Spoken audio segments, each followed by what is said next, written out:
flies, painting red and blue skies with his fiery cry. He's the world's watchdog, calling out the bluff. Right-wing swagger, but his heart's pretty tough.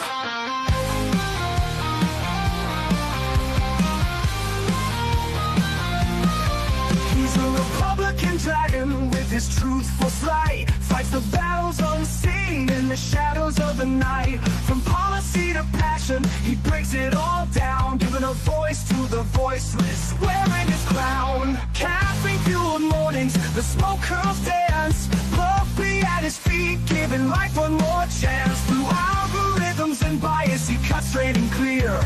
Michael's roar echoes in the hemisphere. Michael Bass roars through the screen, he flies, painting red and blue skies with his fiery cry. He's the world's watchdog, calling out the bluff. Right-wing swagger, but his heart's pretty tough.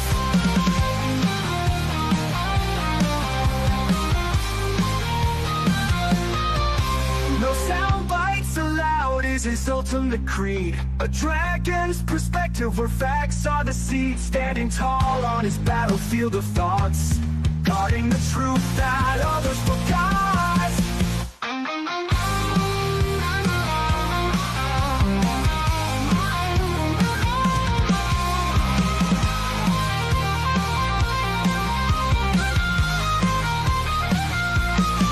Michael Bass roars through the screen, he flies, painting red and blue skies with his fiery cry. He's the world's watchdog, calling out the bluff. Right-wing swagger, but his heart's pretty tough.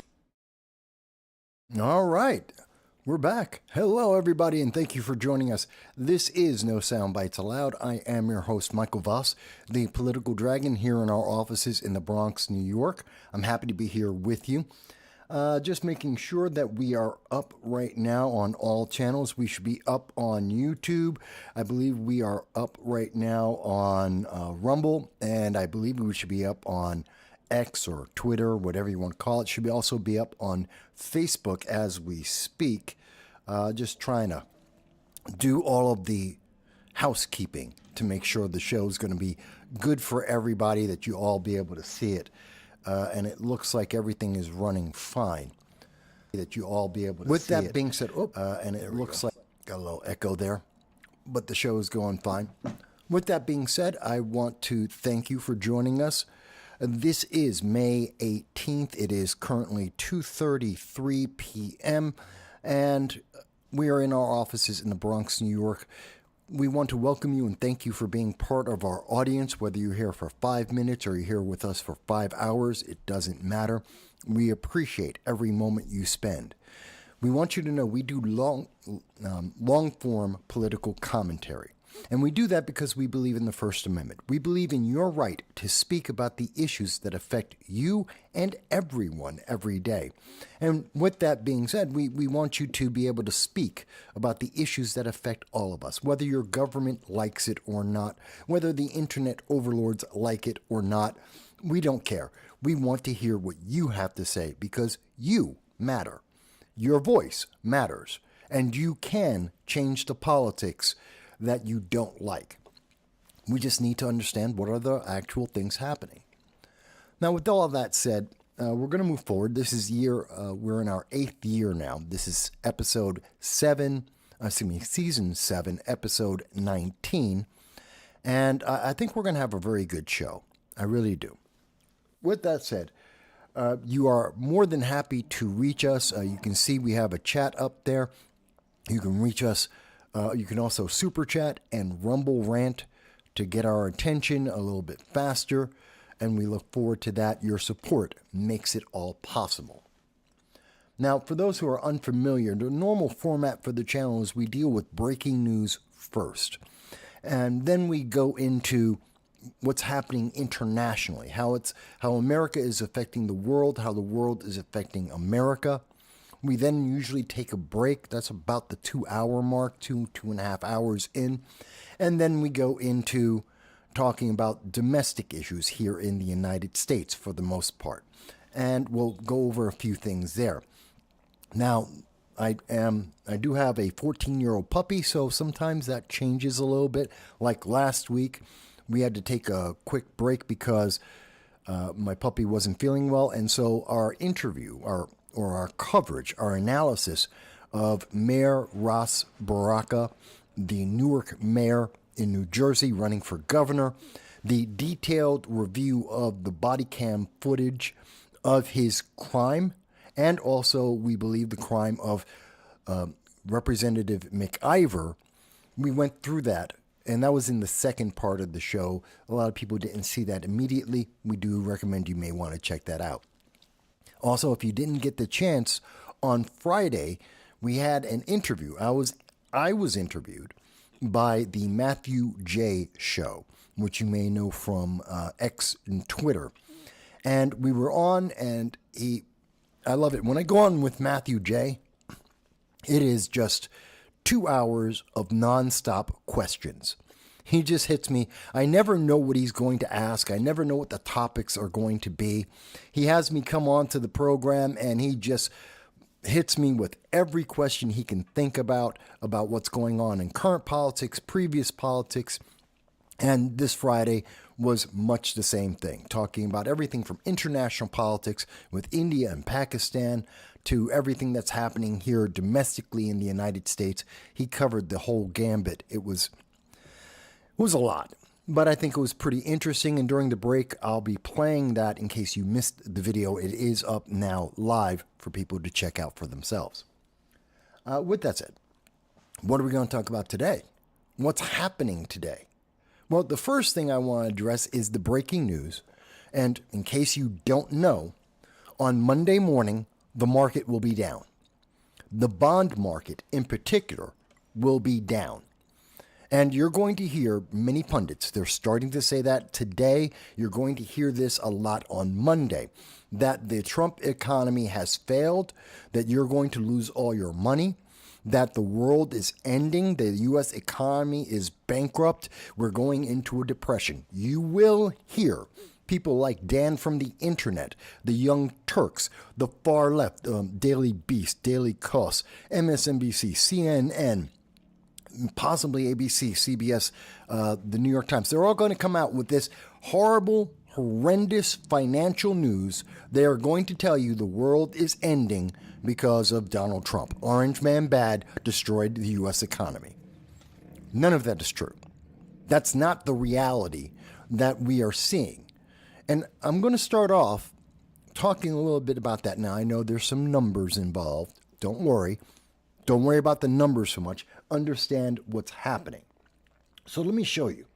And as always on this program, at the end of the live stream, about an hour afterwards, we will be listing links to every single source that we are presenting to you so that you can see the full article for yourself. Because we want you to have the information to make your own mind up. We treat you like the adults that you are. We don't give you a 30-second headline and tell you, just believe us, bro. That's what the mainstream news media does, and that's why they've gotten away with lying to you so much. We actually show you the evidence, and then we go through it. And you may or may not agree, and that's fine. I'm happy to hear the comments that say, Mike, I don't agree with you. Great, let's have that discussion, because this is a discussion, and you are a valuable part of that discussion. But I wanted to take a step here because most people haven't heard about this news. It's barely hitting the news today that the U.S. Treasury had a surplus. America had a surplus for the first quarter for the first month since 2001. I want to reiterate that. This is the first surplus that we have seen since 2001. And it's huge. We actually made money. Yes, I know America's $36 trillion in debt. That's true. That didn't change. We are still more than $36 trillion in debt, and that number is increasing. And it's going to get worse. A lot worse. But we'll talk about that in a moment. The thing is that on any given month, how much money did America take in and how much money went out? Now, you may not have heard of MoneyWise. It's a small organization. It is promoted by YouTube and Yahoo and Google, and you'll find them in the search. And this author in particular, which is Jing Pan, I don't know them. They're a little bit too loose in their description. They're writing about finances, and it's a little too happy. It's definitely a spin on the news. I didn't trust that. I actually looked up some other information. And again, this came out, and here's one of the things. The news came out back on May 13th. Some people are only hearing about this today, 5 days later on a Sunday. Only a few people are hearing about this. Most people haven't heard about it. The financial markets haven't really talked about it. You're not seeing this on CNBC. They glossed right past this. That the United States... Oh, no, I'm on the wrong thing. I'm on tariffs. Sorry. That there was a budget surplus. Here it is. And this is coming from Reuters. Actually, it was May 12th, 6 days ago. So the United States made money in April. That's got to be shocking to a lot of people. A lot of people, we lose money all the time, except in April, under the Trump administration policies, we made money. Something that we've been told can't happen because of the tariffs, Mike, the tariffs, and the world is ending, and America's not going to be able to make any money because the tariffs. That's not true. Oh my God, Trump is killing all the businesses. That's not true. Americans won't buy anything. Consumer confidence is non-existent. That's not true. The reality is, and we see this from several sources, the United States government had a $258 billion surplus in April, last month. We made a bonus, extra, $258 billion. Now, that's a huge number. But I want you to hear, I want you to understand, that's 23% more than last year. That's even more than 2 years ago. Under the Biden administration, the Bidenomics, where we were told everything was fine, everything was great, the economy was just fantastic, you're just too dumb to understand that. That was what the message was from Joe Biden, Kamala Harris, the Democrats, and the mainstream news media. Economy's going great. And we lost money every single month, every single year. Donald Trump, within the first 115 days, we've had the first month in basically 20 years that we actually made money, that we had a profit for 1 month. Now, the Treasury, these are numbers coming from the Treasury. They're being reported by Reuters and a couple of smaller companies as well, but this is news that's coming from the Treasury Department and confirmed by the news media, left-leaning news media. We had $16 billion that came in because of tariffs. Oh, the tariffs would fail. There would be no business.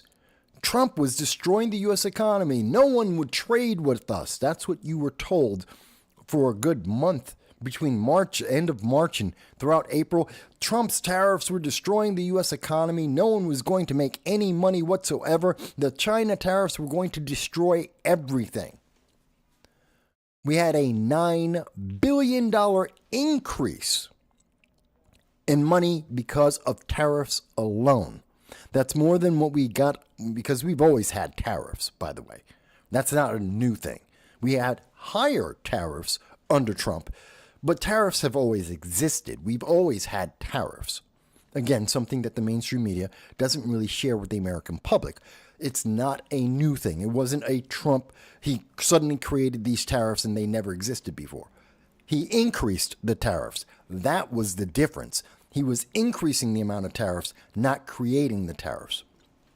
And so the tariffs that we had under Joe Biden were about $9 billion in 2024, about $9.6 billion in 2023. We had $16 billion in 2025. Now, this is comparing April 2025 versus 24 versus 23. So it's all apples to apples comparison. And the fact is, Trump's tariffs worked. They did their job. They brought in more money for America, and they helped to balance the budget, and they have been stimulating Made in America, America First policies. This is what you were promised. This is what was happening. Was it chaotic? Yes. Could have been explained better to the American people. Absolutely. Did it work? Yes. Was it effective? Was it efficient? Yes. It did its job. And in fact, the net result, because the focus truly was on China, and the net result is we went from a 145% tariff against China and reduced that down to about 30%. But the bigger news is that the tariffs from China against America dropped from 125% down to 10%. That's the big news, which has been drowned out by the American news media. So not only did we make money with the tariffs, which is good for the economy and stimulate America being self-sufficient, but also we made a net profit and we set up the future, at least short term, talking about the next 90 days or so, where in the future we're going to see better trade relations. America is getting an improvement. Now, you may say, but Mike, we still have, China's giving us 10% tariffs on our goods being sold in China. Yeah, that's true. Where were the tariffs? According to USA Today, again, left-leaning sources, 95% of all the sources that I will provide to you come from either a government, the original report, or from a left-leaning source. According to USA Today, if we look over the numbers directly, the tariffs that we had, and I think I have it highlighted here. I did have it highlighted. We actually went from approximately 25% tariffs with China down to 10. I thought I had it highlighted. Maybe it's in this link. Was it? Yeah, here it is. Prior to President Trump's return to the Oval Office, Trump being the 47th president, and this is coming from Memphis Commercial Appeal.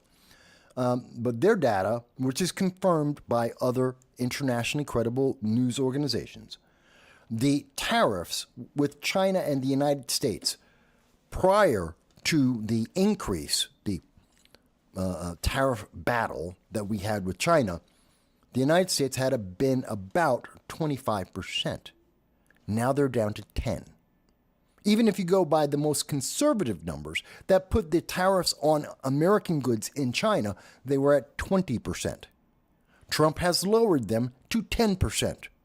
The tariffs worked. Short-term and long-term. In fact, in Reuters, the new revenue is going forward, we're probably going to see May, June, going forward, we're going to see the amount of money that the United States made, net, the profit that we had, will be lower going forward. Why? Because we don't have a 145% tariff on Chinese goods. The Chinese were desperate, as we told you they would be, that the Chinese would break because it was hurting them far more than it hurt America. They could not be self-sufficient like America can. And they need our goods more than we need theirs. That's just a fact. That's just a reality. And they made the deal. They had to break. And so we're going to see that the tariffs, the amount of money brought in under tariffs will decrease because we're going to go from 145% in tariffs down to roughly about 30%, which is still higher than under the Biden administration, but lower than where Trump had had it previously. So that means we're going to still possibly make more money in tariffs than we've been making, and possibly we will make more money net. We may have another net surplus. Again, this is the first time this is happening since about 2001.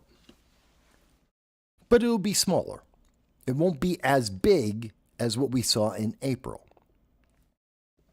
That's still good news for America. You should be happy. The American economy, long term, is being set up to do better. You're not going to see it necessarily tomorrow. On Tuesday, you're not suddenly going to be wealthy. The American dollar isn't suddenly going to be so much stronger. That's not how this works. Finance, investments, changes in the economy take months to take place, normally. There's the short-term trading that'll go up and down, and it's very emotional. But the net impact, it takes a little while. We start to see those things over time. We see those changes. It's not a tomorrow everything changed. That's not really how it works. We are set up to be in a better place. We're going to have better trades, and things from China will be cheaper, some of them, than they have been in the past. The mainstream media isn't telling you that. No, they want you to be terrified. They told you in March and in April, the economy is going to be destroyed. The Trump tariffs are destroying. We're wiping out your IRA. You're going to lose all of your money. They lied to you. That was fiscally irresponsible. And we said so on this channel. I've been a stockbroker. I've been through the 9/11 crash. I've been through the dot-com crash. I've helped people through the various downturns in the market. The Enron crash, I remember that. And in each of those cases, and I said this on the channel as well, one of the key things to look at your investments, two things. One, is America going to exist in 5 years? If your answer is yes, then you need to invest in the American stock market. Whether it's a bond or a stock or a mutual fund, that's your choice. But you should have investments, because America will continue to exist. The second thing that you need to look at is the company that you have invested in, whether in mutual funds, bonds, or stocks, will they continue to exist in the next 5 years? Now, you may need to talk to a financial expert about your investments and what you're looking to do, but if the answer generally is yes, then what are you worried about? Don't worry. Everything will continue to improve. If they will continue to exist, then your investment is probably safe. This is an emotional reaction created by Democrats and the left-leaning news media so that you would say Orange Man bad. I'm not saying that your portfolios didn't go down, but guess what? Your portfolio has gone up and down for years, for decades. If you've ever been invested in the market, the value of your portfolio increases and decreases on a daily, if not hourly basis. Same thing just happened. So if you panicked, then you made bad decisions. And you got slaughtered because you were feeding off of the fear, the 30-second message, oh my God, Orange Man bad tanks the economy. Well, that's true for a day, maybe a week, because after a week, the market recovered. Why? Because America is going to exist in 5 years. Because the stock market's going to exist in 5 years. Because the companies, most 99% of the companies, maybe not that high, but most of the companies you've had your investments in, they're going to exist in 5 years. And if that's the case, no, the panic is overreaction. And we saw that play out. It was really sad. And so no one's telling you the truth about what's happening here. Am I saying this is the best economy we've ever had? No. Are we in a recession? Yes.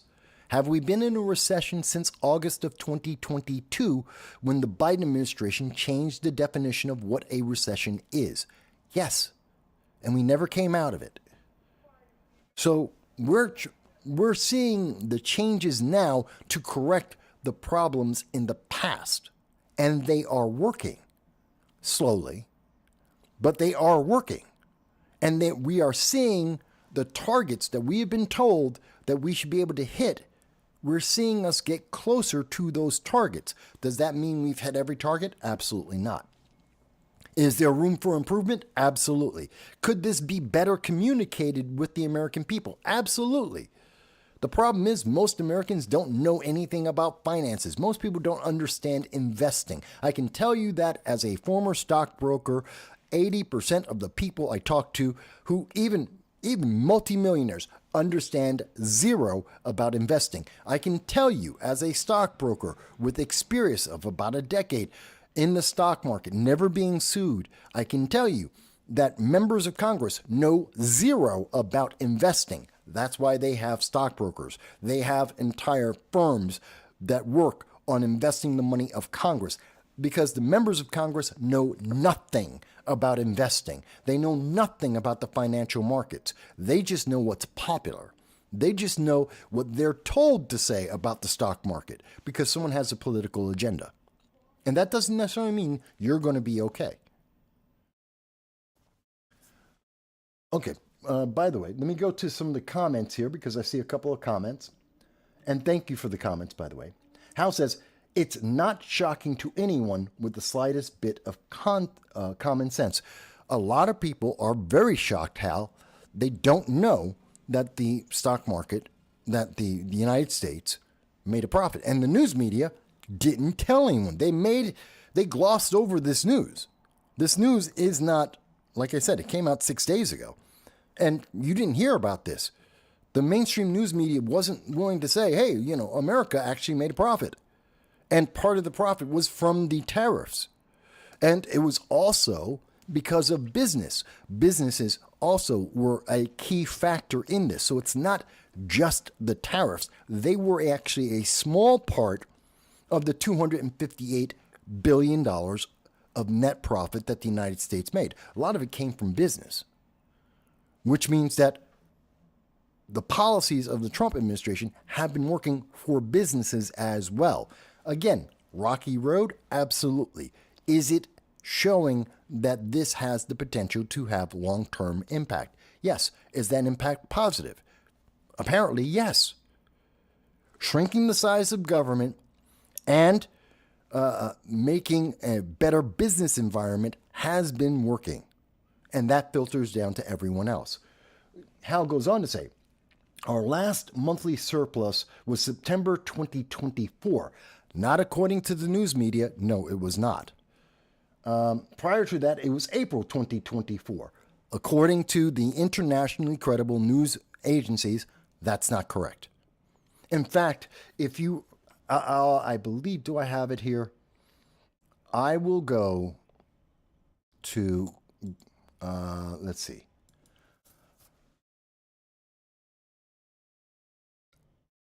There it is. So I'm going to show you. Let me show you guys. So I'm on Google right now, and I'm going to ask U.S. Treasury surplus last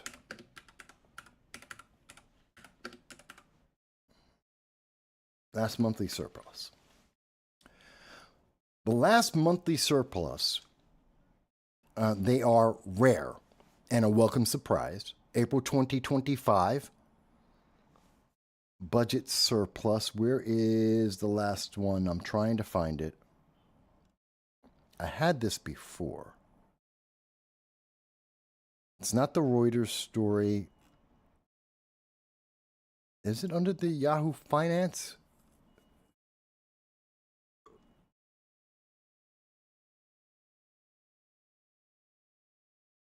Okay. It's the first surplus in which began October 2024. Second largest surplus behind April 2022. Again, I have several sources here that are saying it was 2001. But I'm going by, and I'm double checking myself live with everyone. There's a lot of sources, and I'm checking. The sources that I have had, and I've shown you where I got my sources from, were indicating about 2001. But according to, and I just checked it now, this is coming from Yahoo Finance. This is again from MoneyWise, which is the article I had just a moment ago. They're saying that the last surplus was in April 2022. So, no, I'm not wrong. I may have gotten the amount of time. Okay, let's correct it. But it's not 2024. No, the Biden administration was not consistently bringing in a surplus, and the surplus was larger. I don't know that that's correct, that story. I want to double check real quick. And again, if I'm wrong, I'm more than happy to say that I'm wrong. Is the Reuters article, which I thought I had? No, I don't want to look at that. No. Where U.S. room for surplus, Democrat Gazette. Again, I'm going to the left-leaning news media. Well, that article's not coming up. I don't know why. So, rather than... I have several sources that have said different numbers. But to go back to your point, Hal, to be clear, okay, I don't want to overstate it. This is the first time in at least 3 years that the United States has had a monthly surplus, which is not being reported by the news media. That does indicate that many of the policies of the Trump administration are being effective, that they are having a benefit. This is something that we did not see predominantly throughout the entire Biden-flation political economic policies. I don't want to overstate the position. My point isn't that Trump great, Biden bad. That's not the point. The point is that the news media, the markets, are not... The news media isn't telling the individual investor the full truth. They're picking and cherry picking the news that they are providing, and they are downplaying any positive impact that we are seeing. And they're not looking at the long-term advantages or any of the long-term policy moves that are likely to be very positive for the United States. Again, I'm not saying it's perfect. I'm not saying it's going to be exact, but I am trying to highlight it is nowhere near the doom and gloom that you are being told about. And Monday, you will hear more doom and gloom about the U.S. economy. And you're going to hear this is going to be blamed on Donald Trump and that Trump's policies have failed. You are going to hear that from MSNBC, CNBC, CNN, many of the left-leaning news media. And that's just not accurate. But I stand corrected as we just looked it up. And I am not 100% wrong, but I did. And again, I just looked up the information live. You saw me search it out. The answer, and we can go through more sources. You can go through different sources. I've seen sources say 2001. You just saw sources that said it was 2022. I'm not telling you that I have all the numbers. I just found this before the show, and it was breaking news. So, no, I'm not 100% wrong. Hal says, to be clear to your audience, we had 2 surpluses last year. Apparently not. That's not what the news media is reporting. Hal goes on to say, we usually have them in April for a reason that should be obvious. It isn't completely obvious. Because just because we have taxes, the April 15th taxes, doesn't necessarily mean that we have a surplus that month. That isn't necessarily... It sounds intuitive. It isn't, because our government spends a hell of a lot of money. Whether we are collecting, the United States is constantly collecting taxes, business taxes as well as all taxes. So yes, there is a spike in April, always. Again, we did a comparison. I showed you the news from Reuters comparing both April of 2025, 2024, and 2023. So again, it's not that on an apples-to-apples comparison, we did better in 2025 than we've done in the past, and what are the things that contributed to that, as well as a surplus that, according to Reuters and many of the news media, didn't happen under Biden. So we can quibble on that. I love this. I like you, Mike, but this whole segment has sounded like a kid giving a book report, but all he did was read the title. That's why I'm actually quoting data.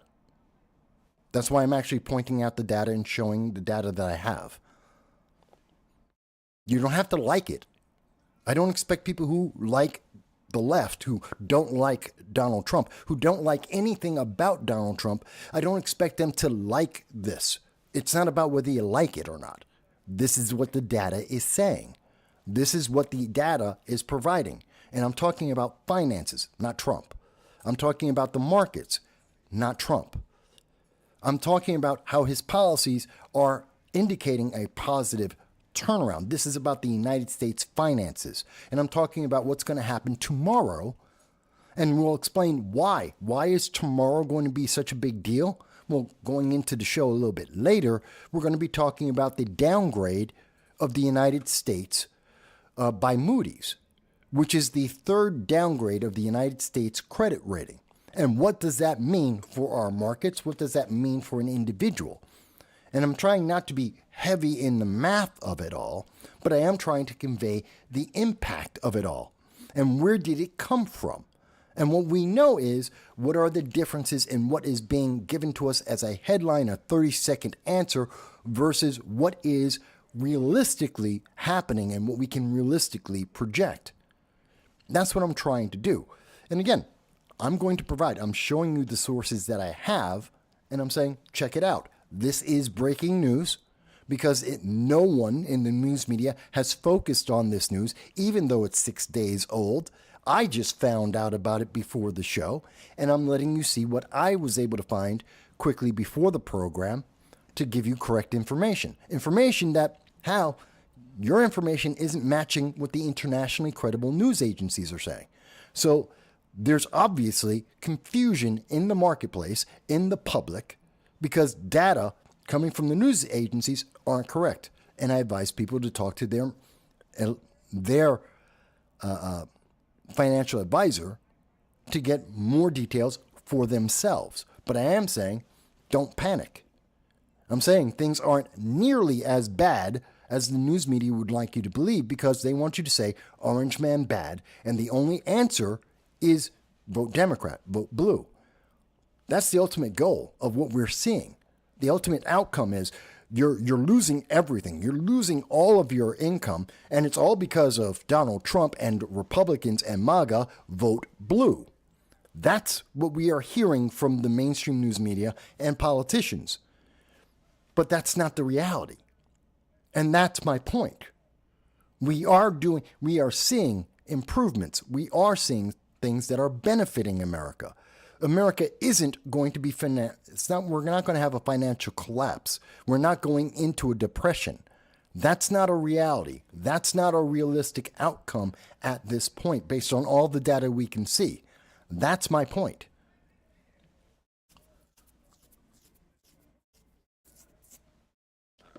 You saw me just ask Google, Hal. You saw what I put in. When was the last time the United States had a surplus? You saw the answer. So, again, my point is in reference to what is the future. It is not all doom and gloom. The world isn't ending. There isn't a recession not a depression that America is falling into, as the news media has been telling us it would happen. You may not like that. I understand. A lot of people don't like that because they don't like Trump. Fine. I don't care if you like Trump or not. I don't care if you think he's orange man bad or you think he's a saint. I don't care, because that's not the point. He's neither of those things. He's neither a saint nor is he the demon, the devil himself. And MAGA isn't devil worshippers, nor are they angelic. The point is that we need to pay more attention to these details and look at what's really happening, not the interpretation that is being given to you, not from me, nor any of the mainstream media. That's what I'm saying. And I think I've said that pretty well. You may disagree. So, going on from there, let's also look at what's happening internationally. And again, we're going to talk more about the U.S. economy and what's happened with the downgrade of the U.S. credit rating. That'll come a little bit later in the program. But we also see that news is out today, came out about 1:30, that's Eastern Standard Time, that one of the leaders of Hamas is now dead. This is the third individual. There are three brothers who were in control of Hamas in Gaza, the terrorist organization that killed 34 Americans on October 7th, 2023, that were responsible for taking hostage 22 Americans and killing 17 of those Americans while being hostages and being tortured on a daily basis, as confirmed by the UN, as we have covered on this program many, many times. And we just found that one of those three is now dead. And this is because of Israel and their current campaign of bombing the hell out of Gaza. And there's no way around that. Of course, Israel is currently bombing the hell out of Gaza. Now, I find this interesting, though, that they have been rather effectively taking out the leadership of Hamas, the terrorist organization. And as each new person comes up to lead, they've been systematically killing all of them. Again, there were three brothers, the three Zakaria brothers. Each of them had assumed or were assuming the mantle of leadership of Hamas, and they all got killed, which leaves Hamas weaker than it ever has been before, but it still exists, and it's still fighting. This is interesting because we also know that the United States just got back our last living hostage. Of the 22 people that were taken hostage by Hamas, 17 were killed, 3 were released in November of 2023, and 2 under Donald Trump in 2025 were released. The most recent, earlier this week, Edan Alexander. And we now know that the Biden administration did not try to push forward a ceasefire. They really were ineffective and incapable of getting Hamas to even talk with them, let alone to release any American hostages. Even after Joe Biden built a $400 million pier for Hamas, put in hundreds of millions of dollars of humanitarian aid for Hamas, they were supporting Hamas, supporting terrorism, and the terrorists that were killing Americans and torturing Americans, and got nothing for it. We got nothing for that. Be one thing if we built them a pier and we got 1 or 2 Americans alive back home. We didn't. Now, I think that the Hamas leader, who is dead now, was part of the negotiation with direct talks with the United States to send back our last living hostage. I think their goal was to get America not so much on the side of Hamas, the terrorist organization, but to basically forgive and forget, to walk away from the fight and maybe tell Israel to calm down. That's what I think they were looking to do. That's why I think we got the hostage back. They knew they weren't going to get the same treatment that they got under the Biden-Harris administration. They weren't going to get free goodies in the hope that they might talk to the American government. They knew that wasn't going to happen. So instead, they said, this is the way to actually get America to talk, to actually maybe calm down. If America steps back in its support of Israel bombing the hell out of Gaza, then maybe Israel will stop, or at least slow down. That hasn't happened yet.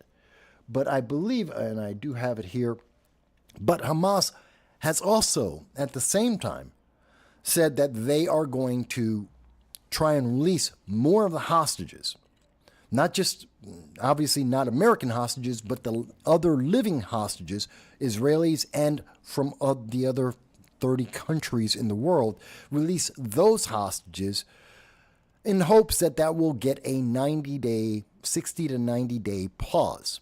Now, according to the BBC, this new round of ceasefire talks, which are for about 60 days, I believe it's a 60-day truce, that they're going to be in conversations with Qatar and the United States.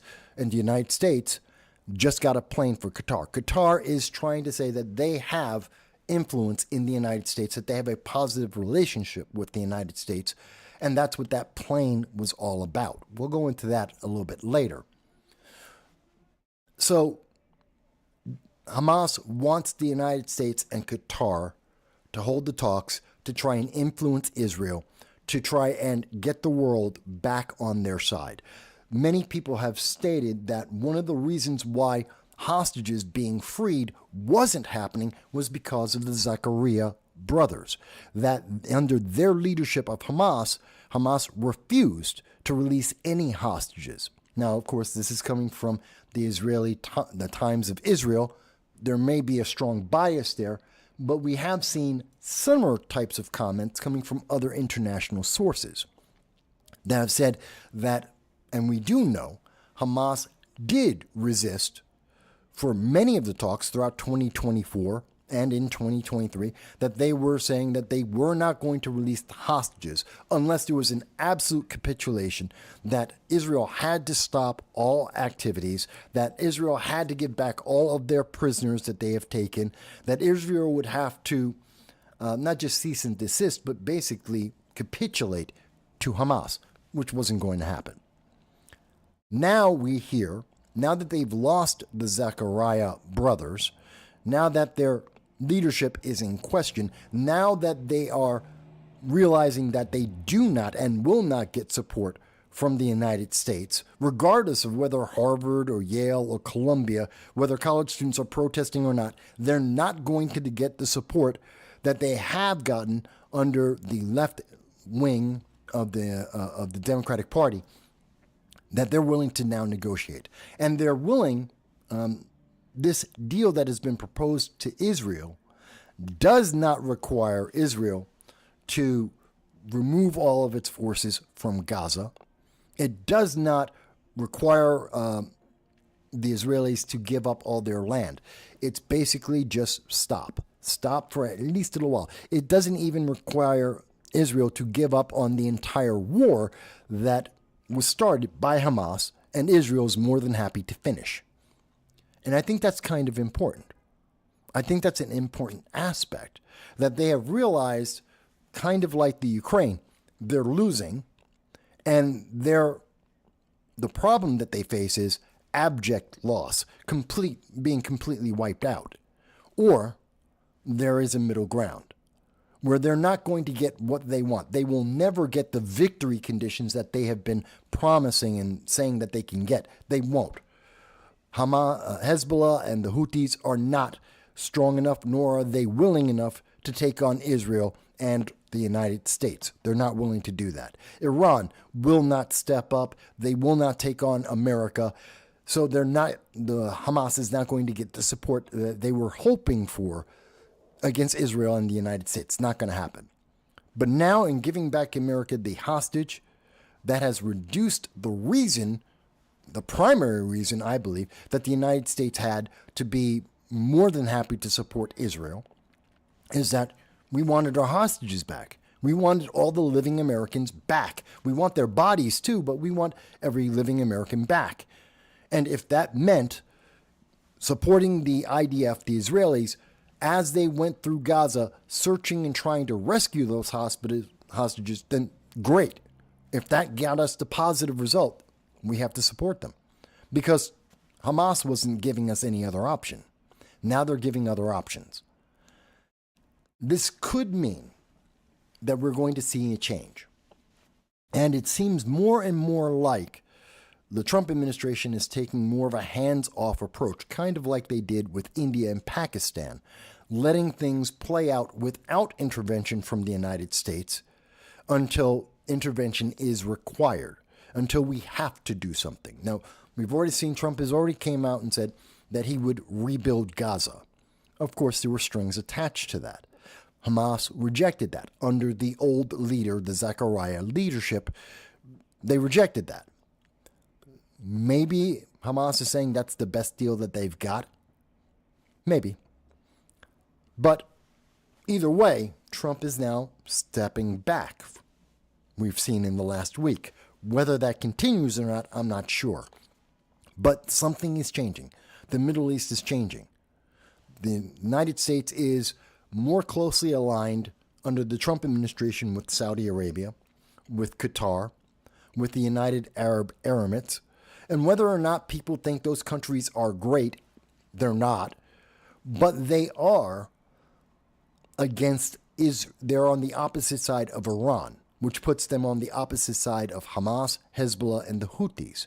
That puts them closer in line with the United States. And so Trump has said that he is basically dividing the Middle East on who are we more willing to support, who are we more likely to be friends with and to work with.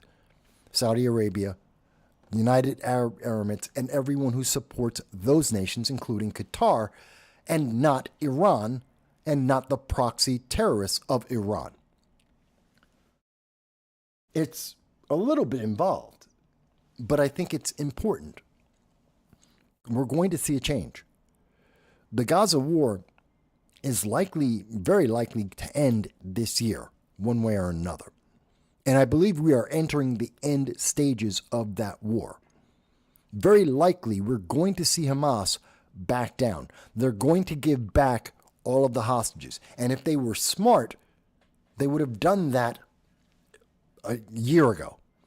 And they could have saved many, thousands of Palestinians and their own Hamas terrorist fighters. They could have saved thousands. And they're realizing that. And the people in Gaza are recognizing that as well. That Hamas had the opportunity to end this, and they chose not to. And now they get the chance again. And they're looking for the United States to help them to end this. I think we're going to see a big change there. Not what the left has been looking for, but definitely what we're going to see is going to be closer to what they've been asking for, that this war is going to end. How it gets rebuilt, what happens in Gaza, the humanitarian aid. I mean, if Hamas is being serious, and this is what Israel has been asking for, give back all of the living hostages. That no conversation can happen unless the living hostages are returned to Israel. And once that happens, then the world has a excuse, has a reason to say, okay, Israel, stop. You've got back your people. Stop with the bombing. Stop with the war. Let's get some humanitarian aid in there. Let's talk about changing the government of Gaza.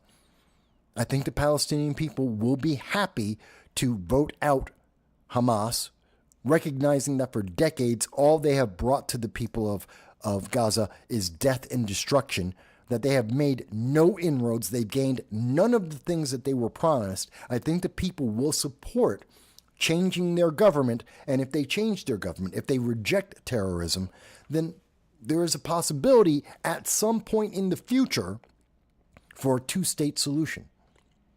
But as long as Hamas is in charge, as long as Hamas is directly aligned with Israel and Hezbollah and the Houthis, there will never be a two-state solution. There will never be peace in Gaza, and the Palestinian people will lose.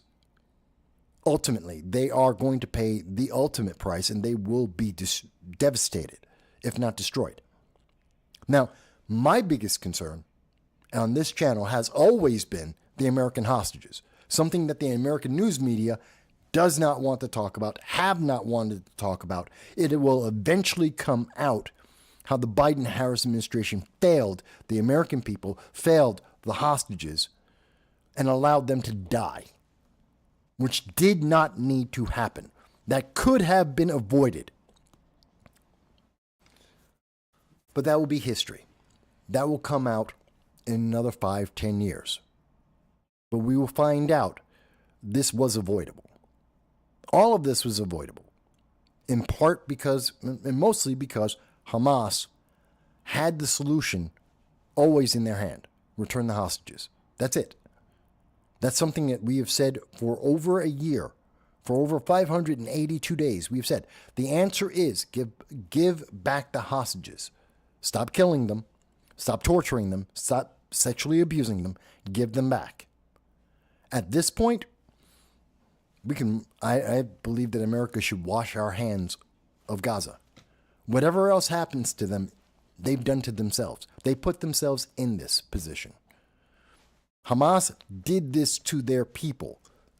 It's not an American issue. They killed our people. They killed them 34 on October 7th. They killed 17 more for 582 days of torture. We got all of our living Americans back. There's no reason why we need to do anything. No humanitarian aid, no support. We don't need to do anything. We're not in this anymore. Hamas brought us into this conflict. We now have exited. We don't need to do anything else.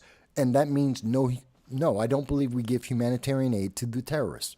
We don't support in any way, any material way, help for Hamas. And people say, well, Mike, we should give them humanitarian aid. And we know for a fact, as has been reported internationally, consistently, that Hamas steals all the half the humanitarian aid that goes into Gaza is taken by Hamas for its fighting forces, for its military, for its terrorism.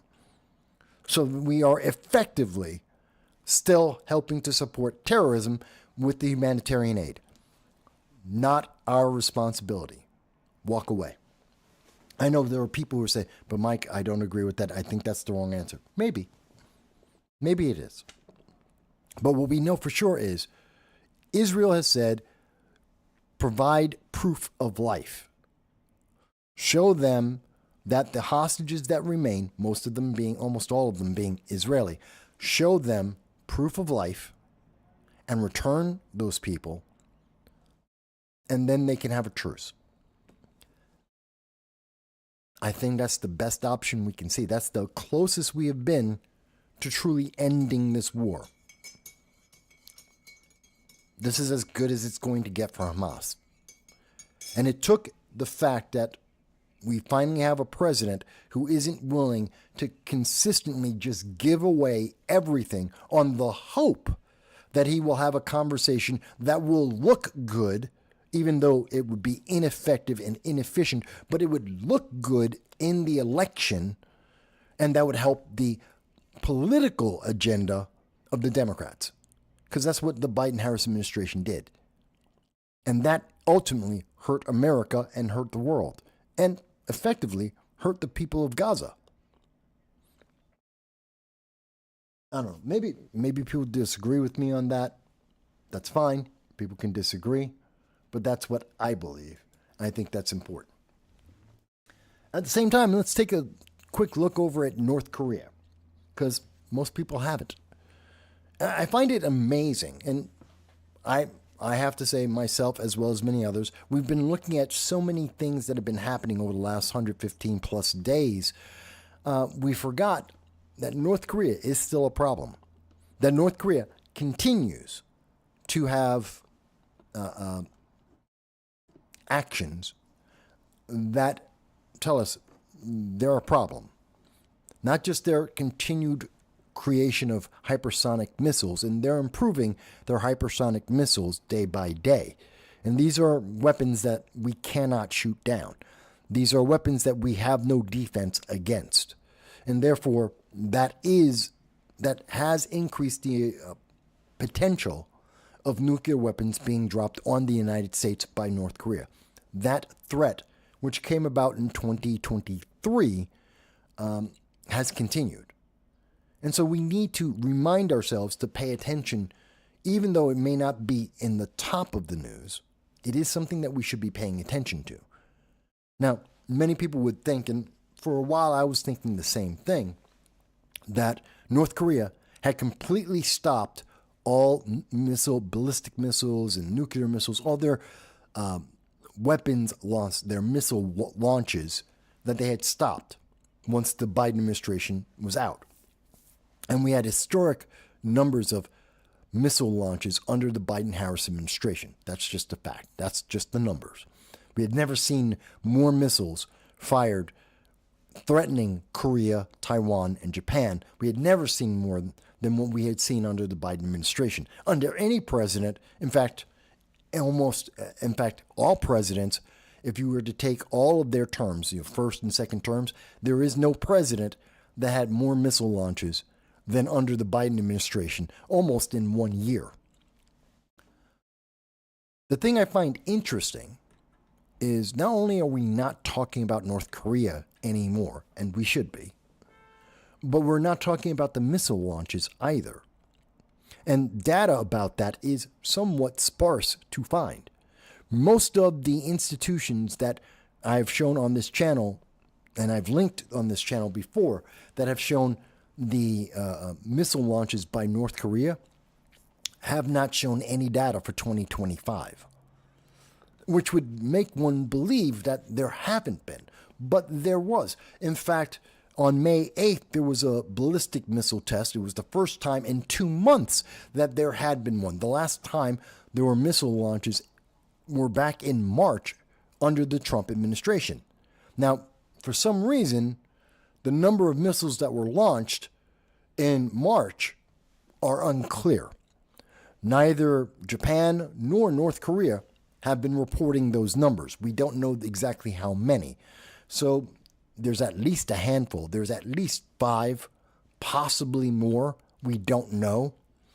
Nowhere near the numbers that we've seen under the Biden-Harris administration. Nowhere near enough to get the world concerned. The concerns aren't there. No one's taking it serious. Which means that many people believe that the Trump administration has been effective in reducing the threat.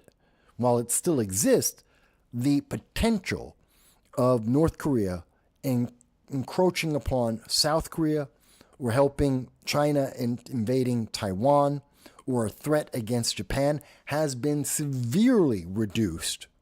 In part because, obviously, as we mentioned previously under the Biden administration, Japan is now building its army, the first army they've had since 1945. Because South Korea has become I believe it's the 4th largest small arms manufacturer, weapons manufacturer in the world. They geared up because under the Biden administration, we saw Southeast Asia quickly approaching a war zone, which almost happened with India, Pakistan, but very quickly with China being the main threat, with North Korea being its puppet, helping in that threat throughout all of Southeast Asia.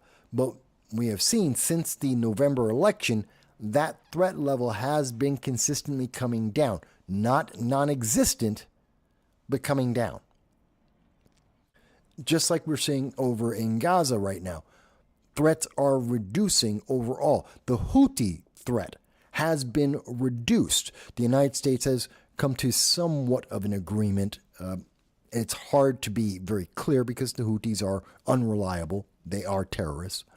But it seems like the Red Sea is opening up to international commerce again, which would mean that the global famine that we have been seeing since 2019 and got worse in 2023 and 2024, well, that's going to be alleviated. There's going to be more food getting out to the rest of the world because the Red Sea route for shipping will be open again.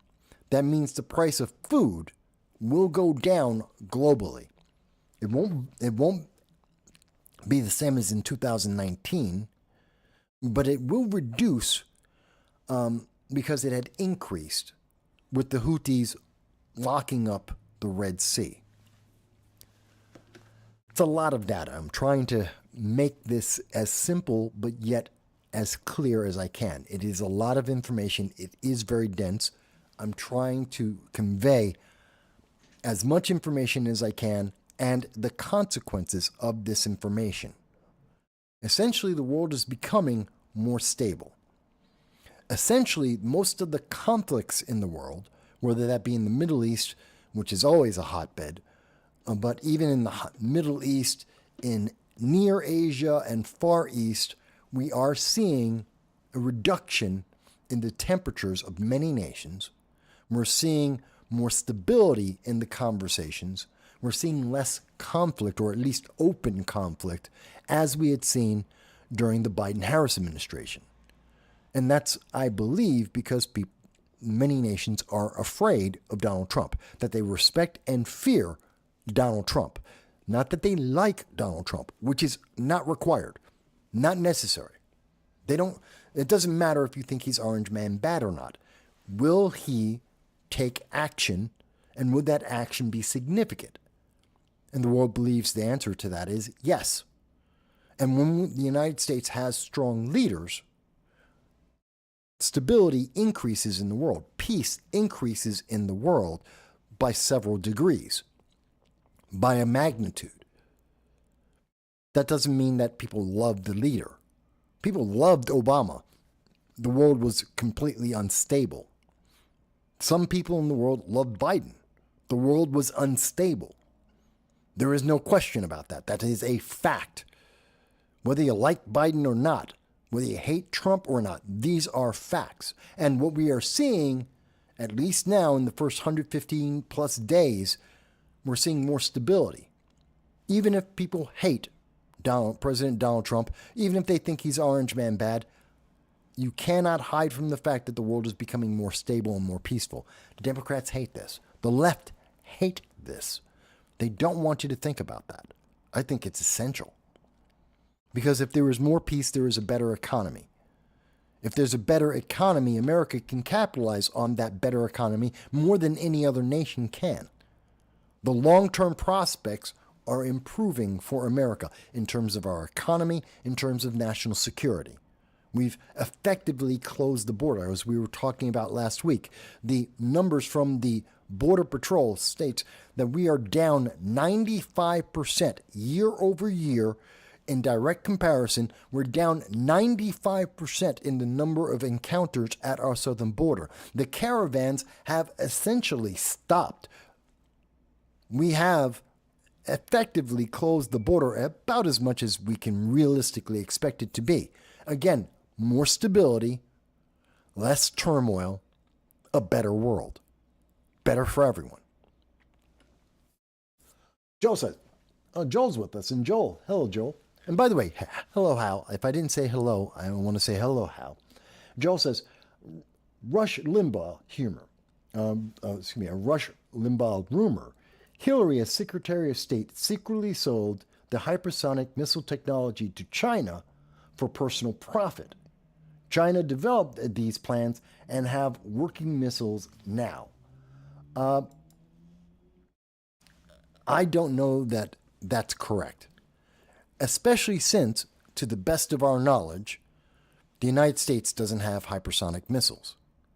If the United States had even the working diagrams, the potential, the idea of how to effectively build hypersonic missiles, with as much money as we spend on defense, which I have no problem with, and as much as the military-industrial complex is happy to have new developments that they can sell around the world, and our genuine fears about China, about North Korea, about Iran, and also Russia, that would be something we would have developed and we would mass produce as quickly as possible. Not that China wouldn't do so alongside us, but that China had hypersonic missiles, which they have now, and America doesn't, I don't believe that would be the case. If we had the capability of making, or even the idea of how to build the hypersonic missiles, we would have developed that faster than China. We have more resources to be able to do so. A bigger military-industrial complex, We have more research, more colleges, more education, a stronger military, a better military, I believe. I don't think China would have gotten it. No. I understand that a lot of people have thought that. I've heard about this before, that Hillary Clinton, like much that the Clintons have done, is questionable, that her allegiance was to herself and her own wealth, very much like with the Haiti, the Clinton Foundation and its efforts in Haiti. They promised to help the Haitian people. As it wound up, 80 cents of every dollar that was donated to the Clinton Foundation to help Haiti actually went into the pockets of Chelsea, Hillary, and Bill Clinton. That's a fact. We've covered it on the program at the time, and this is true of the Clinton Foundation. As a charity, almost all of its funding goes directly to Bill, Hillary, and Chelsea Clinton, and roughly about 20% is spent on operations, on advertising, and very little on actually helping the people that they claim they want to help. Less than 20 cents on every dollar, roughly, if the data was correct, and I'm remembering off the top of my head, I believe it's about 15 cents out of every dollar that went into the Clinton Foundation actually found its way to the people of Haiti to help improve their quality of life. So to hear rumors, knowing that that is true and that is factual, that data has already been, investigations have already been done on the Clinton Foundation, and they're one of the worst charities in existence in America. That's a fact. They have some of the least spending on the issues they claim to try and help on. I'm not surprised people would say, well, the hypersonic missiles, Hillary Clinton in her position to have access to that data, would she sell it? I don't say that she wouldn't. I can say there's no data on that. It is nothing more than a rumor. And to an extent, it's about as bad as saying Orange Man bad. To an extent, it's as demonizing without reason as it is to hear the people talking about MAGA, which is why you've never really heard me talk about the Clinton connection to hypersonic missiles that some allege exist. There's no data on it. I don't think it's impossible, but there's no data. There's no reasonable, not even hinting. There's no hints out there that would say that that was realistic. So I can't say it didn't, that isn't a truth. I can't say that it didn't happen, but I can say there's no data on it, and I don't talk about it realistically because I can't give, there's no data that even leads me to conclude that that's possible. There's just nothing out there. It's just rumor mill. Joe says, that's why I made clear it was a Rush Limbaugh rumor, but the timeline is right. You're correct. It is. And I'm not saying that you didn't. You did say that this was a rumor from Rush Limbaugh back in those days. Understood. But since I'm saying it, I have to clarify my position on it because people will clip this and try and say, oh, Mike, you believe in this conspiracy theory that has no data and no way of proving it. That's not what I'm saying. So that's why I had to say my part. But yes, you were very clear. You were clear, Joel. It's just the way people clip me. So, but I don't think it's impossible. I do not think that. So I do think we are seeing realistically that the world is becoming safer under the Donald Trump administration. President Trump is living up to the campaign promise that he made to the American people. And the news media is trying desperately not to share that news with the American people. They are desperate to fearmonger. Because they have nothing of substance to offer in its place. They have nothing of substance to counter the Trump administration with. None of their candidates have anything substantive to say. Whether you're talking about AOC, Bernie Sanders, Gavin Newsom, Gretchen Whitmer, J.B. Pritzker, they're not offering anything other than what we have already rejected, which was the Biden-Harris administration, their policies. They want to go back to the status quo. They want to kick the can down the road, throw money at problems forever, which is inflationary, resolve nothing, but guarantee Democrats are in control. They want power. Pure ambition and power. That's all they want and seem to care about. They offer no solutions. They have a solution to nothing. And I know many people will point to my friend Larry Sharpe and other libertarians like him, and they say, well, but Trump's only offering bad solutions. And as Larry would say, well, you have a choice. If you think Trump is offering you a bad solution and you know Democrats are offering you nothing, isn't the bad solution better? And if you're wrong and it's not just a bad solution, as we are seeing, that we are seeing positive impact on many of the policies, that we are seeing that there is forward momentum in a positive manner on these ideas that we were told on the campaign trail that they were going to happen, you know what? It's coming. Would you not want that versus empty promises that weren't effective when Democrats had power and are even less effective when compared to policies that are actually starting to work? Which one would you pick? So that's the way I have seen that. Now, again, people may disagree. Hal disagreed. That's fine. And people will nitpick on any one particular thing. Oh, but it was better under the Biden-Harris administration. No, it wasn't. Objectively, no, it wasn't. The world was not more peaceful under the Biden-Harris administration. The world was not more stable under the Biden-Harris administration. Nor was it under the Obama-Biden administration. That's just the realities that we live with.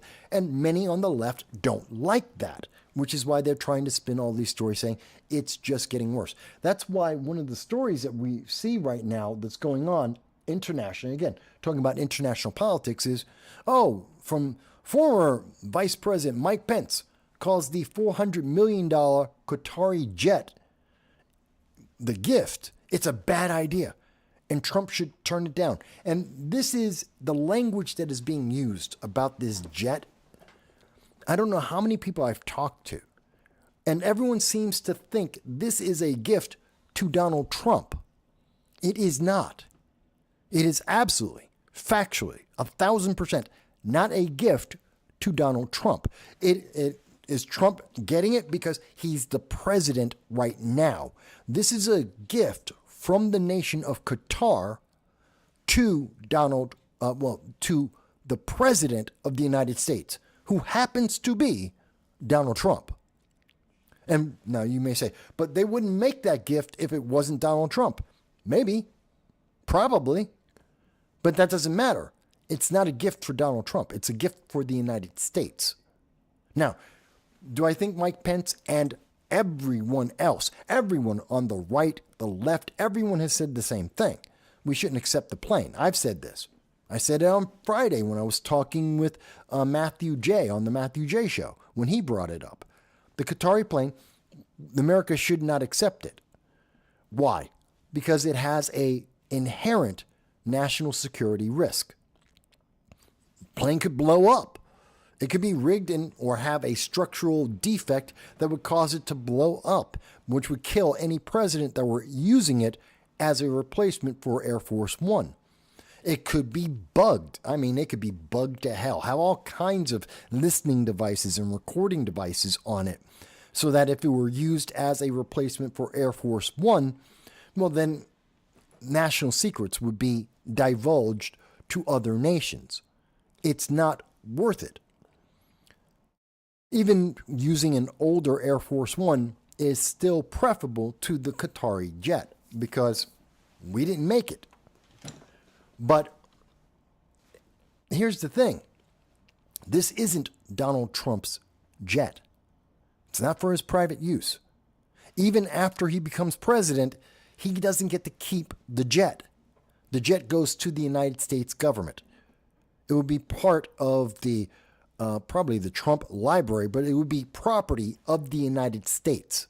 If it were to be accepted, it will never be in the private hands of the Trump family, ever.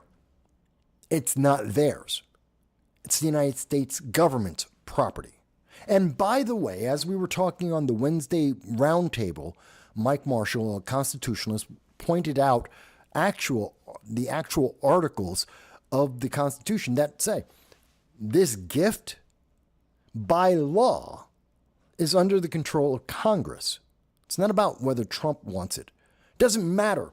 Here it is. Mike Pence is saying, well, Trump should turn it down. It doesn't matter if Trump accepts it or not.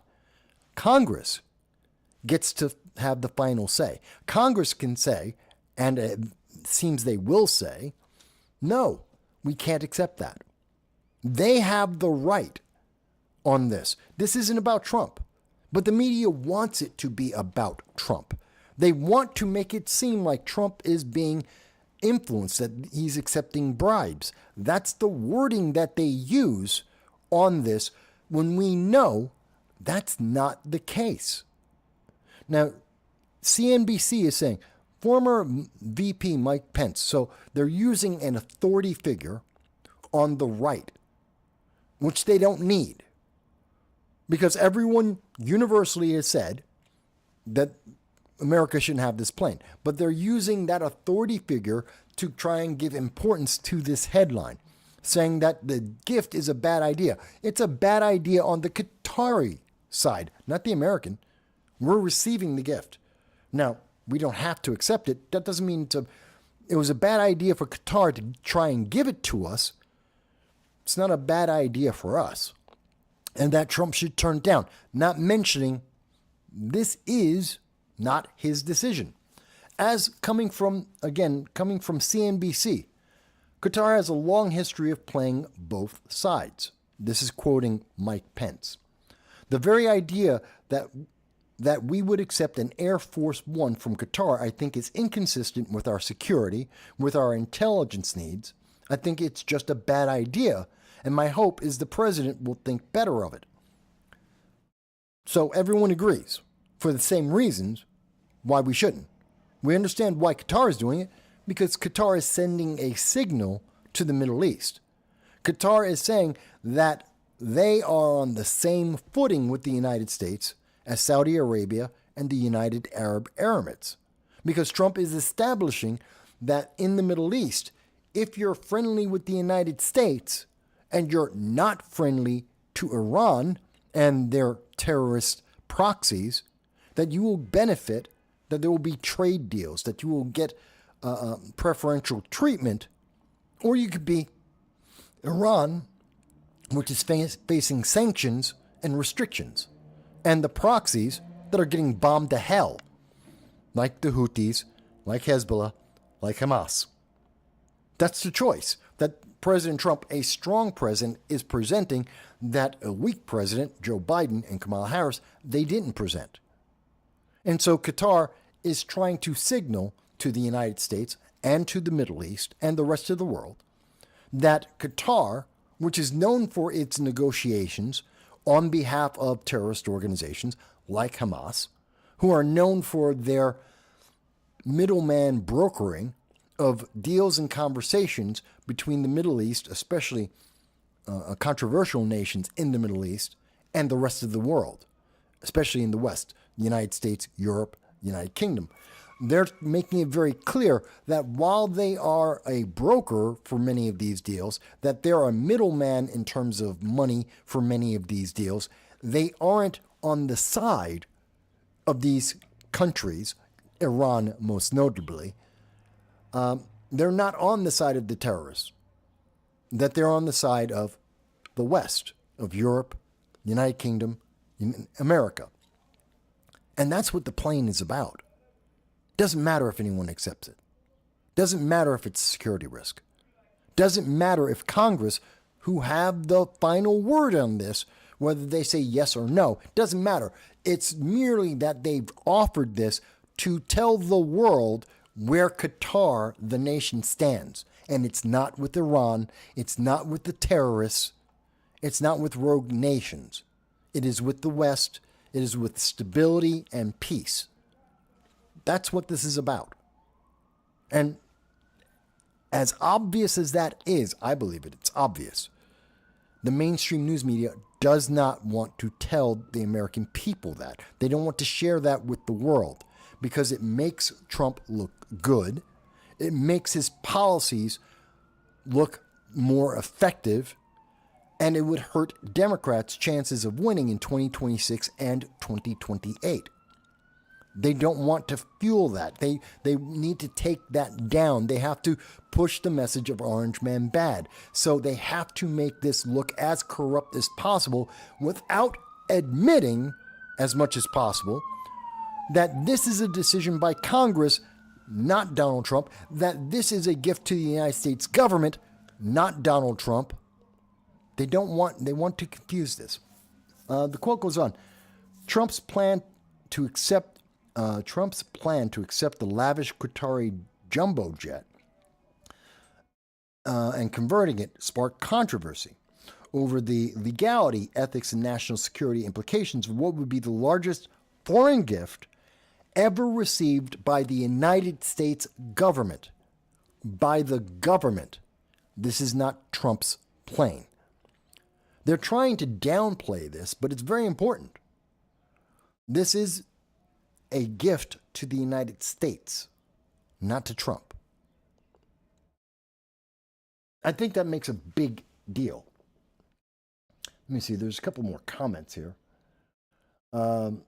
Shelley, thank you for joining us. And no, there is no such thing as being late to the program. Whether you're here for 5 minutes or 5 hours, whether you agree with everything I say or nothing at all, the fact that you're here at all is something that we appreciate and we thank you for. And I'm just glad that you showed up. So, Shelley, thank you for joining us. Now, so I think this is important to understand when we're talking about the Qatar jet. What it really means.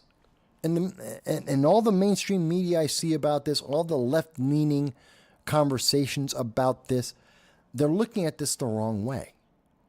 Because they are desperate for Orange Man bad. They have every conversation they have, every single day. They've been doing this for now, 10 years? Every conversation, every word, every single day must say Orange Man bad, must identify Trump as evil and wrong. And again, you don't have to like Donald Trump. Likability is not important to effectiveness. They're not related in any way, shape, or form. Just like saying, well, he's white. That has nothing to do with whether or not he is effective and efficient at his job. Presidents should never be elected because of their gender, their sexual preference, their color of skin. Those are meaningless. And equally as meaningless is whether or not they're likable. Who cares? It means nothing. That's not important. What is important? Are they effective? And what I believe, what is being effective here is that Qatar is saying they are on the side of Western nations, of Western culture. They are on the side of the United States and not in support of Iran or terrorist factions throughout the Middle East. That is who they are not on the side of. They're not on the side of ISIS and Al-Qaeda, who are in Africa and agitating and causing civil conflict there. They may all be negotiating through Qatar. They may be getting their funding funneled through Qatar. But Qatar is saying that they do not support them, that's just business for them. That's just their job. And I think that's important to note. Let's see. Shelley says, New York state law dictates that if an office holder declares primary residence outside of New York, the office is immediately vacated. Why is Letitia James in a vacated office? Well, we've covered that a couple times on the program, and I agree with you. Letitia James, just as a side note, but since you brought it up, Letitia James, by stating her primary residence is outside of New York, should not be in office, since she is still the Attorney General of New York and she knows this. Then she's committed fraud. This is a crime. She's violated election law or law for elected officials in New York State.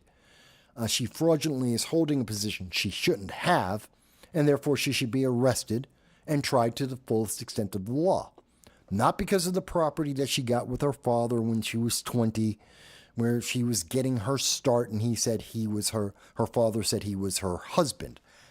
I don't think that's, both because of the amount of time and the nature of that, a father trying to help his daughter, I don't think that's important. I don't think anyone really needs to focus on that.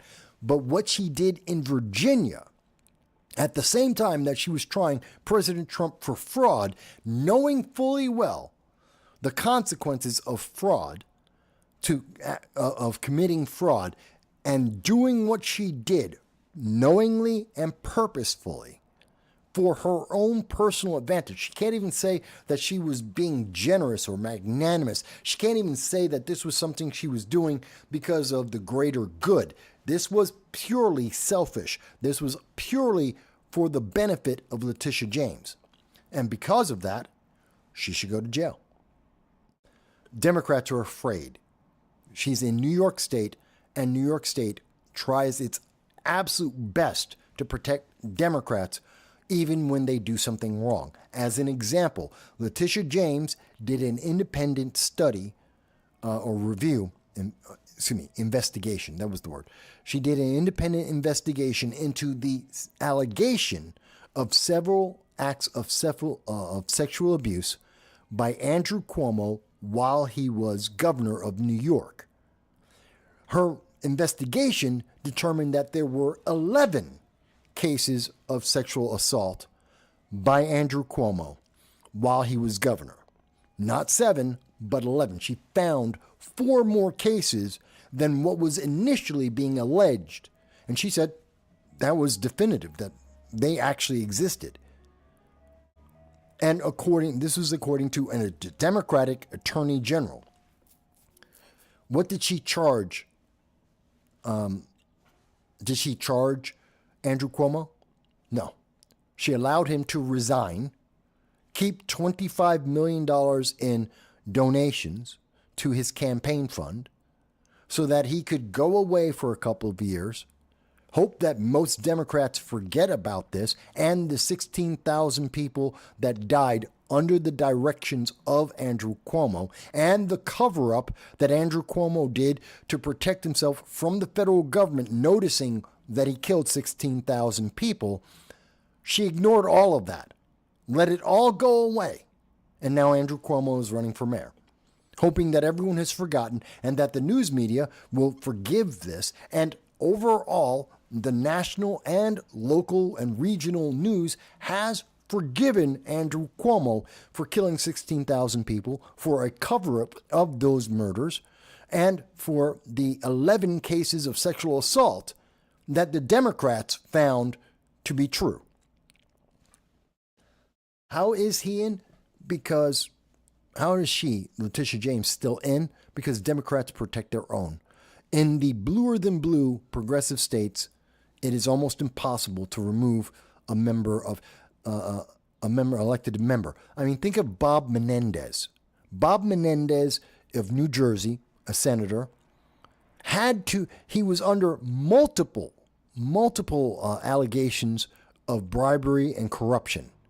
And it wasn't until the 3rd time he was under investigation when they caught him with a brick of gold did they finally say, we can't cover this up anymore. We can't ignore this anymore.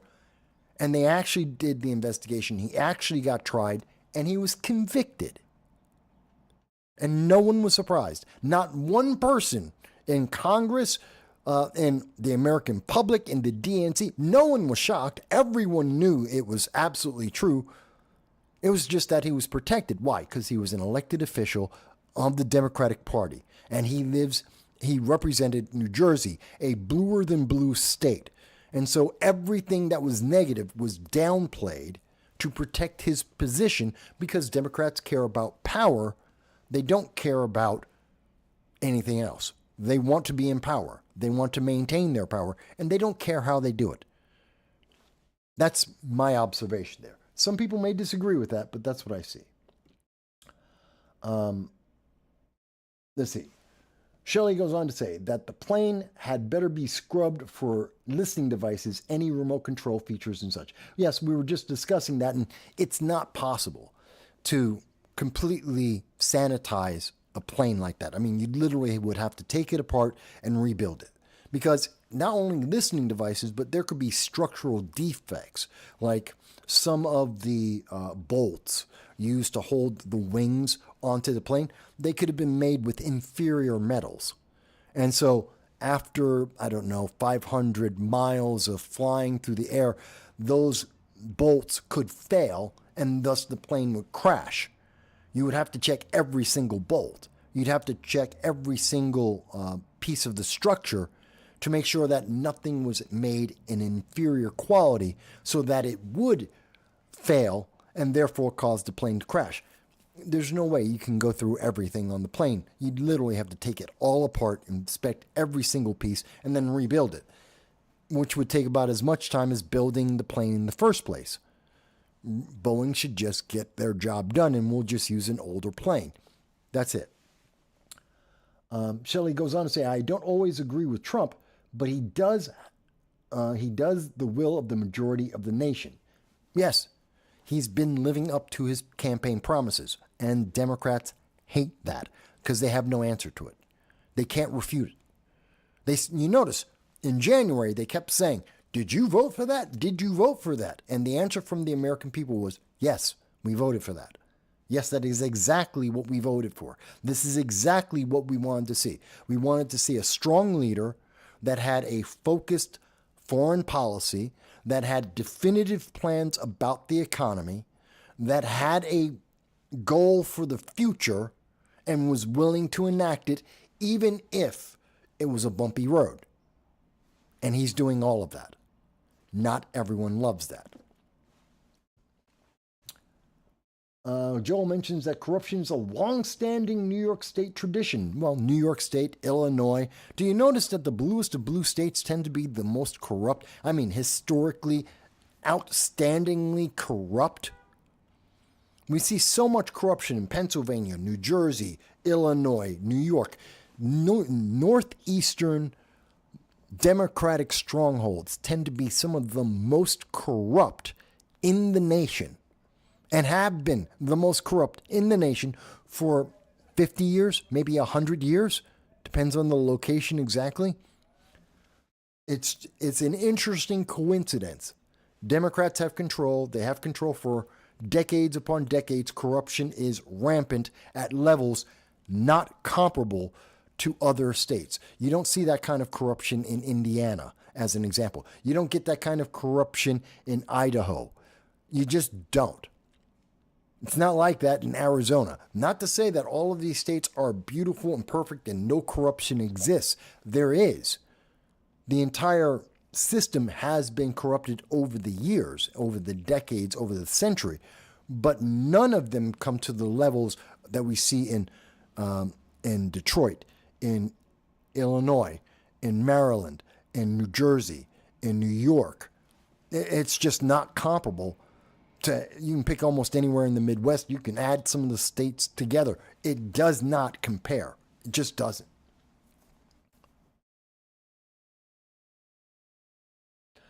Shelley says that she hadn't thought about what Letitia James did as being fraud. It is. I know a lot of people aren't, because the news media isn't talking about it in that way. They're trying to make it seem it's just a mistake. It wasn't a big deal. It's not a lot of money. They're trying to justify it. They're trying to re-quantify it, to reimagine the law. But the law is very clear. The law says it's a fraud. That she was making, her actions have been fraudulent. She misrepresented herself to the people of New York. It is a crime.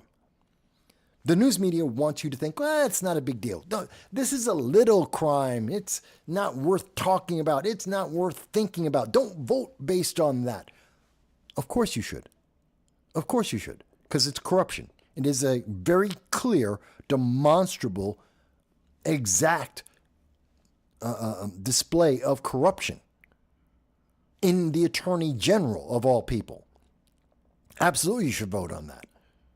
And it doesn't matter whether you like the right or the left. I mean, you can vote independent. I don't care. I'm not telling you to vote for the Republican. I'm not telling you to vote conservative. You can vote for a libertarian. You can vote for the Green Party. You can vote for whomever you want. But I'm telling you that Letitia James should be in jail because the law says so. It has nothing to do with me being a conservative or Republican. That's what the law says. And that's what she did. The news media just doesn't want to say that.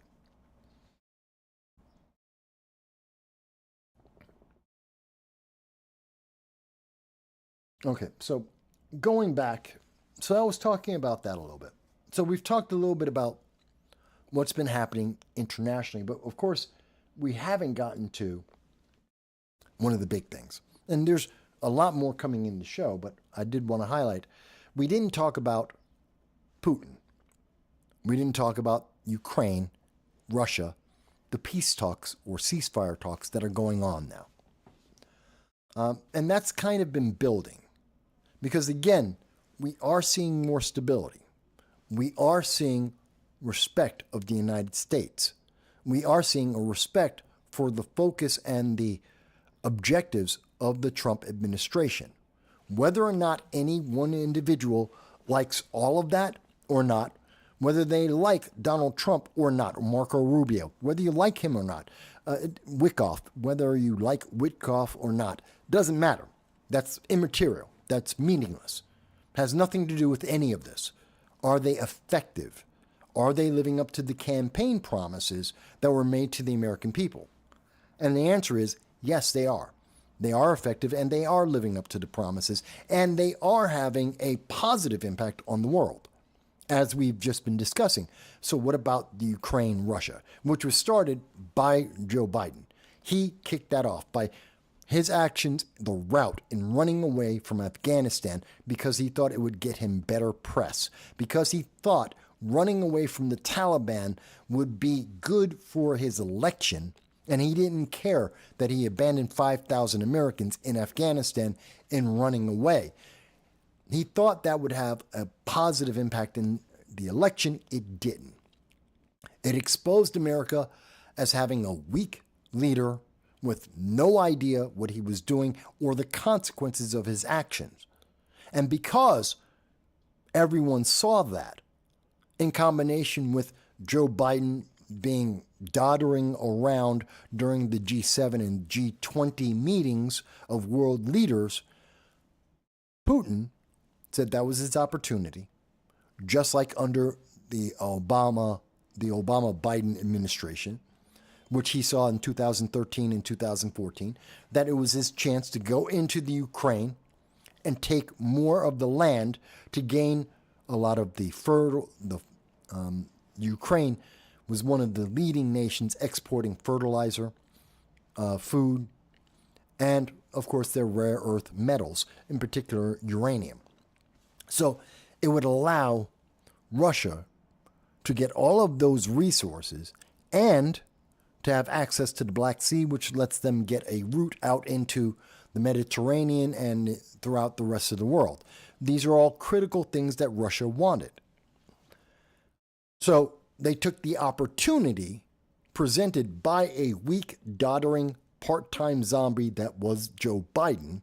They took the opportunity to take the advantage. And Joe Biden did nothing. He didn't offer ceasefires. He didn't offer resolution. Again, like most Democrats, he had no idea how to resolve this, and he didn't care. It wasn't about resolution. It was about looking good for the next election, to minimize the problem, to throw money at the problem, and then get through the next election. And that's exactly what we saw.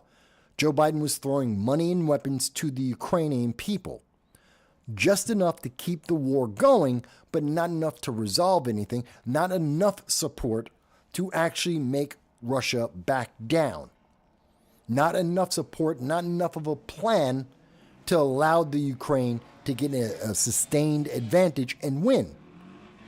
But definitely enough to keep the war going and to make it seem like America needed to keep Joe Biden and Kamala Harris, keep the Democrats in power so that America would eventually win in this conflict. Because America tends to keep our elected leaders during times of crisis. Doesn't matter what the crisis is, but especially in times of war, America tends to re-elect the people who are in power because they were there before and or during the start of any conflict, and they would understand it the best, so we keep them so they can get us out of it. That's the mentality that the American people have always had in terms of conflicts. That's why the way Americans have voted in times of crisis and conflict. And Joe Biden was capitalizing on that in not providing enough money, enough support, enough of a plan to end the conflict, to get Putin to back down.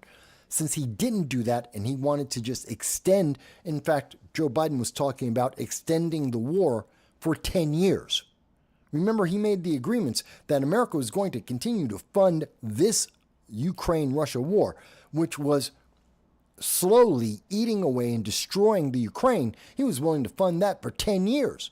As long as he and Democrats were in power, they'd continue to fund the war without ever asking for a ceasefire, without ever having peace talks, without having prisoner of war exchange, without actually trying to end this. With no solution, they would just keep the war going forever, as long as it meant that Democrats would have power. And the Ukrainian people didn't matter. They were of no consequence to this. It didn't matter whether they died or not. This was about Democrats having power and giving a reason why you can't replace them because, we have a plan. We've got to be here for the next 10 years because this war is going to be going on for 10 years. We're funding it for 10 years, so we know it's going to be a 10-year war. We have to keep fighting because maybe some miracle will happen and the Ukrainian people will win, which is never going to happen. Never was going to happen, and everyone has known it. But it was never about Ukraine winning. It was about Democrats keeping power. No one likes to frame it that way in terms of the news media, in terms of Democrats and those who hate Donald Trump, who have TDS, Trump derangement syndrome, who are into the orange man bad in everything. They can't look at this and say anything but it has to be Joe Biden, Democrats. They have to be the solution, no matter how bad their solution is, no matter how far down the road they kick the can. It's got to be the better solution because Trump has to be the bad guy. Trump's policies have to be horrible. They have to fail. They won't. They aren't. They don't. So, as an example of all of that, there is what we're seeing with Putin. Putin didn't show up to direct talks one-on-one between the Ukraine and Russia. And he didn't show up because he doesn't have to, because he doesn't care, because he's winning. It's just that simple. The direct talks that happened on Thursday didn't involve the United States, which means they held no stakes. Ukraine is losing. That is a fact. Russia is winning. That is a fact. Without the United States, even if Europe actually wants to and tries to do anything, they cannot do anything without the United States, and they can't even get anything done for 5 years. I'm not saying that. Prime Minister of England, Keir Starmer, said that. The EU said that. We already know. Because the Democrats told Zelensky to throw a fit in the White House to try and get more like he did under the Biden administration, well, this time he wasn't getting his way. So he got embarrassed and he got kicked out of the White House. and he ran over to Europe because the Democrats said, don't worry, Europe has your back. They will protect you. They will take care of you. Even if Trump says no, Europe will give you everything you want. He went to Europe, and that same weekend, the Europeans came out and told the world, yeah, we'd love to help Ukraine if the United States is willing. As long as the United States has our back, as long as the United States will put in the lion's share of the money, that the United States will give the physical guarantees, at least for the next 5 years. Because if Europe does everything right, and moves as fast as is humanly possible and cuts out all of the red tape that they have been building up for decades, it will take them at least 5 years to build up their militaries enough to effectively protect the Ukraine. Now, someone will say, but Mike, that's not realistic because, I mean, if Russia attacked Germany, they'd have a military in a day. There's a big difference between it's your war on your ground. If you're being attacked on your home ground, yeah, every single person in your nation is suddenly a fighter. They are all drafted whether they want to be or not because it's a battle between the invader and your nation. Yeah, so that's not the same thing. We're talking about building up an army and defenses to protect someone else's country. That goes through red tape. That takes time. And we know countries like Italy and Sweden said, no, they're not going to do it. I believe Poland as well said they're not going to send troops into the Ukraine. They will defend themselves, absolutely, especially Poland. They absolutely are prepared to protect themselves from Belarus and from Russia in general, but they don't want to send troops into the Ukraine. Not without the United States. Not without an explicit, absolute guarantee that the United States will financially and physically defend the Ukraine. Without that, they got nothing. So Putin is in the win. When he saw that, Putin knew not only was he winning militarily, he had won politically. And so he doesn't have to care what the Ukraine thinks. He doesn't have to do anything. He's winning. The longer it takes, the more he wins. That's why the talks, direct talks, no one took them serious. Everyone understood the same thing that I'm explaining right now. The news media knew this. They knew Putin didn't care, that this was a joke. And literally, it was. Why? Trump wasn't there? And Putin had no reason to be there. So it was always a joke. Yes, there's now a POW exchange program that is being worked out between Ukraine and Russia. Who cares? That's not a peace deal. That's not a ceasefire. And it doesn't lead to a peace deal or a ceasefire. It's just a prisoner exchange. It doesn't do anything. It doesn't help the Ukraine at all. But tomorrow, Monday, President Trump is calling Putin directly, and he is involved. And he's going to be able to get more done in that conversation on the phone than Zelensky could do because Putin doesn't care. He has no respect for Zelensky. He doesn't care where Zelensky is. Zelensky is not a factor because Zelensky is losing. And Zelensky is absolutely 1,000% dependent on the United States. So the conversation, in the best case possible, is never going to be with the Ukraine. The negotiations and their outcome is completely 1,000% only between the United States and Russia, not the Ukraine. Now, for Ukraine, that means that they lose. They're going to lose. They have a choice. They can lose their people and their land if they continue to fight against Russia, assuming that one day some miracle will happen and they will win. That's not going to happen. That's not realistic. That's just not reality. Just isn't. Doesn't matter. I don't like Putin at all. I think he is a throwback to the RFGC, back to the hardline Russian elements. He's the worst reflection of the KGB and what it produced in terms of elected officials in Russia. Horrible. I'd love to see him out of power.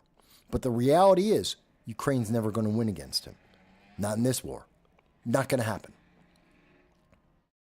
So Zelensky can say, oh, but we must win. We must have victory. A victory he will never get. And he will lose. And his population will get killed. The infrastructure will be completely destroyed. The Ukraine will cease to exist as an actual nation. And quickly. That's his choice. He can continue that fight and the Ukraine disappears off the map and their history ends. Or the United States steps in, takes charge. Yes, we're going to get the minerals. Yes, we're going to rebuild the infrastructure, and we're going to get paid handsomely for rebuilding the infrastructure of the Ukraine that they desperately need. Yes, Russia's going to keep a bunch of the fertilizer, the farmland, the rare earth metals. They're going to keep a huge portion of that. Huge portion. And they're going to get 80% of everything that Russia wanted, they're going to get. Ukraine's going to be diminished. It's going to be dejected. But it will exist. And they will be impoverished. But they will exist. That's the choice that the Ukraine faces, and that's only possible and only exists because we have a strong leader in the United States. They couldn't get that deal with Joe Biden or Kamala Harris. And that's why Joe Biden and Kamala Harris never tried, because they would only get embarrassed, because Russia doesn't care about them. Russia respects Joe Biden and Kamala Harris, the Democrats, as much as he respects Zelensky, which is not at all. These are the realities of the world we live in right now. Whether or not you like Trump or Republicans or MAGA does not matter. Your feeling about them is immaterial. The respect and fear that they instill around the world is what matters, and because they are feared and respected, Trump, MAGA, his focus and policies, because they are feared and respected, there is more stability in the world. That's the truth. It's just the truth. I'd love to hear anyone wants to disagree with me. You're absolutely welcome to do so. You're absolutely welcome to say, Mike, I don't agree, and that's perfectly fine. But this is the reality. And many on the left will find that to be unpleasant and distasteful. Doesn't matter. It's still the truth.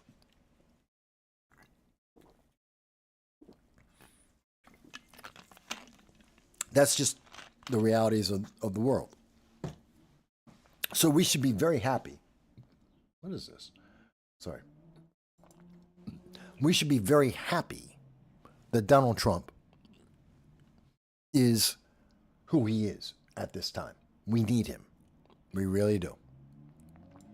All right. Let me move forward. We've been talking about a lot of the international aspects, other than what's going to happen financially. Again, on Monday, the two big things to keep in mind. Monday, we're going to see the bond market specifically is going to be upset. They're going to be negative because of the credit rating of the United States, which we'll talk about in the second half of the show. We'll talk about that more. In addition to that, we know that the other thing that's going to be moving the news on Monday is going to be the conversation between Donald Trump and Putin about Ukraine and what's going to be determined in the future there. With the backdrop that the Middle East is now, the majority of the Middle East is moving in favor, or more favorably at least, with the Trump administration. That's the reality. Qatar made their signal, United Arab Emirates and the Saudi Arabia, they've all made themselves clear. We have a very clear position with Israel already. We've established that, and Iran, I believe, is on the precipice of making several concessions about nuclear weapons, about funding global terror. I think they're on the precipice to concede to Donald Trump, at least as long as the Trump administration is in effect, that they're going to cut back on the amount of terrorism in the world. They're going to cut back, and they will not have nuclear weapons. And as long as they do that, they will be able to survive. If they don't, they're going to be looking at economic warfare that they cannot survive, that they cannot overcome, that they cannot beat, and they know it. So I think that's what you're seeing develop internationally, and that's going to affect Putin. Very much so. Especially after what we just saw with India and Pakistan. Absolutely, Putin is looking at, he cannot discount Donald Trump. But that brings us back into the United States. And again, these are a lot of things people aren't talking about. Palm Springs, the news is out today. There's been some somewhat breaking news on this, that we just saw a bomb went off. A car bomb. It was an act of terror, or it has been deemed an act of terrorism, which I can believe. I mean, it's a car bomb. I believe that it was an act of terror. I don't know if it's an act of terrorism. Not quite the same thing. Hamas are terrorists, and they engage in acts of terrorism. Antifa can be defined as terrorist. They engage in acts of terrorism. People burning Teslas are taking an act of terror. They're enacting an act of terror. They're not terrorists. This isn't about terrorism. They're highly misguided, mentally deranged individuals that are attacking and destroying other people's property because they have a feeling and no one else is having the same feeling that they have. That's deranged. That's mental. I don't care how much you don't like Donald Trump. I don't care how much you hate MAGA. That doesn't give you a right to burn someone else's property. I don't care what you think about Elon. I don't care if you think he's a good guy, a bad guy, doesn't matter. You don't get to burn my property because you don't like the guy who owns the company of the property that I bought. That you don't get that right, ever. That is an act of terror. That doesn't necessarily mean they're terrorists. And so that kind of also plays into what we're seeing here with the FBI. They are saying that this is an act of terrorism. Is the person who did it a terrorist? Are they part of a terrorist group? According to most of the news that's out right now from credible news sources like KTLA is one of the sources. I believe there's also the BBC has reported on this. The Independent has reported on this. International news media is reporting. It seems that this individual who did this was acting on their own. They're deranged. So this wasn't a terrorist organization, it seems. According to even the earliest reporting about this, as you can see here from KTLA Channel 5, the explosion, the individual and their writings, which are all manic and insane, are individual. They don't represent, doesn't seem to represent a group or a logic or thought of a group. Now, the one thing that we see in this is there's a couple of things. So the media has emphasized not only is it an act of terror, but this was an act of terror against a fertility clinic, IVR. And the media is very much into that. I mean, you can see here it's in the second paragraph of this article. The facility target in this alleged attack is the American Reproductive Centers, otherwise known as ARC, a fertility clinic and in vitro fertilization lab, IVF. Now, they highlight that specific thing, one, because they are the target, of course, but the way they could have just said it's a fertility clinic, left it at that, in emphasizing, and a lot of the media out there very much focused on the fact that it's an IVF, in vitro fertilization lab. That's been a big thing for the more left-leaning the source, the more they focus on that, because a lot of people on the right don't like IVF, test tube babies, essentially. When you think of IVF, you're essentially talking about test tube babies. And a lot of people on the right don't agree with that for a bunch of reasons. Some of them because of religion, some of them because of morality. There's a lot of reasons people have about IVF. Is it an effective way for many couples to be able to have a child? Absolutely. Can it be abused by those who are seeking to genetically modify human beings? Yes. Is it moral? Depends on who you ask. Is it okay based on religion? Depends on who you ask. But what we do know is that the individual who has been identified, I believe as, is it here? No. Most recently, just before the show, Guy Edward Bartkus, that's his name, Guy Edward Bartkus, appears to be, he's a 25-year-old individual. He is a loner, apparently. He's mentally deranged. And some of the media, in particular The Independent, identify him as a pro-mortalist. I have never heard that term before.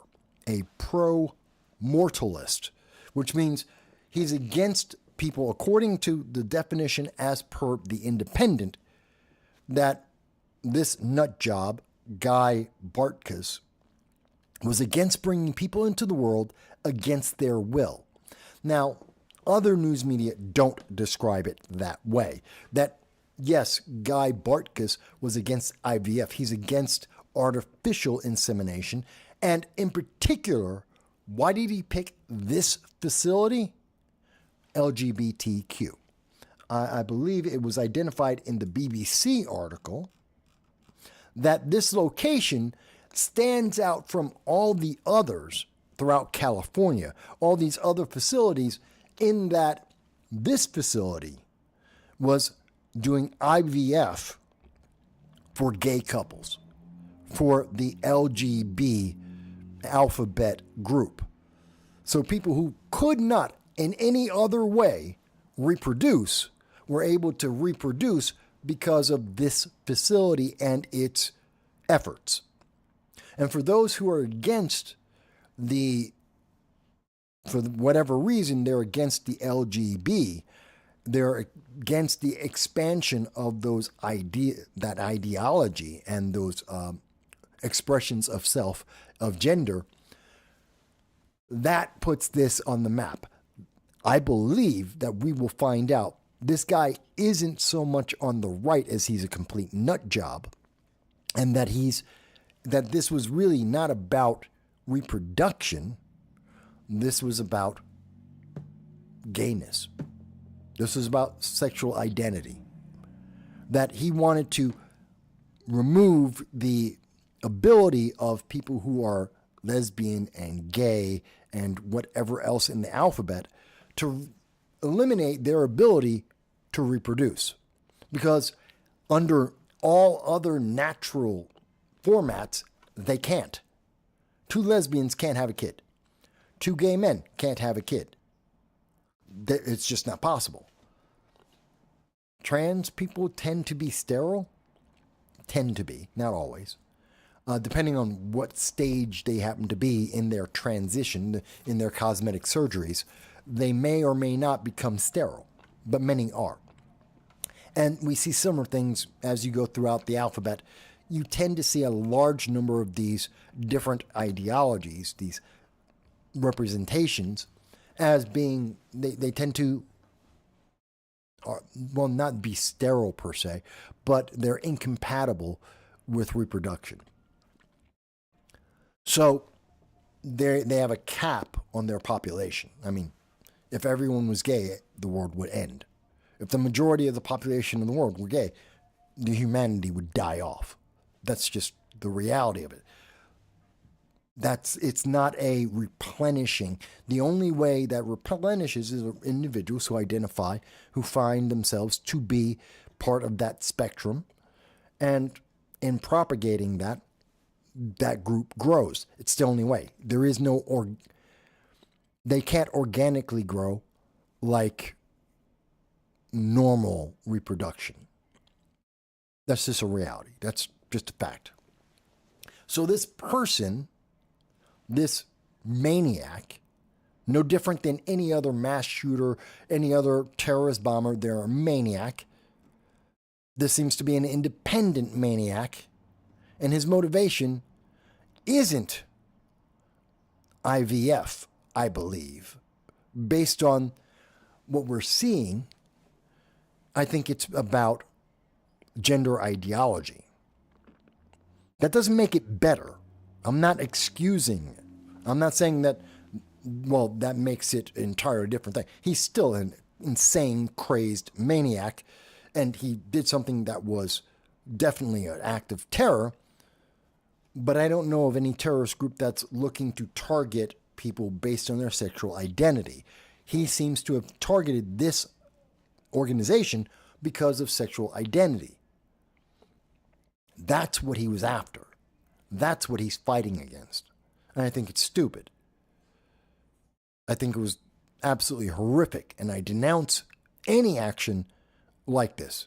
This is horrific, and no one should support this. The good news is Darwinism. He had social Darwinism. He killed himself, apparently. Apparently, in trying to set this off and trying to record the bombing going off, he wound up killing himself, apparently. He ended his own life. And you know what? That's a positive for everyone in the world. Insane maniacs like Guy Bartkus, if he in fact was the one who did this, if he did this by himself, is a maniac. Yes, I see you. Yeah. He is insane. He does, and the fact that he did social Darwinism and removed himself from the gene pool, hopefully before reproducing, I'm not upset about. And considering that he's 25 in a nut job, I think the odds are pretty good he didn't reproduce and pass on his genes, so I'm not upset about that. Other people may be, everyone has their own choice on it. I'm not upset. Crazed, insane individual who does something absolutely horrific, killed themselves, I'm not sorry. I'm not sorry when people who are trying to commit acts of terror end themselves. All the better for the world. But I think the discussion about this should be about what it really is about. It's not about IVF. It's not. Yes, I know. I'm coming soon. And the reason why it's about IVFs is because MAGA, because of Trump and Orange Man Bad. That's the wrong thing. Because if we're not dealing with the root problem, we don't resolve it. Blaming it on MAGA, blaming it on Orange Man Bad does not help us stop insane people that want to harm people because of sexual identity. I mean, that's the kind of thing we get from Hamas. That's one of the things we oppose in Hamas and Hezbollah, the Houthis, Iran. We don't agree with those nations because of their insane policies against people with gender identities. That those who are gay and LGB and on the spectrum, all the alphabet. The answer isn't go and try and throw them off of a building or set them on fire or bomb them. That isn't the solution. I think that should be very clear. I want to be very clear about my position on this. I disagree with all of that. And I see this no different than what I see with Iran, what I see with terrorism, whether in the Middle East or around the world. It's the same kind of reaction, and we should have the same reaction to it.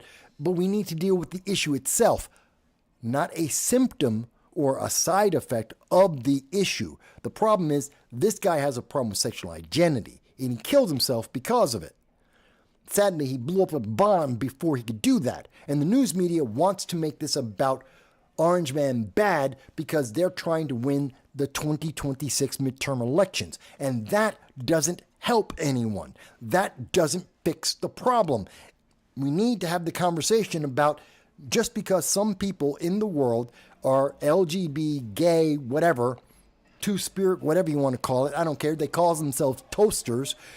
Just because there are people who believe that does not mean that you get the right to go out and end them.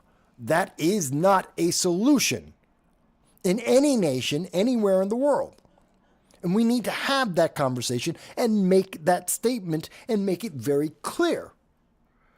But you don't get to say that, and you don't get to have that conversation if we're instead talking about, oh, see, it's the MAGA people. It's about reproduction. See, they hate women. They don't want women to reproduce. That's not the conversation we're having here. That's not the problem inherent in this issue, if I'm correct. Now, I could be wrong. I could be completely wrong. I haven't seen the nut jobs' writings on social media. I haven't seen their background. I don't know. I'm only going by the data that I'm able to see, and the very sparse data, like here in the BBC, something that's sparsely mentioned throughout the news media, but I think it's critical. I think this is absolutely critical. The news media doesn't want to focus on that. They're talking about, oh, well, it's about reproduction. It's not. It's about reproduction of sexual identities, of sexual genders. It's about that spectrum. He did this specifically. There are lots of IVF and fertility clinics across the nation and California that he could have targeted easily. He picked this one. Why this one? What makes this one different? Because it targets as its clientele the alphabet. That's why he picked this place. I truly believe that. I think that's what his real problem was. And that's the argument we should be talking about. That's the situation we should be having a conversation about. That regardless of whether you agree or not about the alphabet spectrum, that doesn't give you a right to kill anyone. Does not give you a right to harm anyone. We're not in Iran.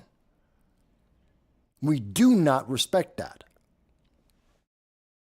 At least that's the way I see that. I don't know if anyone else does, but that's the way I take this information. And I think that's the conversation we as a nation should be having. And the news media should, if I can recognize that, they should too. The mainstream should be focusing on that conversation, not because of the sensationalism, not because of it's going to get them votes, not because it's going to advance their political ideology, but because that's the honest problem that we need to address. Maybe it's just me. Maybe it's just me. Okay. So let me stop there. We'll come back and we're going to talk more about what's going on with the economy. We're going to be talking about what else. So there's still the economy. There's still the Yale professors that are, yeah, I heard you, that are leaving America and a few others.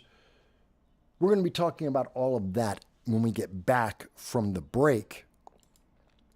Where is it? Hang on one second. There we go. We'll talk about that and many of the other domestic issues when we get back. Plus, any questions you guys may have about whether or not you agree. Is it about reproduction? Is it about gay lifestyles? The Palm Springs car bombing?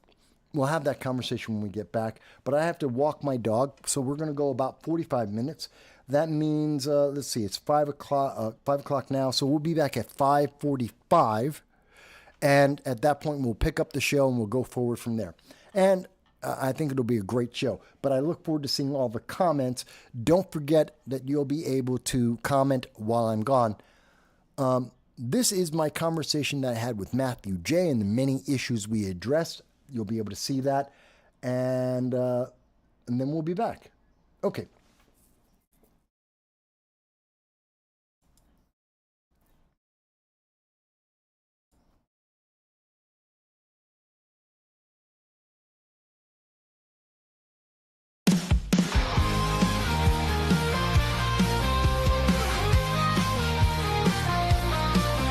There's a dragon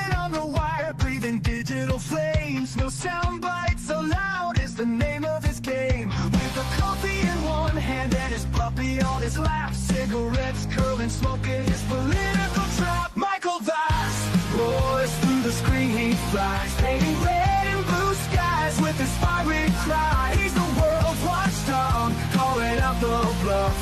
Right-wing swagger, but his heart's pretty tough.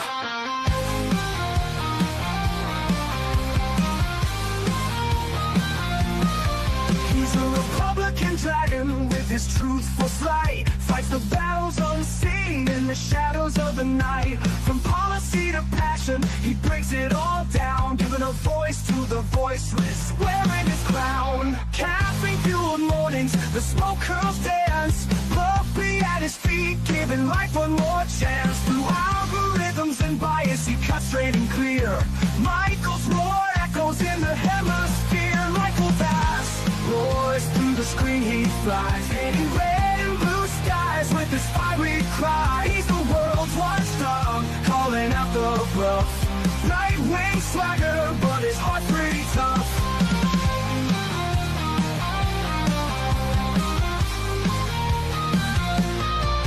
No sound bites allowed is his ultimate creed. A dragon's perspective where facts are the seed. Standing tall on his battlefield of thoughts, guarding the truth that others forgot.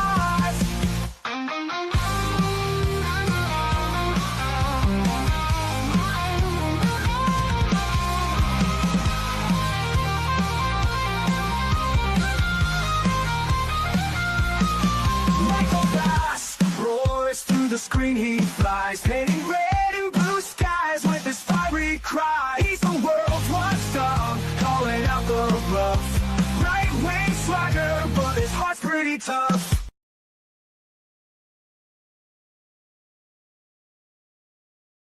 Michael, how are you doing this evening, sir? I'm doing pretty good. I like the weather, other than the rain, which hasn't hit us yet, but it looks like it's coming shortly. That should be interesting since I have to walk my dog one more time tonight. So that'll be fun. No, I got you. I remember walking the dog. Our dog passed last year. We have a cat, and I don't have to walk. We just got a cat a couple of weeks ago, and he's a young cat, a very mischievous cat, of course, doing things that I didn't expect he'd get to. But animals are cool. I'm not a cat guy. I'm a dog. I know it's my wife's a cat person, so as you know, I have no say in that matter. No, if the wife's happy, then you're happy. Yes, exactly. Michael, listen, I want to jump right into it, and man, there is so much going on domestically and internationally. You know what I wanted to jump in first? Now I remember, because we did this last time, and I enjoyed it. I'm sure the followers and listeners enjoyed it.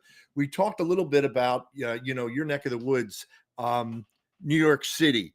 There was a recent election. I don't know if it was a city council or something like that, but this guy was on Bannon, and the guy was talking about New York City Council, and he's MAGA, and things may be changing in New York. Do you know what I'm talking about?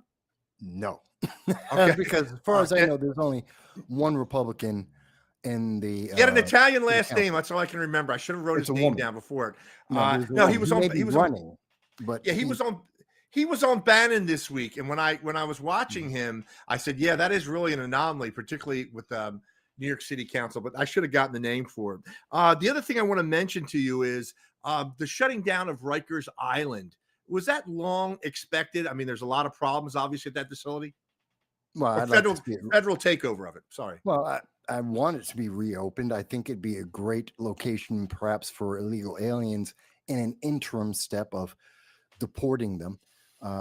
Although it puts them on American soil, so there's some questions there. But Yeah. it wouldn't be bad, kind of like Alcatraz, which is being reopened and theoretically would also house the illegal aliens under the federal jurisdiction. Rikers Island is notoriously one of the worst prisons in the nation, has been for decades. There's been lots of talk consistently for decades that it's always going to get closed, or it's going to be changed, or it's just a horrible location. It's a horrible prison. And to an extent, that's what we want. Prisons should be unpleasant. You shouldn't want to go there because that prevents criminality. You don't want to go to prison. We see there's a huge culture of that says they want to go, but they shouldn't. No, I understand. No, I understand your reasoning there. The thing was, and I'm sure you remember this, last year when the whole Trump debacle, the trial was going on in New York City last year, and you kept hearing city officials, New York City prison officials, whatnot. Well, we're in talks with the Secret Service, and we're going to see if Rikers Island. I mean, that No, was so full of shit. Trump never was going to never happen. going to go there, right? It couldn't. In fact, there's no facility that would allow, if there is a president, even without him being president, because of his security rating, his secret detail, his Secret Service detail, no matter where they would, if he had gotten put into jail, into prison, then he would have to be either in a unique facility just built for him, or it would have to be in a, say, Trump Tower, where he would have to be detained inside that building, that property, because Secret Service carries firearms. They carry weapons. You can't take a weapon into a prison. Can't. And if you were to do that, that would cause massive security questions. Trump could not be in general population because that would create massive security problems. There's a host of problems if he were to do that. So that was never real. You can't take that wasn't meant to be real. It was meant to pump up. And if it was food, red meat for the progressives, for the Democrats, to give them hope at the time that they had no hope. They had Joe Biden had just been revealed publicly, unequivocally, as a part-time zombie president. Kamala Harris had just been installed, and suddenly the rank and file Democrats found out that they actually had an authoritarian party that didn't care about them, that was determined to do what it wanted, regardless of what the rank and file may have wanted. And so we were in that window, and that's when they started saying those things. They weren't real. They were never real. No, I got you. Michael, let me ask you a question, sticking here with New York politics.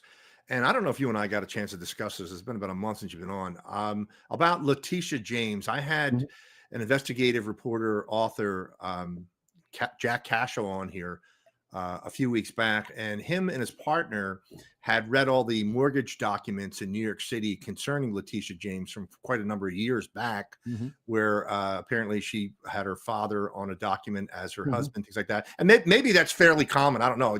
It sounds fraudulent to me. But my question to you, Michael, is there's currently an FBI investigation, I believe, into Letitia James. Does that investigation have legs? Yeah, she's a criminal. She's going to go to jail. And I say that definitively because the original document, when she was 20 years old, with her father claiming that he was her husband to get her first property, a lot of people will forgive that. One, we're talking about 30, 40 years ago. So time, it's irrelevant in terms of time. In addition, he was helping his daughter to start her career. And I think most of us would, if any of our parents would do something of a similar nature to help their child start their career in their life. So that's fine.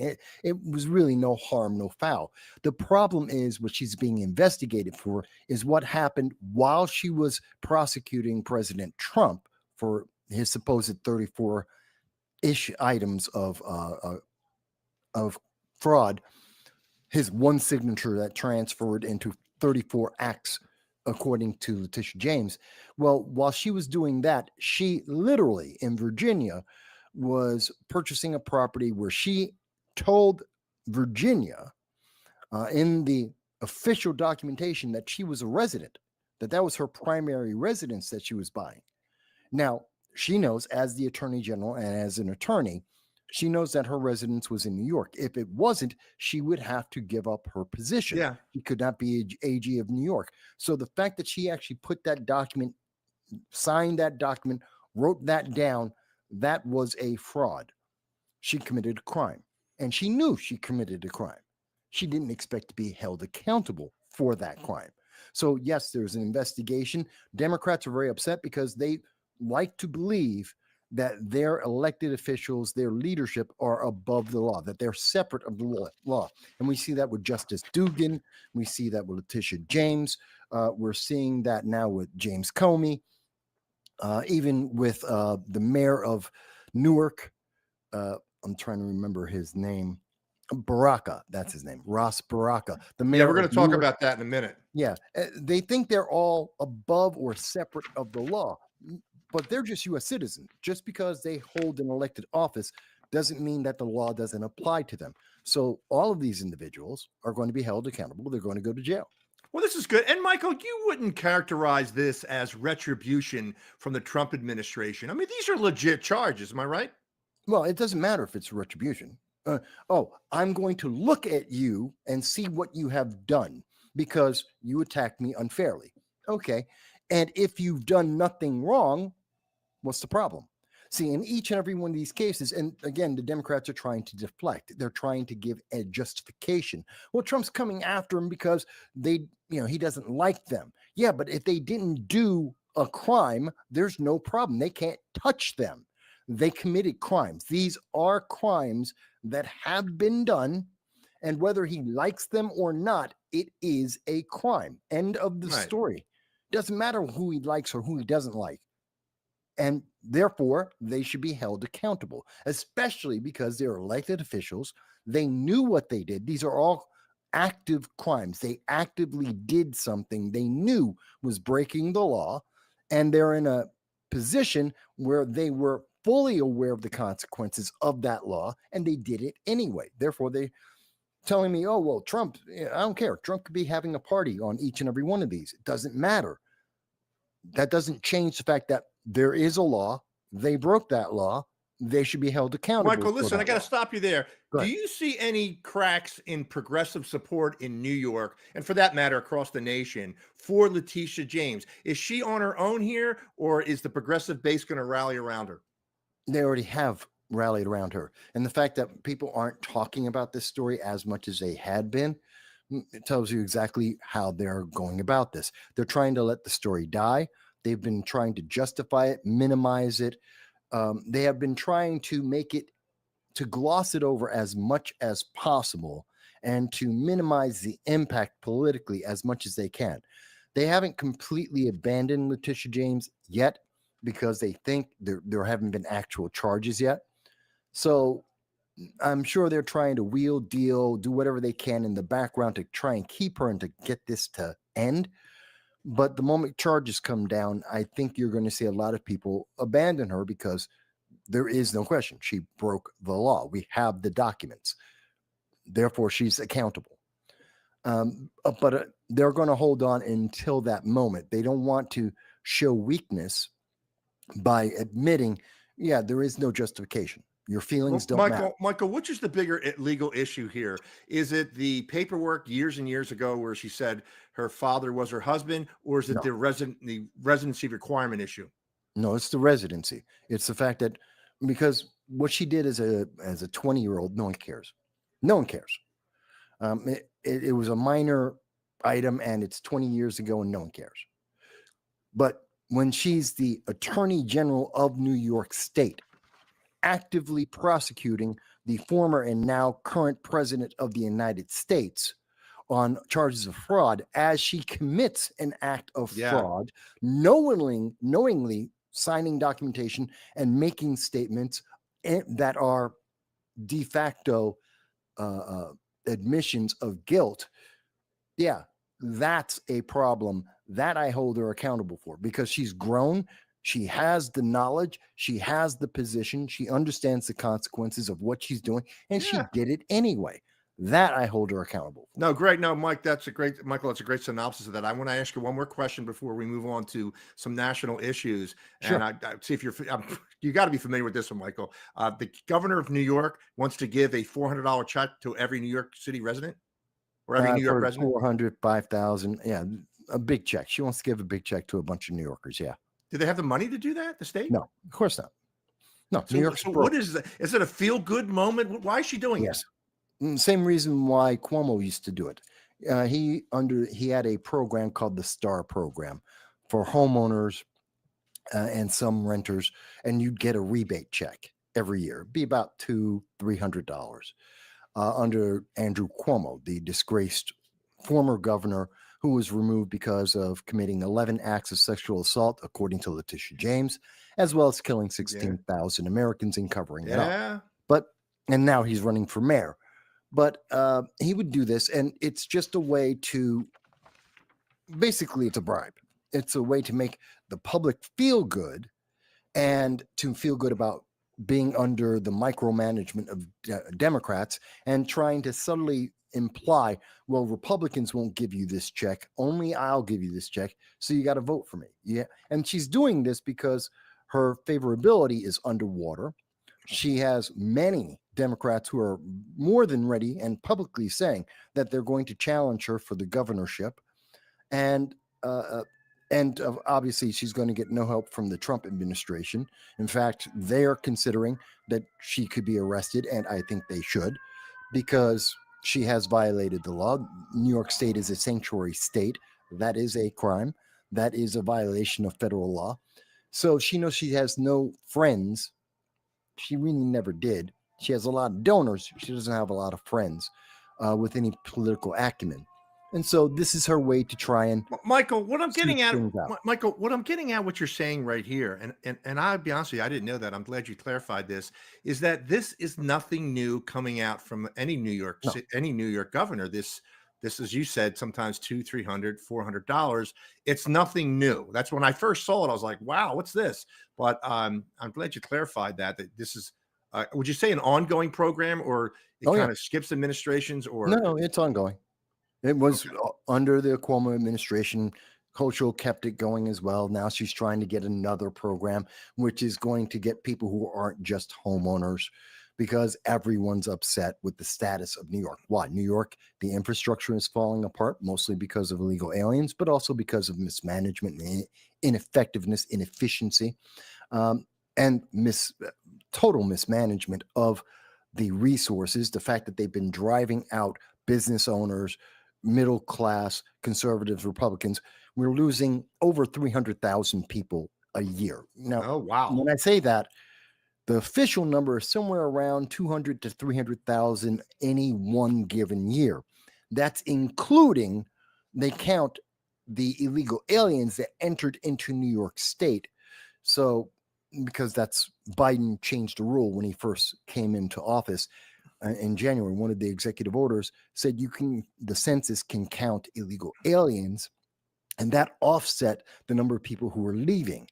So, in fact, there's another 100,000, roughly, another 100,000 New York residents who are American citizens who left, but there's 100,000 illegal aliens that have replaced them. That has offset the number. So when I say 200 to 300, the real number is actually 300,000 to 400,000 leaving the state every single year. That is significant. That's over 10 years. Yes. Michael, we're going to move. It was great.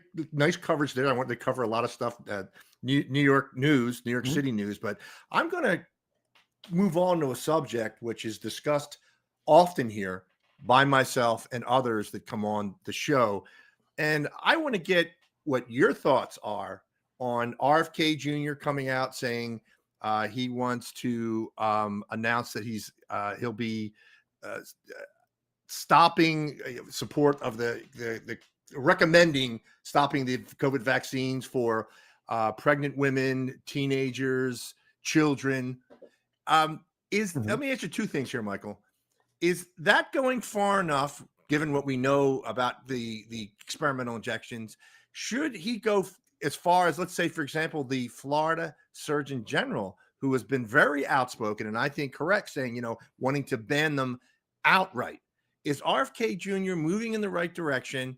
And if so, is he doing it quickly enough? Removing mandates is always the right thing to do. American citizens have a right to choose. Whether or not any other American agrees or likes the choice that is made, we have that choice. Doesn't matter if you think it's a good choice or not. Given that this is a medical issue, and we know that every medicine that has been made by mankind has a side effect. That is a fact. Yeah. That is every single medicine ever made has some number of side effects, some severe, some not. And we usually find out over a period of about 10 years after they have. Normally, the process is you go 7 years through Good testing, point. 10 years in the public. So you have 17 to 20 years of data. And then we see some recalls come in. That's usually at the 20-year mark.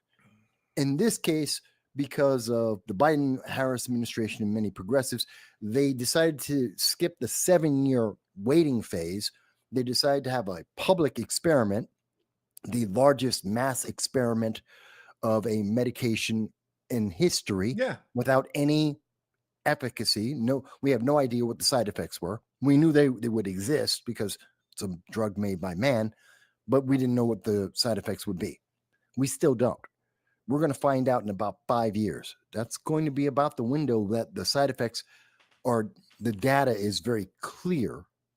So anything that reduces the mandates between now and the next 5 years, especially in critical populations like children who don't need it, and pregnant women who, oh my God, we have to protect the baby. We don't know what the side effect will do.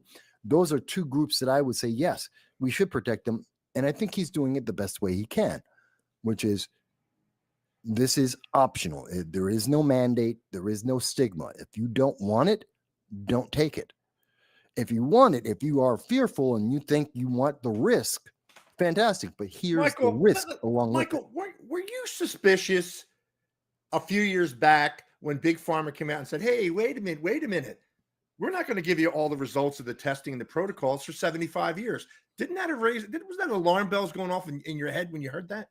I have videos that, well, some of the videos are still up where I was publicly making the same argument that I'm making right now, which is a medically sound, a scientifically sound argument.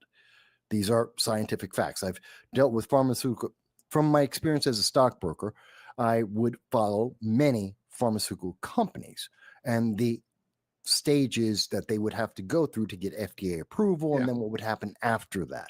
That was very important financial data, because knowing whether a drug would get approved, what kind of side effects it was happening, that would affect, of course, the sales and therefore the stock price.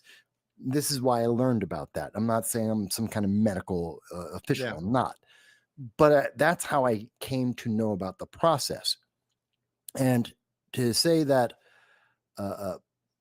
that we can't have that discussion, whether from a financial aspect that leads me to it, or just from pure curiosity. Oh, well, you have to. The worst thing that I ever heard, which I thought was really ridiculous and should have made everyone have a red flag. The science is settled. That's insane. That's not the definition. The definition of science is the eternal quest of questions. We get an answer and then we ask another question, because there's more to know. There's always more to ask. There is no such thing as settled science. Anyone who tells you the science is settled has an agenda, always. And that has been the rule of scientific method, the scientific reporting and data and experimentation. That's why we do all these things, because it is never settled. And anyone tells you otherwise, again, they have an agenda, and that agenda most likely isn't in your favor. That's why they're lying to your face. Well, Michael, look, Big Pharma, because of the money, their tentacles obviously are everywhere. And I don't know if I said this to you over the times you've been on the program, that before Elon Musk purchased Twitter, I merely said back in 2021 or 2022, I said, do you trust the CDC? And I think I remember telling you, by the time my finger came off the enter button, I was suspended for a week. All I said is, do you trust the CDC? And of course, we have subsequently found out, and Michael, this is important stuff. I mean, I think people could watch the show and say, oh, Matthew J., Michael Voss, this is water under the bridge. No, it's not. If we get round two, they've got the template for what they want to do as far as censorship is concerned. And don't think that they wouldn't try to institute the same programs they have. That's why I want to discuss tonight, because I don't want the same thing happening. Unfortunately, it's so slow, and we can get in a much wider issue with Operation Warp Speed. This was a Department of Defense operation The big pharma was like the middleman, just making and distributing them. It's much wider issues, and maybe that's why RFK Jr. may be dragging his feet, because he doesn't want to go toe to toe with President Trump, because President Trump is still, it seems to me, a big fan of Operation Warp Speed. He wants to end all the Trump wants to end all the mandates, things like that. That's great, but you got to go further than that, because I know people in the medical industry. I don't want to name people, but I know a lot of people that are close to me that see the blood clotting almost on a daily basis, the myocarditis, all kinds of medical issues. Menstrual cycle, it's extensive. The knowledge out there is extensive, but we barely see it. There's only a few people out here, including you and I, that are even willing to discuss it. At this point, 5 years later, I think it has to be discussed. Well, it's like most issues. If it's not part of the approved media, then it's something that the mainstream tries to hide, gloss over, or to obfuscate in some way. And then that's why they're having such low trust numbers. And to all the polling, the trust is not with the mainstream news media, because we've seen them lie many, many times. We've seen that they are willing to push the political agenda above the truth and then lie to us that that's what they're doing. It would be one thing if they were being honest. It's like, Mike, you got a Republican view of a lot of things. Yes, I do. Of course I do. I'm a conservative Republican. Of course I do. I say that up front. That's not a question. But again, my data is empirical and it is internationally verifiable. So when I was talking in 2020, actually late 2020, early 2021, when the WHO, its European division, was coming out and saying certain things about masks and the process at that time, was I scientifically correct? Absolutely. And yet I still got punished. I remember I got one time, there was a reporting from NBC News and NPR based on a John Hopkins report. And I had it up on screen, the report, the article by NBC News, the article by NPR. NPR and MSNBC were both saying the opposite statement from each other, quoting the John Hopkins report, which said an entirely different thing in the report itself. Right. And I just pointed those three things out. And I, of course, I got a content strike, and I was off for a week because I didn't, they were saying I gave medical advice. I didn't. I'm quoting medical documentation and the mainstream news media, but you can't do that. Well, I know. Well, Michael, like, I have to ask you this question. Sure. Actually, I had a gentleman on last night.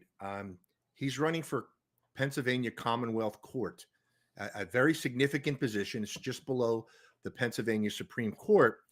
And when I was doing some research on him prior to him being on the show last night, I saw that he was a leading advocate for the people as far as fighting the lockdowns, the COVID restrictions in the Commonwealth of Pennsylvania. The then Attorney General Josh Shapiro, who is the governor now, there were places closed down. For example, strip joints would be open, churches closed. You know the whole deal on that. Well, anyway, he was representing a restaurant that had accumulated over $100,000 fines. Either, I guess, they had their restaurant open an hour or two later, or some bullshit mask requirement, or something like that. He won the case. But what he said to me later in the discussion, Michael, he said there are dozens and dozens of cases on the docket in the Commonwealth of Pennsylvania for businesses that are still trying to get their liquor licenses back, and all kinds of business. So the litigation continues. I thought, and maybe you can clarify for the audience, Michael, that I thought that was all emergency authorization, whatever they declared a temporary emergency. I thought that's in the rear view mirror, but apparently the litigation is going strong, and all those actions, and it's probably not just in the state of the Commonwealth of Pennsylvania. It's probably in a lot of other states that businesses lost, as you know. Well, there's always businesses. There's always a consequence, and there's always a carry-on for any law and any legislation that's done. So in terms of law, many liquor licenses, depending on where you are in various states, but generally they would say that if you have a violation, if the state has closed you down, you are in danger of never getting that liquor license back. It doesn't matter if it was right or wrong. The state closed you. Therefore, they have a bias against you from ever getting that liquor license back. And Good there are point. many rules and similar consequences for other businesses where now they have been tainted because their license was affected, their ability to speak to the public was somehow hindered or impeded by these regulations that now we say are absolutely ridiculous, but then we're said you can't question them. Yes. And so we have a lot of and the courts move very, very slowly. It's realistically, it's only been 3 years since 2022 when we really started seeing things open up, and many things didn't fully open up until 2023. So we're talking about 2 to 3 years. It's not a long time. This isn't ancient history. People like to make it seem like that because they tend to forget things within 3 months. Yes. But the reality is we're only talking about 2 to 3 years ago. This isn't ancient history, and these things are in the courts, and courts can take up to 5 years. So this is current legal matters. We haven't seen all the consequences of this, and there will be more businesses that are going to continue to suffer. More businesses will close as a consequence of what happened in 2021, 2022. We just haven't heard the media account for that. Why? Because that makes Democrats look bad. Yes. It makes Joe Biden and Kamala Harris look bad, and therefore they may not vote Democrat in the future, so the media won't talk about it. It's not a popular topic. Michael, what was their criteria for Mhm. essential services or essential businesses? I mean, that was all over the place. And the attorney I had on last night running for Commonwealth Court in PA, he told me, and I got to remember, I got to listen to the program again I did last night. He says, wasn't it convenient some of the governor's relatives' businesses were declared essential? I can't remember exactly what they were, but the politics, like you said, the politics reeked all over this, man. And people, yeah, you saw this, Michael. People that had businesses that were generations and families were shut down forever. And I know what you said, Michael, and this is an important point. I want to bring it up again. What you said. It doesn't matter if they shut you down, liquor control, whatever. They're tarnishing your business, and it may affect your your litigation trying to reopen your business. So yeah, it's a big mark, and it was such a disturbing time in American history. But my concern and my question again to you, Michael, is we could still get hit with round 2 of this. We don't know what's going to happen. Not really. Not the same way. The same things wouldn't happen again. But you could see, like everything that happens, the first time is the big shock, and then we adjust and things are changed. It's tweaked. We saw that with some election mail-in voting, the manner in which mail-in votes are done, the manner in which laws that affect elections, how they get put through the judicial system. There were things that were done under emergency, which were largely found to be unconstitutional and reversed. And now there's a new process. Many of these legislations that were done in emergency powers have been reinstated under normal powers through the regular judicial system. So could the same thing happen? No, but something similar? Maybe. The big question is, if there's going to be another claim of a global incident, a global crisis, the public now is somewhat inured against that messaging, and they're going to ask the question. More people will ask the question of what is really the nature of this. We need more details. We need more data to back that up. We can't just believe because we've been lied to consistently. We need to see the proof. And in countries like the United States, which is pretty much unique in the world, you will hear people fight back against that because people say, I need overwhelming evidence to agree with you. And you won't see the same levels. We had in 2020, 2021, we had about 80 percentile of compliance, which is insane because of the fear. And I don't think you would ever see that again, but you could get 60%. Michael, listen, I'll agree with you partially that we may be a little wiser. But when I look back, I learned a lot of lessons. When I look back at what was happening, let's say in Western European capitals during the height of the COVID restrictions, and there were demonstrations, some of them pretty large. And then I look what was happening here in the United States. Little to no pushback. So as I said, I partially agree that No, there was pushback. See, you're wrong, man. I remember I was the only one who did it in central New York, Broome County. I covered 4 different protests, including doctors and nurses who were part of the protests against what was going on, the restrictions and the medical and mandates at that time. This is 2021. I covered all 4 of them. I was the only one. Not the news media would not come out. We had over a couple thousand people at each and every one of those events, a couple thousand people. And the mainstream news media would not cover this. What are we talking, Mike? What time frame? 2021? When? Around then? 2022, maybe? It was 2021. Okay. No, I'm not doubting that was happening. I don't know. I guess what I'm thinking, I'm not saying what was going on. That protest was good. That any amount of protest. I guess what I was kind of referring to on a grander scale, 100, 200,000 people, letting the powers that be closing down cities, whatever, just showing, that they're not happy with the COVID lockdowns.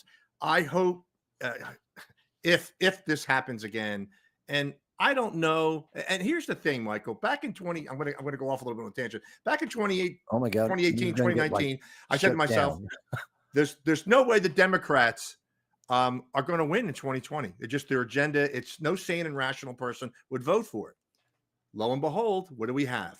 We have the release. We have a bioweapon release, and then subsequently we have the mail-in ballot fiasco. Unsupervised Dropbox. You've done it. I know you've done it ad nauseum on your programs. And I'm thinking to myself, Michael, you look where the Democrats are now as far as the lowest rating, and just completely nuts. They want to bring terrorists back to the country. All this, and you say, you know what, Matthew J.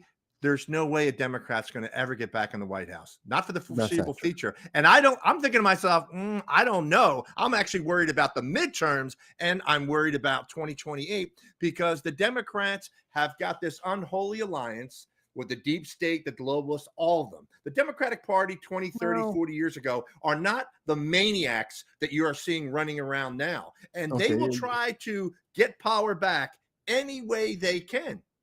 Okay, but you're conflating a couple of things in there, and a lot of people are, both for and against. But the reality is, will Democrats probably win the 2026 midterm elections? Yes.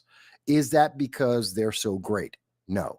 It's just the normal process. It is normal. I know that one of the houses, well, the mainstream media doesn't, or at least they're not telling anyone. They're making it seem like, Democrats are going to win because America rejects Trump. No, it's just this is the normal process. When we have a very strong win for a party in the presidential year, then the midterm normally has a slight reversal of that readjustment, and one of the houses, either Senate or the House, usually flip to the opposing party by a slim margin. That is what normally happens. I know. Every single president, first and second terms, it's normal. But they're trying to, but it's the wording that goes along with that. I mean, in 115 days, we have heard that Trump's going to put us into World War III, that women have lost all their rights, Black people are going to be put into chains, Trump's going to deport Americans to El Salvador. I've heard every horror story you could possibly imagine. And that is because Democrats feel that this normal trend of this minor reversal isn't going to happen this time. Why? Because Trump is actually effective. He is being efficient, effective, and most importantly, he is actually living up to the promises that he gave on the campaign trail. Whether you like them or not, you can't say that about Obama or Biden or Clinton. You can't even say that about Bush 1 or Bush 2. They didn't do it, but he is. And that is the thing that's making a very big difference. And that's why you're seeing the Democrats are trying to front load everything negative. just because, and by the way, just because Democrats, if history is correct, and they get a 218 to 220 to 218 seats in the House, a two vote margin, that doesn't mean they're going to win in 2028. That has nothing to do with it. That just means that the agenda for the Trump administration would be slowed down, which is why everything has been so front loaded with executive orders. And we were talking about that last time. And that's why you're seeing so much impetus put into getting as much done ahead of the midterm elections, because this is a process. Everyone knows, everyone in politics knows this happens. Everyone knows this is clockwork, the way this tends to happen. And so he's trying to get everything done that he can, so that when his agenda slows down, truly slows down in the second 2 years of his term, well, most of the heavy lifting has already been done. That's what we're generally seeing. But I see Democrats are in trouble. I mean, think about what they're dealing with. They got Letitia James. She's going to probably go to jail. Why? She's a criminal. We see Jake Tapper now has flipped on the Biden administration, putting out a book saying, hey, I just found out that, Joe Biden was a zombie part-time president. No shit. We all knew that. And you're seeing people like Judge Dugan, who got arrested. Why? She's trying to say, I'm completely innocent. I have immunity for breaking the law. In fact, the fact that she's claiming that she has immunity is telling you that she knows she broke the law. And she's just saying, but I have an excuse. I have a justification. There isn't one. That's not correct. And you're seeing these kinds of cases coming out, and everyone's saying, you know what? There's nothing there with the Democrats. Authoritarianism, yes, lots of that, lots of promises, nothing else. There is no substance to what they're providing.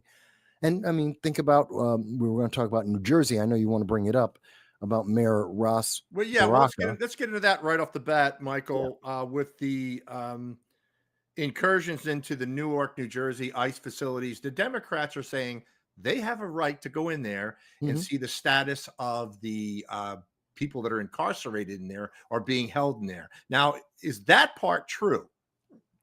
With qualification, yes. Now, let's be very clear. A member of Congress has the right to go to detention facilities, which is why it was so shocking when Ted Cruz tried to go down to the southern border under the Biden administration to see the children. They let him in, but they wouldn't let him record. Remember that they had one of the Biden appointees, they were standing in front and trying to block his video. And he was saying, I'm a senator.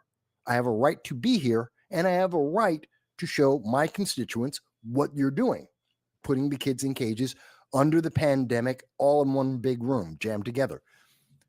So no one disputes, do they have the right, members of Congress, to go to a detention facility? Yes. Does the mayor of Newark, of any city, does a governor have the right to go to detention facilities? No. Full stop. They do not have the right, period. So if they were truly going to the detention center because they were worried about the detainees, why did none of the members of Congress actually go in and see those detainees? Because they weren't there for the detainees. They didn't care about these illegal aliens. They knew they were okay. They didn't care. They were there because Mayor Ross Baraka, Newark mayor, is running for New Jersey governor, and he's losing to other Democrats. And some of the critical with the liberals and the progressives and the moderates, he is losing in the polling. And so they needed something to lift up his popularity. And this was their popularity gimmick, to take him with them to go in and try and say, I have to save these illegal aliens, even though they're criminals and they need to be deported. And that is the proper process for them. He stepped onto the property. And I actually saw the video, 3-minute long continuous video from the Department of Homeland Security, body cam, uncut, watching that video. And Ross Baraka, the mayor, broke the law. He was unauthorized in an area that he had no authorization to be in, much like the illegal aliens they were claiming to see. And he was warned, but when he was warned, he was already over the threshold that he had no authorization to be in. He's already committed the crime. The warning is moot because he's already committed a crime. Michael, just so the listeners and followers know, I did see some video, but as far as the Newark mayor is concerned, and I'm glad you made that abundantly clear that he doesn't have the right to go see the status. None. Why was he arrested? Did he breach the gates? Yes. Or was he told to disperse and he wouldn't? What exactly transpired? No, according to the body cam video from DHS that is uncut, a continuous video. We can see the numbers scrolling. You can see it for yourself. It is public now. It isn't something that a lot of news media is talking about, but it is public. And what you will see is that he was already inside. He entered into the gated portion. So you have the gated portion, public's on this side, everyone authorized on the other side, and that's where the prisoners or the illegal aliens are. He was having the conversation on the side that requires authorization. He entered with the members of Congress. He was stopped. He was told by law enforcement, DHS and others, ICE and others, that he lacked authorization. There's audio to the video. We hear that they say, members of Congress, yeah, you can go ahead. You are authorized. You can go. He is not. He is a mayor, which makes him a regular American citizen like anyone else. He has to go. And we're warning you that if he doesn't leave, he's going to be arrested. This was after he committed the crime. He already entered the area without authorization. So when one of the supervisors became aware of who he was and said, no, he already crossed the gate. Arrest him. He already committed the crime. There is no warning. Warnings don't apply. He already broke the law. Arrest him because he broke the law. Well, Michael, listen, and I know then the congresswomen started to fight with law enforcement. There you go. Yes. To try and either allow him to escape, which is a crime, and or impede his arrest, which is a crime. And she assaulted law enforcement, which is a crime. And I believe it was Representative McIver. Who did that. And so she should also be arrested, not because she wanted to go into the ICE facility. No one stopped her. She and the other two members of Congress could have gone anytime they wanted. They didn't care. This was about a good point. Op, and she committed a separate crime, which was assault and attempting to aid a criminal. Michael, are these felonies? Are these felonies? Some of them might. I believe assaulting law enforcement and aiding a criminal can be. Depends on the degree of but is the ICE facility a federal facility? It is a federal facility. Well, then we're talking of federal crimes here. Well, these are federal laws. The trespassing for Mayor Baraka, that's a federal statute, 25 CFR 44411. Michael, have charges been filed or not? I believe I know he was detained. I believe he was arrested. I believe he has been charged. But the Democrats no. The Democrats no.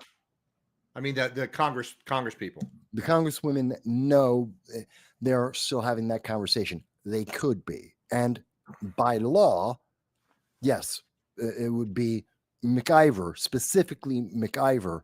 She can be, and if you look at the video, if you see video of it, she's the black woman in a red jacket, only one with a red jacket there, and you can see it. Now, what you most likely will see, and what the media has been pushing, are selected clips, which are about 15 to 30 seconds long from different angles of individuals who are showing you only parts. So a lot of people don't realize who's in the video, what's going on entirely. But if you look at, and I did this on my own show on Sunday, I took a half hour. I looked at one of the 44-second clips, and then I looked at the 3-minute long body cam DHS video. And we can see from the two different angles, now we understand what was going on in the geography. And so we know that one of the members of Congress who says she was assaulted by law enforcement, no, it was the media, the news media, and members of the protest, other Democrats that were pushing against the law enforcement who were trying to protect the mayor and the Congo MacIver, as they were trying to arrest Baraka, they got swarmed by news media and the Democrats. And one of the members of Congress, another congresswoman, was being pushed, and she had to be protected by her aide. It had nothing to do with law enforcement. That was all the dumb. Michael, here's the thing: what our side's looking at. You know, and I know I'm not conflating the two thing with J6 and whatnot, but you saw people that, for the most part, misdemeanor trespassing, things like that, getting harsh sentences, 18 months, 2 years, or whatever. And then you have a Democrat congresswoman assaulting an officer, a federal officer, whatever, and committing several crimes, actually, and nothing's being done or it's being discussed. Even if a person wasn't political, Michael, they think like, wow, what exactly is going on with American justice? Well, the average American isn't hearing the story. They're already killing the story. The story's dying. Why? Because now the evidence has come out. You notice Democrats came out immediately afterwards and started screaming bloody murder about how it was so unjust and unlawful, and this was criminal, and they were being attacked. And then the video came out. And then as soon as the various videos started showing up, showing what actually transpired, and the fact that everyone was rightfully being detained and arrested, then they stopped talking about it and the story died. Instantly died. Why? Because we have visual evidence with audio telling us every word that was said and how it happened and what each of these individuals were doing. And the fact is, they lose. So rather than keep talking about it, rather than let the public find out that these Democrats have been lying to them, that there's visual evidence that proves unequivocally that they were lying and that they are criminal in their actions, the answer is stop talking about it. Stop talking about it. Don't let the public know and just say, oh, it's just a Republican thing. The Republicans made it up and let's move on. That's what they do. Same thing with Judge Dugan. You know what? Republicans blew it out of the water. Let's not talk about it. Let's move on. Next story, because, they're so evil. They're so MAGA. Oh, my God, they're Trumpsters. Orange man bad. Don't you know? Orange man bad. Don't trust them. Let's move on to the next thing. Why? Because the thing we're talking about, the evidence all proves they're wrong. They lied. I know, Michael. If they skate, I'm going to be pissed off about it. Listen, we got to move on to the next couple topics. I got 2 pages of this. I want to get your thoughts, Michael, on, and if you want to give it a grade. President Trump just is going to be returning, I guess, by midnight tonight from his Middle East tour. Mm-hmm. It looks like, if I count the numbers right, he's secured over $2 trillion of investment in the United States, some of them being large Boeing deals, some of them being defense contracts. By any way you look at it, by stretch, it looks like it was a success, although there are some detractors, people that were kind of mad that he was paying so much attention to, Saudi Arabia and United Arab Emirates and other countries over there.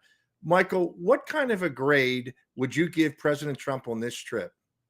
Oh, it was a very successful trip, a Middle Eastern trip, a foreign policy trip. It was very good in terms of business. Obviously, America is benefiting. I saw 1.6 trillion, but depends on who's counting. You see numbers higher or lower. But obviously, it's over $1 trillion in business coming to the United States, which we need. That's a positive. And the reason why he was talking to Saudi Arabia and the United Arab Emirates, because they're the 2 key leaders of Middle Eastern politics. It's Saudi Arabia, United Arab Emirates or UAE, and Iran. Those are the big 3. Israel is its own thing, and they're not part of the.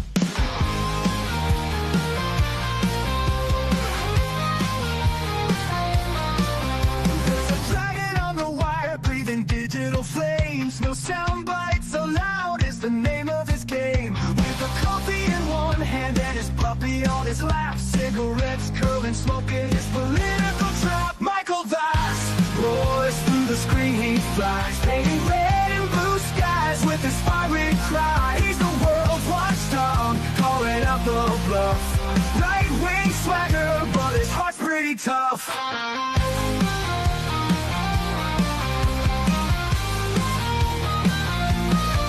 He's a Republican dragon with his truthful slight, fights the battles unseen in the shadows of the night. From policy to passion, he breaks it all down, giving a voice to the voiceless, wearing his crown. Caffeine-fueled mornings, the smoke curls dance, puppy at his feet, giving life one more chance. Through algorithms and bias, he cuts straight and clear. Michael's roar echoes in the hemisphere. Michael Vast roars through the screen, he flies, painting red and blue skies with his fiery cry. He's the world's watchdog, calling out the bluff. Right-wing swagger, but his heart's pretty tough.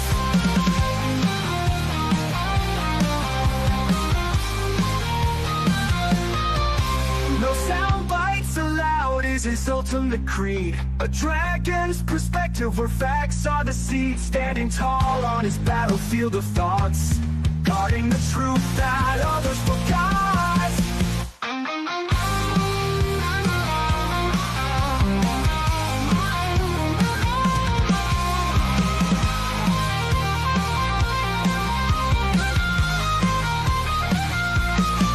Michael Bass roars through the screen, he flies, painting red and blue skies with his fiery cry. He's the world's watchdog, calling out the bluff. Right-wing swagger, but his heart's pretty tough. Hey, how is everybody? Okay, we are back. That's right. We are back at No Sound Bites Allowed. I am your host, Michael Voss, the political dragon here in our offices in the Bronx, New York. This is May 18th. It's currently 5:46. We said we'd be back at 5:45, off by a minute, not a problem. And we've been talking about a lot of very interesting issues that are facing America at this time. Now, I hope everyone had a chance during the break, grab something to eat, have a cigarette, walk your dog like I did. But let's jump back in. Now, in the first half, we were talking mostly about the international policies, about the fact that through the efforts of what we're seeing with Donald Trump, his foreign policy efforts have been effectively making the world more stable, have been effectively making the world more peaceful. Whether or not you like those policies is immaterial. Whether or not you like Donald Trump is immaterial. Doesn't matter. No one cares, because everyone in the world is looking at what is the effectiveness of the United States under a leader with a focused plan. It doesn't even really matter if this plan is correct or not. It is the fact that he has the plan that is the motivating factor we're seeing across the world. Now, that being said, when we look at everything else, well, if we're looking at what happens domestically, do we get the same answer? Is it just as effective? And we were talking a little bit about that before we went to the break. But I should stop, because there was something that during the break, breaking news came out. And before I get to the domestic issues here about Donald Trump and how America is being directly affected, and therefore the rest of the world as a consequence, let me address this breaking news that came out. Oh God, this is all messed up. Bear with me a second. I just gotta fix my screen here. Come on. You know, you get the settings one way, and then it never goes back to the way you had it. Settings are never the way you leave things. Oh God. Come on. All right. So, let me think this. That should do it. All right. So, during the break, news came out about half an hour ago, thereabouts, that Joe Biden, the former president of the United States, has been diagnosed with prostate cancer. And it is an aggressive prostate cancer, which for someone at the age of 82, that is pretty concerning. Now, according to CNN, is one of the last of the major news agencies that is covering this. According to their statements, this is in a very aggressive form of cancer. It is treatable, even though it seems to be somewhat later stage, and aggressive. Biden is 82 at this time, so obviously there are major concerns there.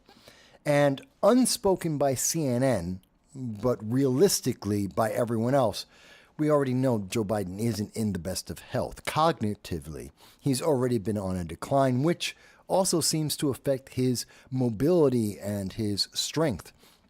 We've seen video for years now. Joe Biden falling over while walking across a flat stage. We've seen Joe Biden falling upstairs. We've seen Joe Biden shuffling, whether he's at, say, a G20 meeting, whether he's on stage with Obama, shuffling around, not walking, but shuffling, taking shuffling steps.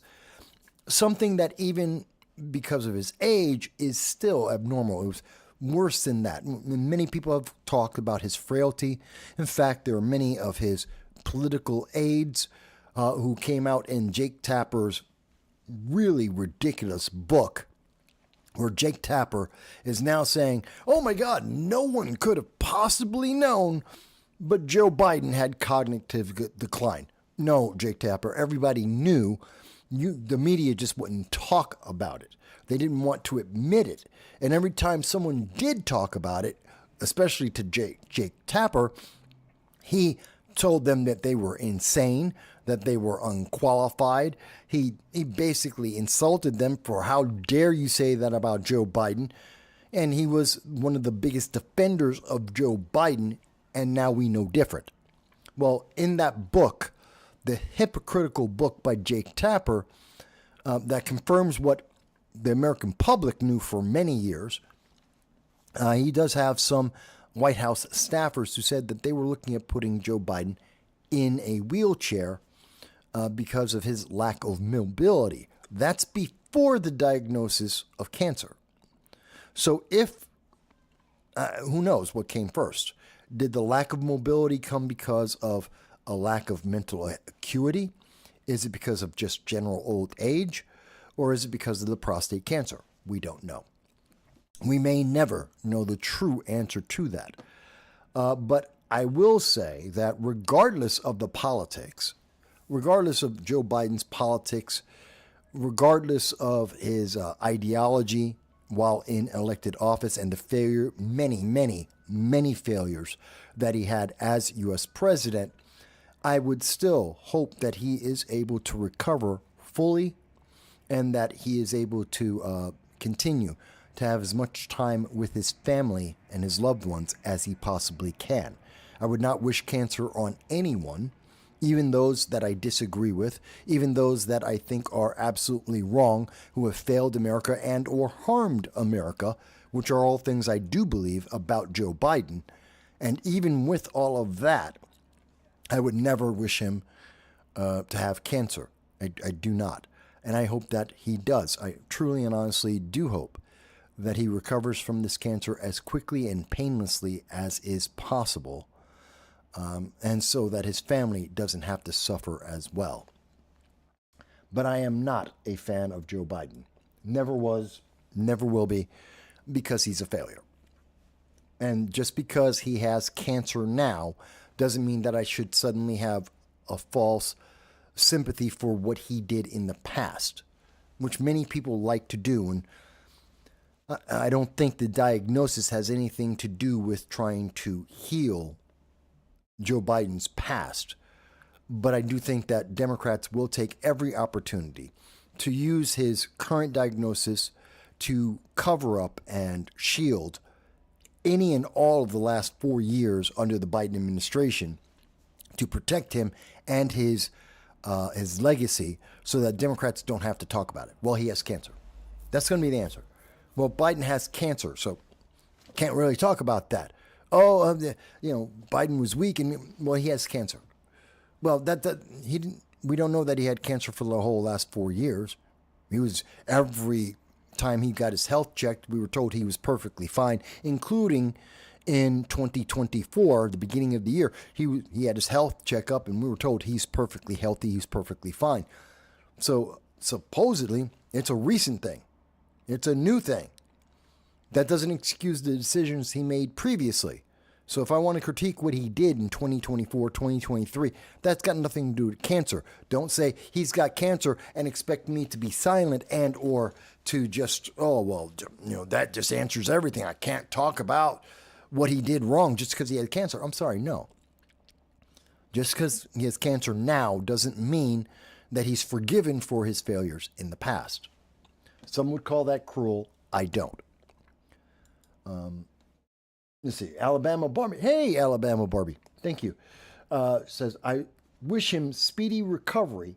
However, with his decline, my guess, he knew earlier when he announced a cancer cure. He might have. He might have known for quite some time. It might be something that's prevalent in his family. Not sure. But he failed. He failed the American people, no matter what. So that's the way I look at that. And again, others may disagree. That's fine. You can get on the channel and speak about that. Now, speaking of things that we approve of or that we recognize, I wanted to also address President Trump, because tomorrow you're going to be told that Donald Trump has failed the economy. As we were talking about earlier a little bit, the media doesn't want to tell you, hey, April, the United States government made a profit, $258 billion. They're not going to tell you that the tariffs were working, that they were effective, they were beneficial to the American people. Whether or not someone wants to quote different sources about the numbers, the consistent fact from internationally credible sources says we were profitable in April, more so than in 2023, more so than in 2024, no matter where you want to look at. Whether you want to say it's the first time that America's been profitable in years, or whether it's just something we've done every year. However you would like to count that, the fact is that we made more of a profit in this year because of the tariffs, because of the policies of the Trump administration, and the news media, rather than having to give any positive credit to the Trump administration, ignored the story. And tomorrow they're going to emphasize the story that Trump has failed you because America lost its credit rating. Now, people may have heard about the credit rating, that the United States lost its AAA credit rating. And of course, that means Trump did it. This is Trump's fault. Before we get to that, where is America right now? Remember, we've been told consistently that the majority of the American people hate Donald Trump. This is what we hear from the mainstream news media, that the tide has turned and most Americans are opposed to Donald Trump and his policies.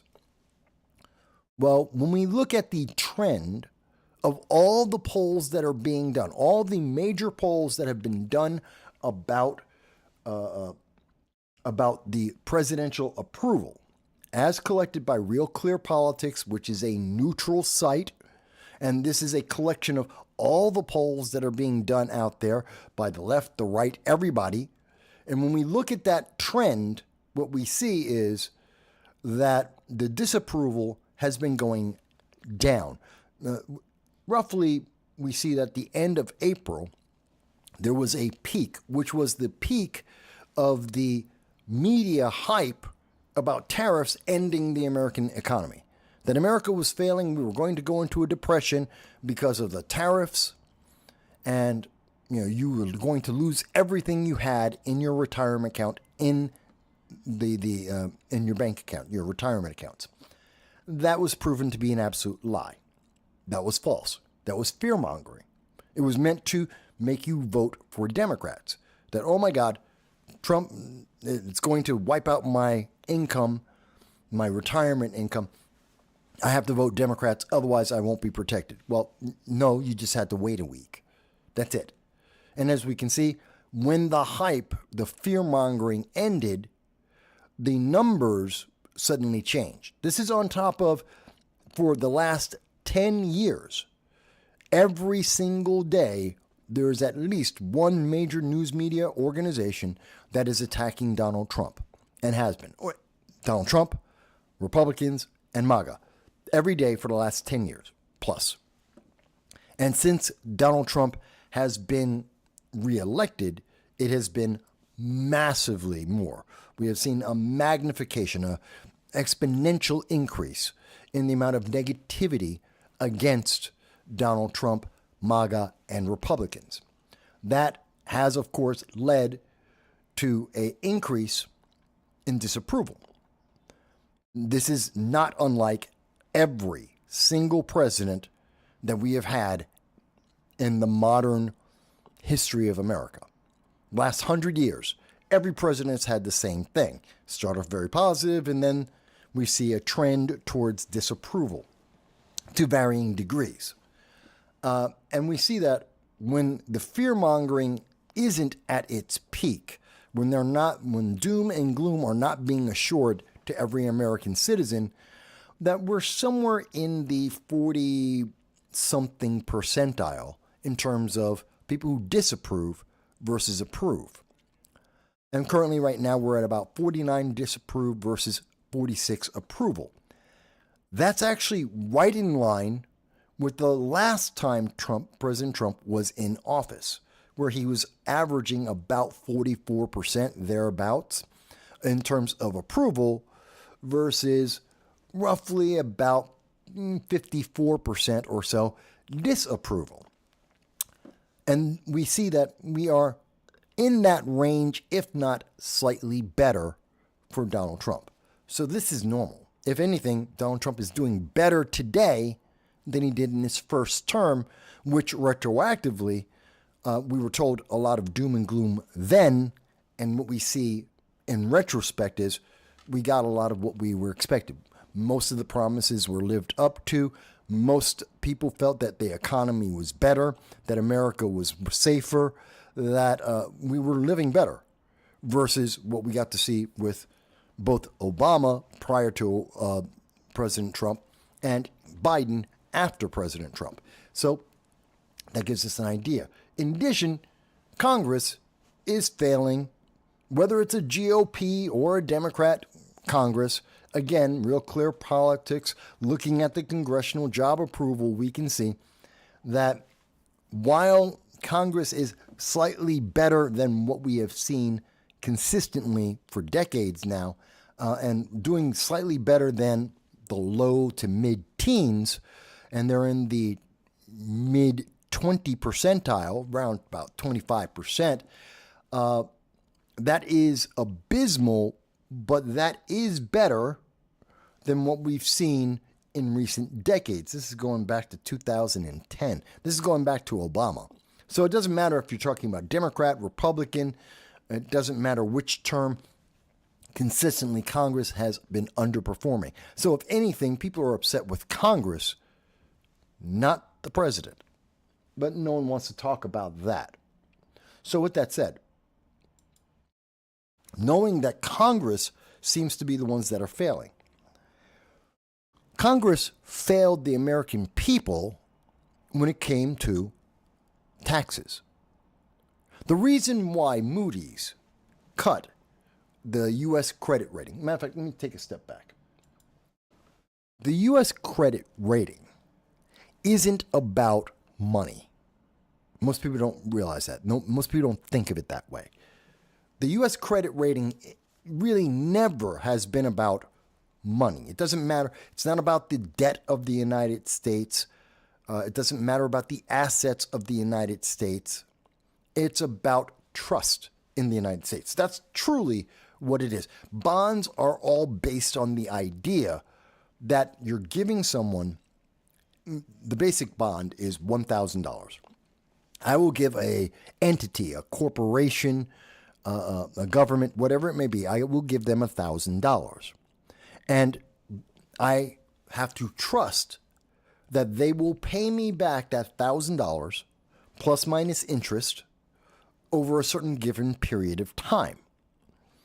And I have to trust them. That's why I'm giving them money. I trust that they're going to do this. This is a contract based on trust. It's not an absolute guarantee. There's always risk. They could not be able to pay me, either because they go bankrupt or bad business deals or 1,001 different reasons that they may not be able to pay me the money that is promised to me.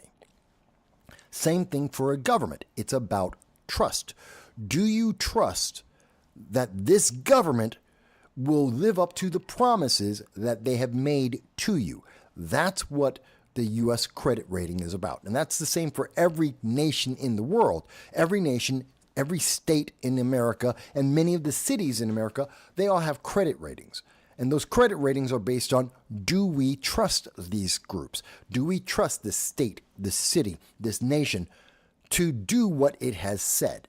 In part, to pay you back what they owe you, but also just in general, do we trust them? Will they exist in 5 years? Will they exist in 10 years? Are they capable of being able to be financially reasonable? That's what the credit rating is about. Now, the credit rating has an impact on your life because if the worse the credit rating is, the more expensive it is for you to get a loan, to have credit, and to pay off that credit. Everything gets more expensive for the citizens in that nation if their nation is considered to be riskier. The United States used to have a AAA credit rating. Pretty straightforward. We were the top ranked. It was perfection. Everyone expected that if you borrowed money from America, you at some point would get paid back. That America is going to continue to exist exactly as it has been existing, and that they are going to, one way or another, they will pay you back the money. They will be here over time. That's great. We don't have that trust anymore. And that trust was first broken by Barack Obama. Barack Obama broke that faith that the world had in the United States. Now, for those who will disagree with me on that, people who don't understand that, this is from NBC News. Again, I go to the left-leaning news media for confirmation, and this is their article from August 8th of 2011. I covered it at the time, but let's look at it with fresh eyes.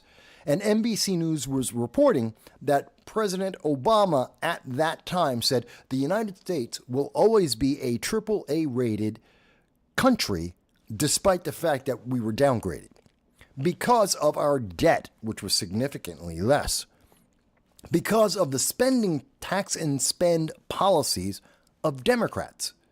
The tax and spend policies, which were guaranteed to increase the amount of debt that the United States would have, that were guaranteed to make more inflation for the American people, to put more pressure on the United States economy and the global economy. That's why the United States got downgraded under the Obama administration, because that was part of the transformation of America.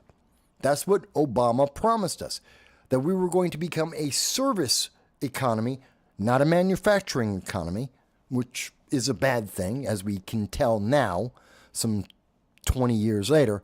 We know that was a horrible idea. It did not work in our advantage at all.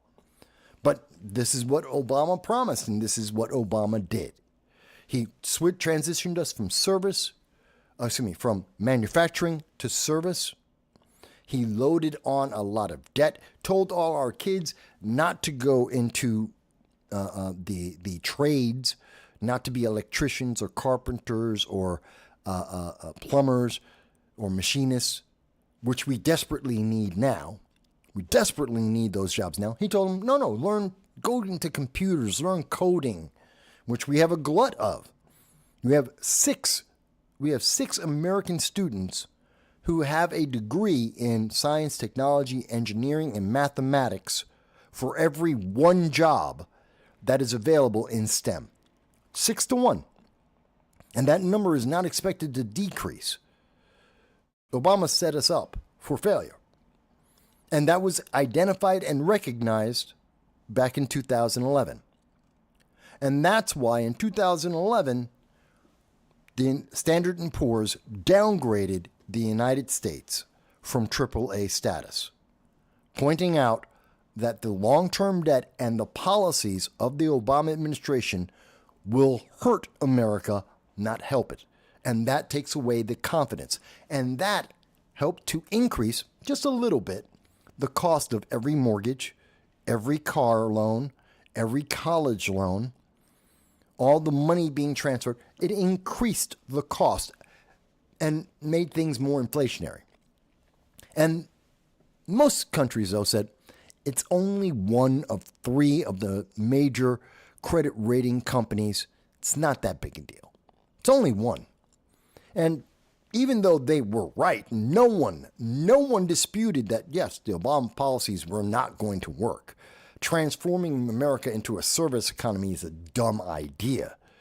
And his tax and spend policies were not beneficial to America. Even though everyone understood that, everyone let it go. And they didn't pay too much attention to it.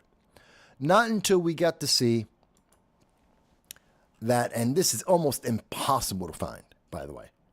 If you type in Biden credit downgrade, in fact, let me see if I can make that a little easier for you guys to see. Bear with me here. There we go. So if you type in Biden credit downgrade on Google, as I just have, and matter of fact, I'll do it again. I'll refresh it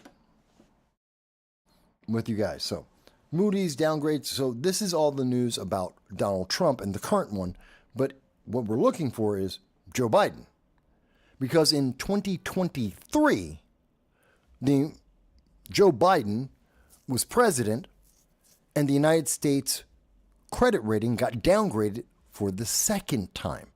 2 of the 3 major credit rating companies of the world downgraded America. Said this is a vote of no confidence. They did not believe that the Democrat policies of Joe Biden and Barack Obama were beneficial to the United States long term. The tax and spend policies of the Democrats were going to harm America and increase the amount of inflation and increase the amount of debt, and it would be unsustainable. That came from Fitch.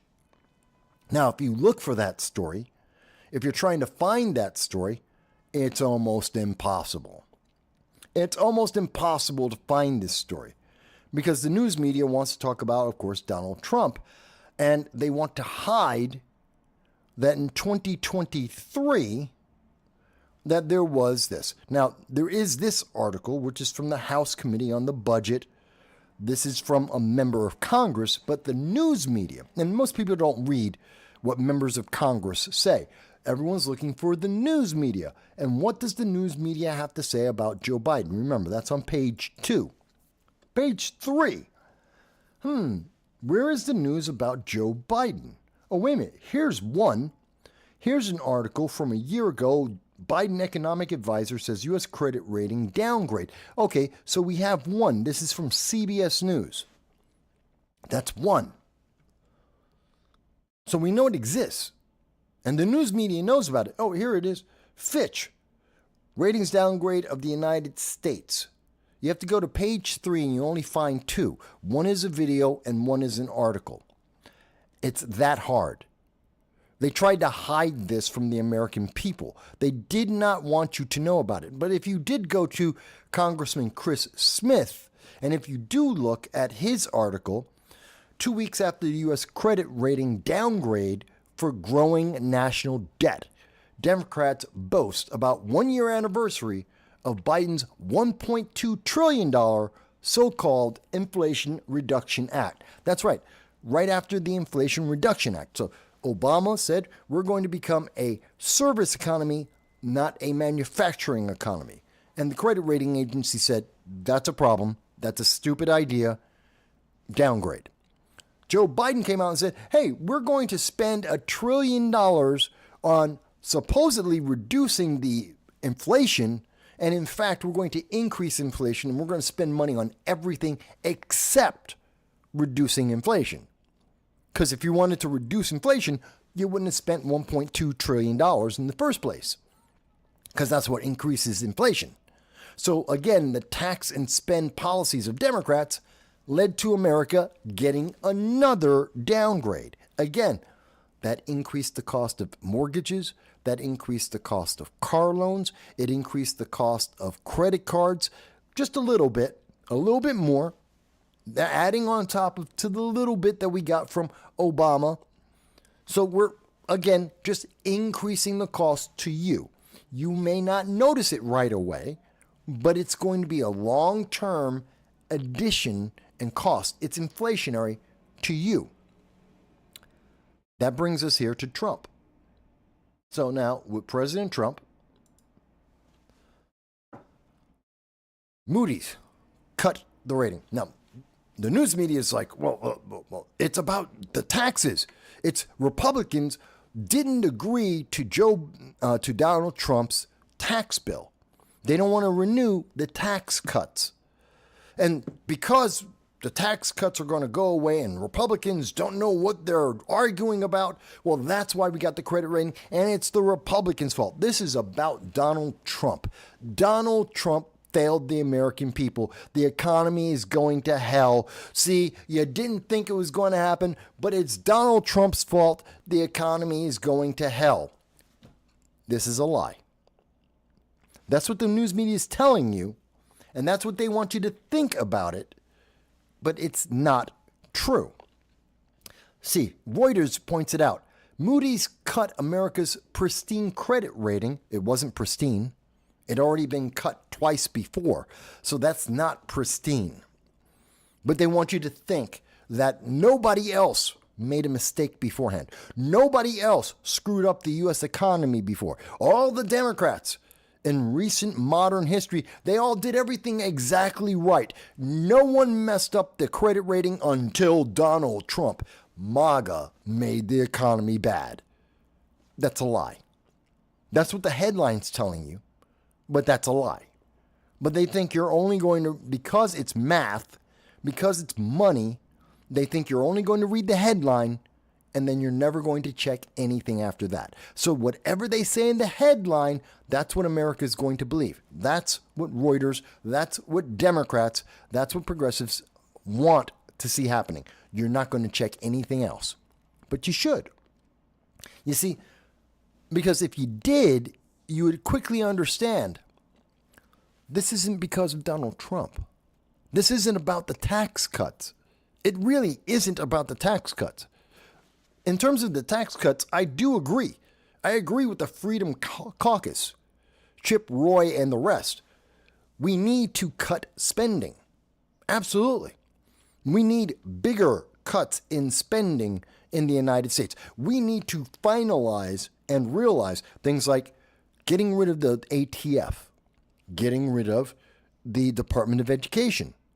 It's not enough to just take the funding away for a little bit of time or let the money just sit, because that's what's happening. Some of the grants, some of the money that's been allocated to the Department of Education, that's money that's just sitting on the side. There's some money that's been allocated towards the U.S. aid. Remember that CIA front for checks around the world? Well, money is still being printed and being allocated to that organization. No one's there, no one's doing the job, but it exists. That agency still exists. Congress has to close it, which would stop the American government from printing money and sending it to this empty shell. But at any point, another president can come on by and say, oh, by the way, look, we got all this money sitting here for the Department of Education. I'm just going to turn it back on. And just like that, a flip of a switch, it literally only requires a signature. And suddenly the Department of Education is back just like it was. Just a flip of a signature, and U.S. aid, the CIA front, suddenly becomes reality just like it always was. And 83% of the corrupt, wasteful spending that has already been identified and presented to the American people, it all goes back.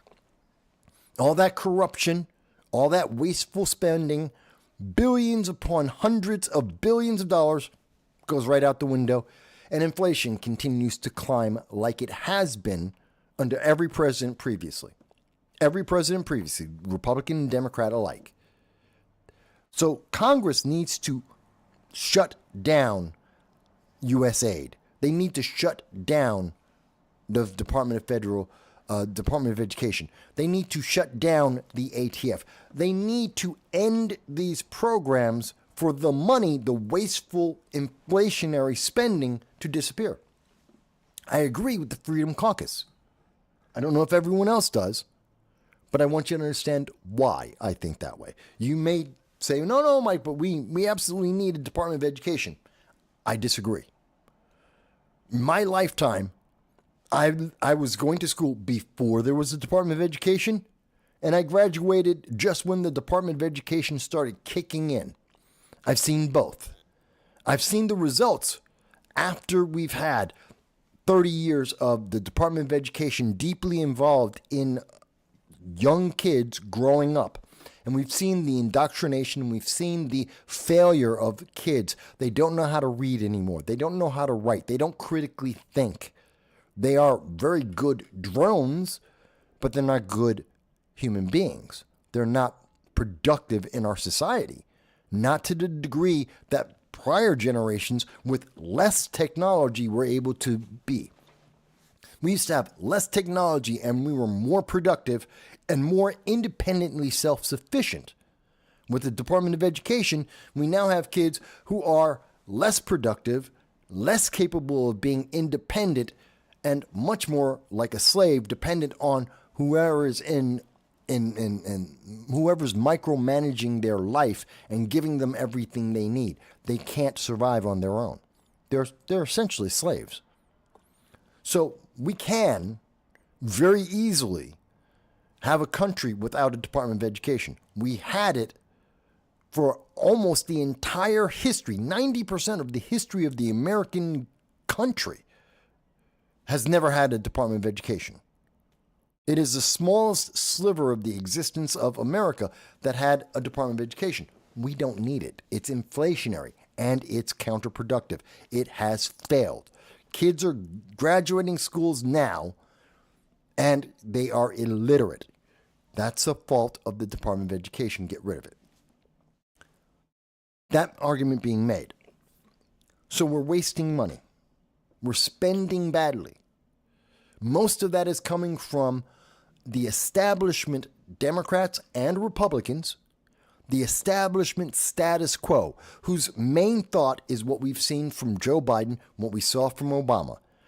Throw money at the problem, kick the can down the road. Don't change anything. Don't fix anything. It's like Democrats right now, whether it's AOC or Chuck Schumer, Bernie Sanders, or Ilhan Omar, they have no solutions. They have problems. They're very angry. Jasmine Crockett is ghetto and gangsta, but she has no solution. She can curse anyone out and she can call them names. She doesn't have any substantive answer for you. But she wants to tax and spend you. Bernie Sanders wants to increase taxes and spend your money. AOC is more than happy to find ways to spend your money on her friends, but she has no plan. This is why America got downgraded the third time. Because we went through 4 years.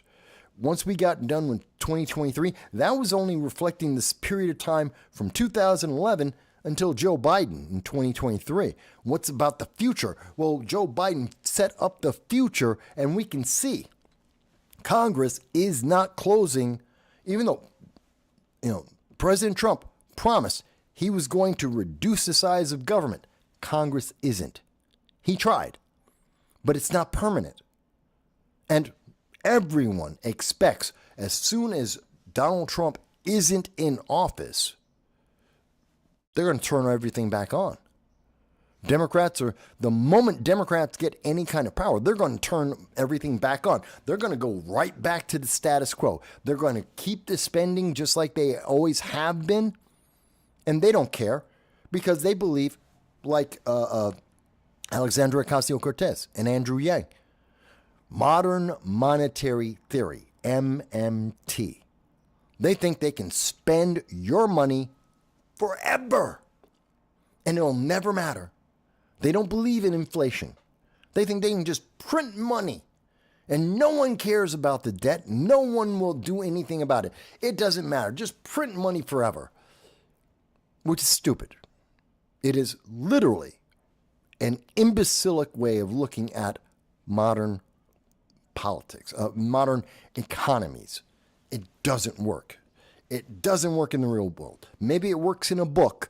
It does not make sense in the real world. But because we have people like Jasmine Crockett and Ilhan Omar and Alexandria Ocasio-Cortez, and that they are the youth, they're going to be replacing all of the older Democrats who, they've been in office for 30, 40 years. They're aging out and they are dying out. And everybody who's coming to replace them, they were all trained in the same idiotic manner as AOC, as Ilhan Omar, as Jasmine Crockett. They think that you can just print money forever. That's why America got downgraded the third time. Let me give you another reason. And I see your comment there, Joel. I'm going to get to talk with you about that. And third reason, or yet another reason, why America got downgraded again. It's that you threw me off. You threw me off, Joel.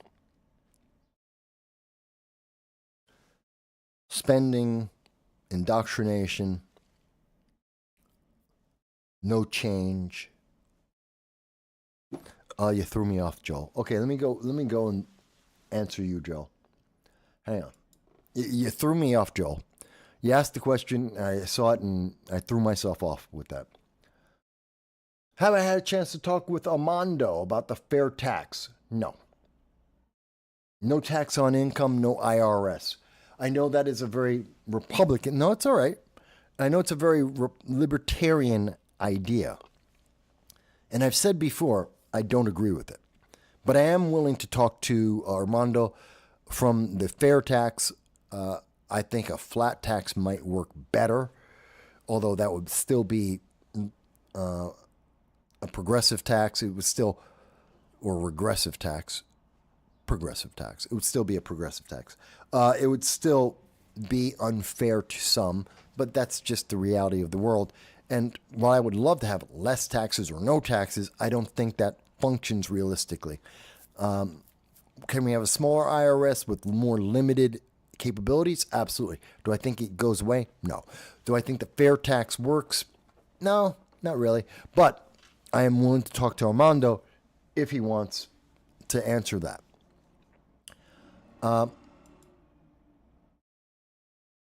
So going back to the credit rating question now. And it's okay. Now, please, I want people to ask questions. I'd rather I lose track of where I was going and I'm interacting with you guys. If you guys agree, you disagree, you have a different point of view, I'm perfectly happy to hear it. Absolutely.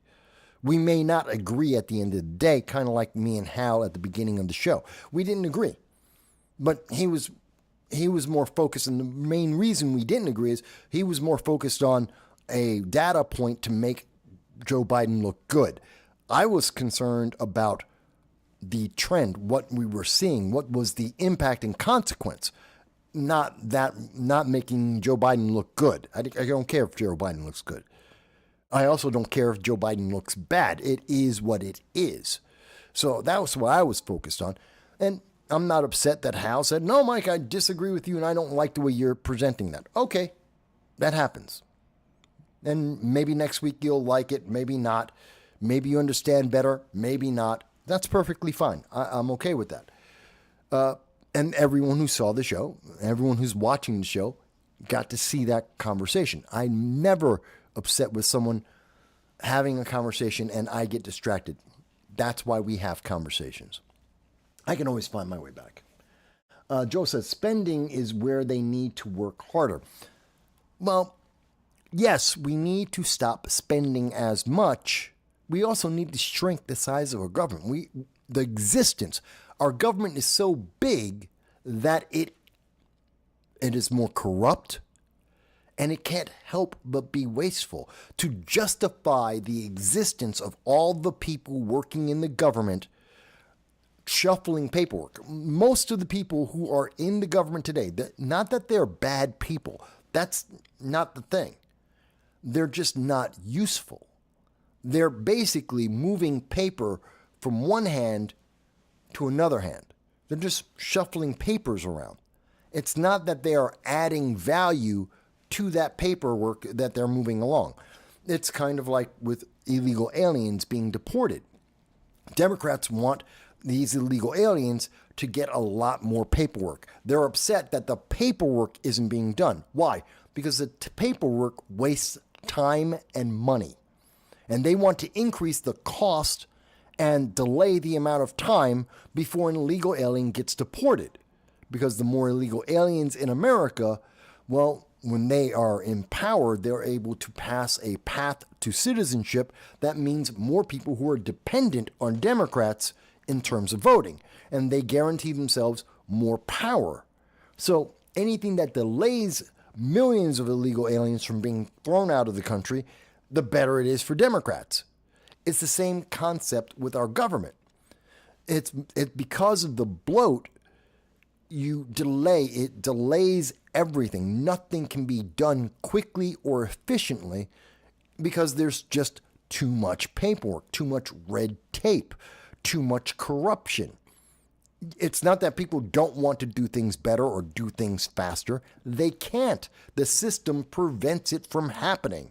And we hear this over and over again, many, many stories about people who are in mortgages, people who are they're suing the government or they're asking the government for help, and there's just tons of red tape. Why do most people who are on government aid never get off? It's a process to get into government aid, which is supposed to be temporary. And it's very difficult to get that money in the first place. The government will find 1,001 different ways to tell you, no, you don't get any money whatsoever.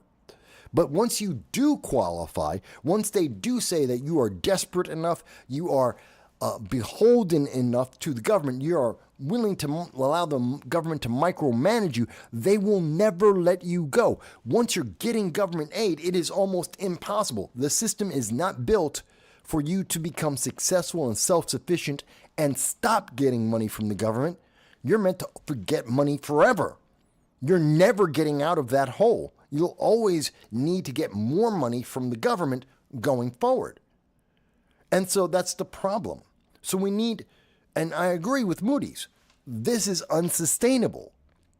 This amount of corruption, this amount of wasteful spending, it's insurmountable. And unlike AOC, who believes that we can just print money forever because she doesn't understand what inflation is. I mean, she's supposed to have a degree. And didn't she learn this in Basic Economics 101? It's inflationary to print more money. That is a basic, simple fact. And poor people are hurt the most by just printing more money. And Democrats just print more money so they can throw it at every problem they can think of because they have no solution. That isn't a way to fix the problem.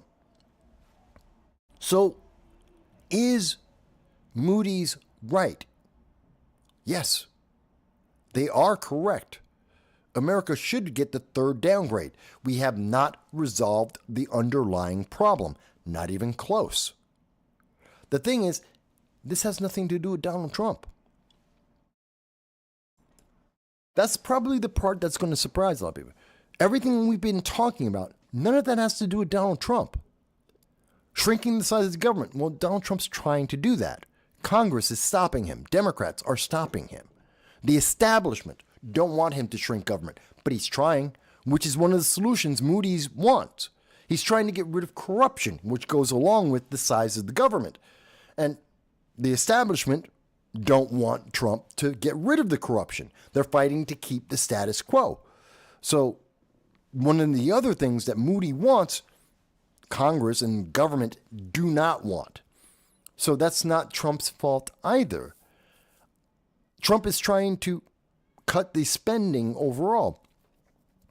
That's what Doge is about. Not the most effective way to do it, absolutely, but it is one way to do it. Since they won't shut down since Congress won't shut anything down, that's pretty much the only way that Trump has to do it, with executive orders and Doge. But that's a temporary Band-Aid on a big gushing wound. And these things are all problems. Again, it goes back to Obama. The same thing that every credit rating agency said in 2011 applies in 2025. And has nothing to do with Trump. Oh, this is what I forgot when I was talking to Joel. And Trump doesn't have a budget. You can't blame this on Trump. This isn't Trump's spending plan. This isn't about Trump spending money. He has no budget. They're still arguing about his budget and what the impact might be and how tariffs might impact that and how the agreements that are coming out now with China, how that could affect the economy. You can't say with any credibility right now that you are 100% sure that Trump is going to tax and spend. You can't say that. You can't say it's going to be wasteful spending. You can't say that right now. Everything's still in flux. We're not sure. We know there's a deal with England. We know there's a deal with China. We know that there are negotiations with Iran. There are negotiations ongoing with Saudi Arabia and the United Arab Emirates. We're talking to countries around the world making deals. We're in the middle of conversations with Canada. And you mean to tell me that you guarantee that it's going to be all spending? That none of it's going to have a positive impact? Manufacturing is being somewhat forcefully stoked in America and being rebuilt because of the tariffs. And you mean to tell me that's not going to have a long-term benefit to America? I mean, that's how we built up this nation in the first place. How we got the AAA rating in the first place is because of our manufacturing. And you're telling me that's not going to have a positive, beneficial impact? We don't know what the Trump budget is. This is the Biden budget. There has not been a change in economics in the overall political policies since Joe Biden. We're still in Bidenomics. Certain things are being adjusted and pieces of it are being removed, but the mechanism, the spending, that's still under the Bidenomics framework. Remember, when Trump came in, they extended the Biden budget. We didn't create a continuing resolution that said, okay, we have a cap on the ceiling of spending for the United States government. We extended the pace of spending under under Biden. We decided to continue it. We won't even have a Trump budget until somewhere between August and October. This isn't about Trump. This is about Biden. This is about Democrats. Every single downgrade of the United States came because of Democrat policies that have always been negative for America. The Democrats have no positive outlook, and it doesn't turn around.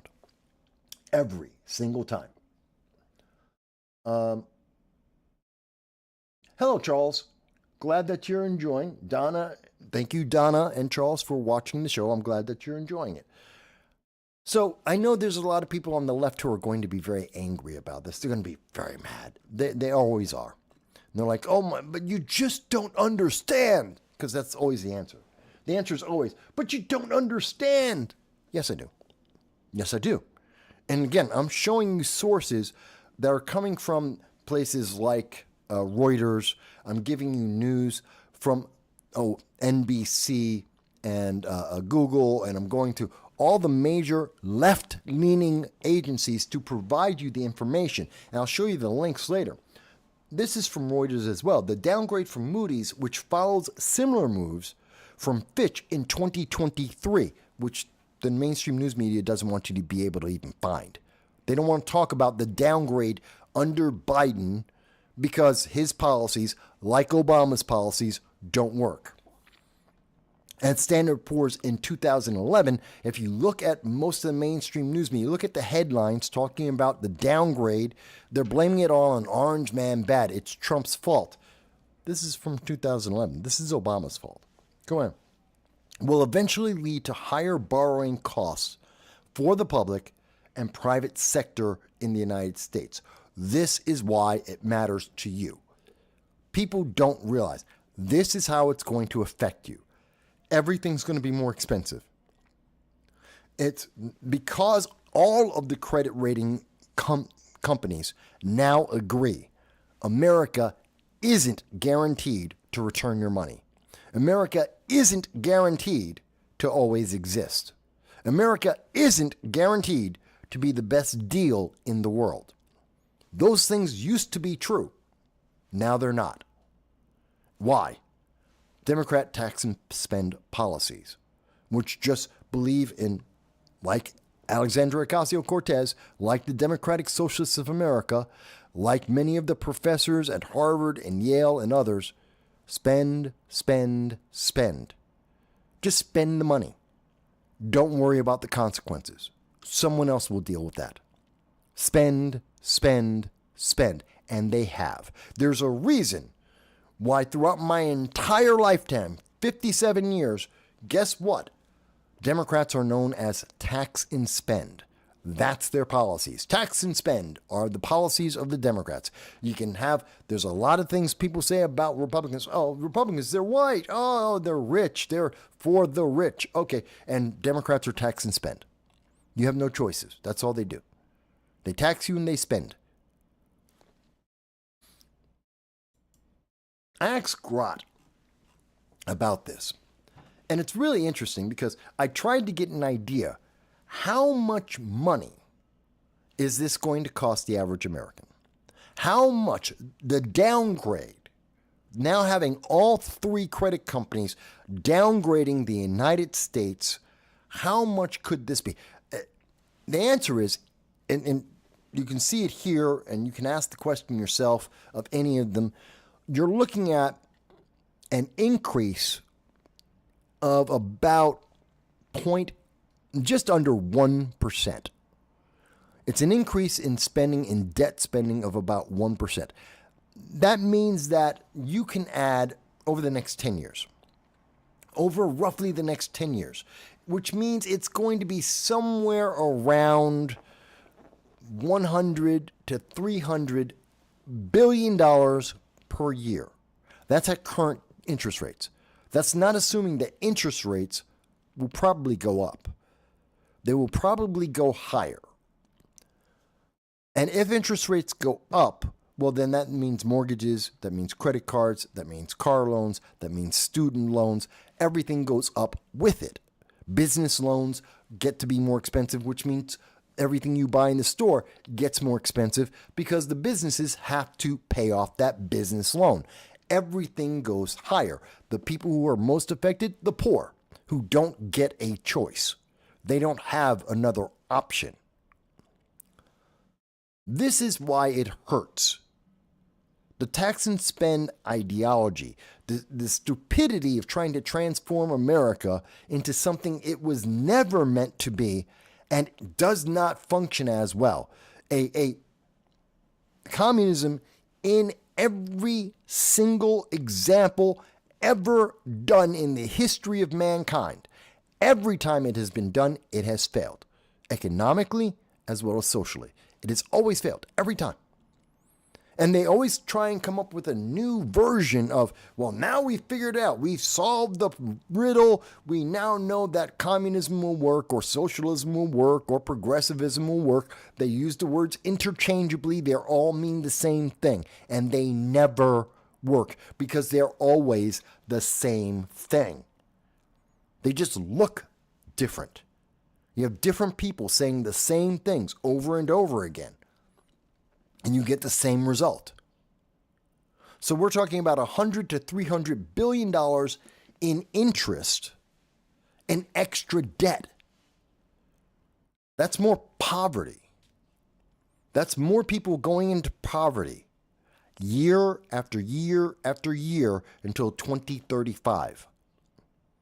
minimum, until 2035, we will see tens of thousands, if not hundreds of thousands of people will become more and more poor because the credit rating dropped. Not because of Donald Trump, but because of Democratic fiscal policy that failed. There has always been an impact. There's always been a consequence. They just need someone to blame it on. I guarantee you, Moody's wanted to make the change in 2023 along with Fitch. And I guarantee you, both of them wanted to do the change in 2011. But they had a political agenda to protect. They had to protect the Democrats. Their credibility, they threw it under a bus so that they could protect Democrats and progressives. But they had to tell the truth at some point. America isn't AAA rated. The trust shouldn't be perfect. America hasn't been perfect for a long, long time. Now the credit rating reflects that. And it's not because of the guy who's in there now. It's because of everybody before that brought us to this point now. And you can go back and say, well, that means you're talking about Bush number 2 and Clinton and Bush number 1. Maybe even you can say Reagan. Yeah, you can make the arguments. Yes, let's keep going back. Yeah, Carter. Maybe Nixon. Yeah. Yeah, we can go backwards in time on this and include all of them, everyone who is pushing the tax and spend philosophy, the mindset, where there's a bigger and bigger and bigger government that micromanages more and more of your life. That always was leading us to where we are now. Always. All right. Let me see here. Did I miss a couple of comments? Let's see.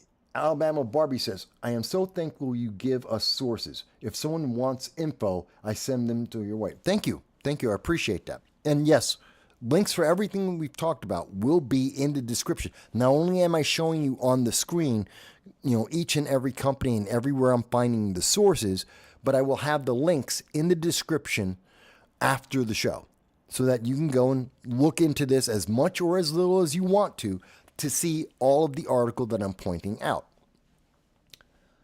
Let's see. Grace says, I just got here to hear everything is going up. Yes, Grace, I am sorry to say that, but yes, it is.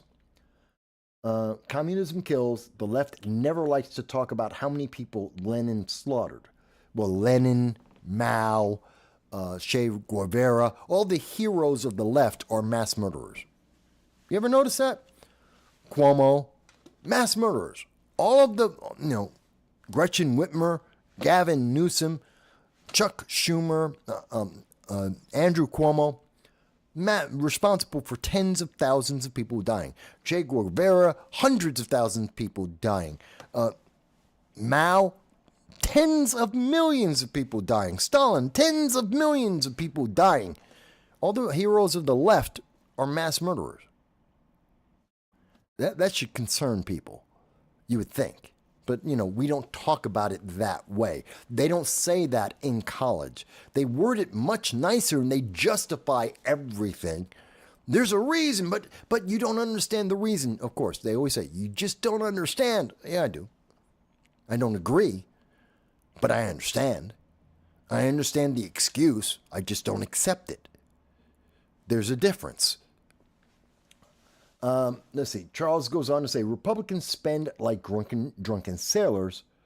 Democrats spend like two drunken sailors. I'm not happy with either. I agree with you. You're right. As I mentioned, I'm blaming Republicans as well as Democrats. I'm not telling you that Donald Trump is perfect in this process either, but he doesn't deserve the admonition that's coming to him on Monday and next week. When the fear-mongering starts, when the markets, from like 8:30 until the market opening, all of the animosity about the negativity of the markets and the predictions about how many businesses are going to go out of business and how the interest rates are going to go up and how many tens of millions of people are going to suddenly become poor between now and 2035. You're going to hear all about that tomorrow. And they're all going to blame Orange Man bad. And that isn't real. And the problem with that, and it's not just that, it's not that they're picking on Trump, it's that it's not answering the problem. They're not fixing it. By avoiding the problem, which is taxing and spending uselessly, about bloating the government and wasteful spending and micromanaging individual lives to the point that we do not innovate anymore, and missing the core problem and just using Donald Trump as the scapegoat so that they can get more political power, we don't fix anything, and the problem only gets worse. That's why I'm upset about it. It's not about Trump. It's about the problem. It's about getting to a solution. Do I think Trump has the best solution? No. But it's far, far, far better than what we're being offered from Democrats, which is just blame and repeat. Blame and repeat. And that is absolutely failure. And we've all seen it. Everyone who's been born, I don't care what age you are right now, you've seen every time there's Democrats in, it's tax and spend and failure. More inflation, you become more and more poor. And they say, well, don't worry. Eventually, it's going to work out. Eventually, it won't be a big deal. Or don't worry about it at all. If you're part of the Democratic Socialists of America, they say, just don't even think about it at all. It doesn't matter. Well, it does matter. And it does have an impact. And we can fix this. But you can't do it being a socialist. And you can't do it by just kicking the can down the road and throwing money at every problem. That's not the way you fix these problems. And blaming someone who isn't the core reason for the problem isn't the answer. But it does help you win a midterm election. And that's why Trump is going to get the blame. Midterm election.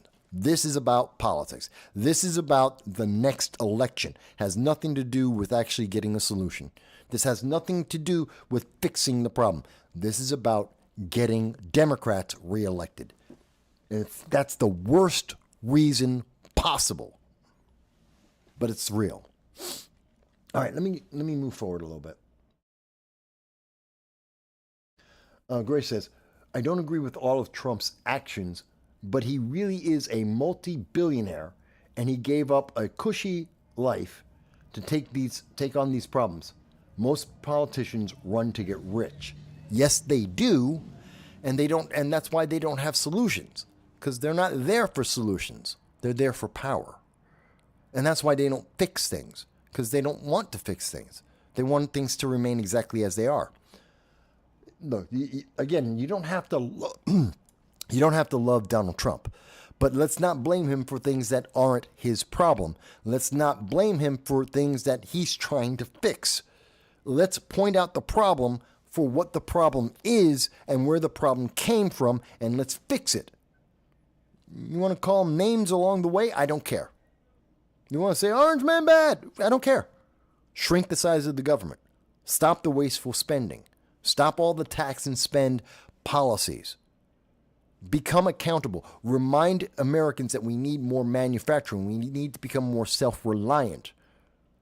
These are the things we need to do. I don't care what names you call people as we get these things done. If it gets done, I don't care what name you want to call someone, get it done. Because in not getting it done, it only makes things worse. And if America, the number one economy of the world, if we are failing, every other country fails. So people in England, people in the European Union, if you're in a developing nation, if you're in a second world country, you're going to fail because America fails. Whether or not you guys actually try to do anything, whether or not you have good leaders, and most don't. Most of these nations have miserable, horrible leaders who are absolutely only in it for themselves. Especially if you get to second and third world nations, every one of those leaders is corrupt. They'll do whatever it takes to get the money. They don't care about you. And we all know this. Second and world, third world nations, the more poor the country is, the more corrupt it is. The more the leaders could give a damn about any single person. And they're getting beat up because Democrats want to win an election. Orange man bad. Solutions be damned. That's sad.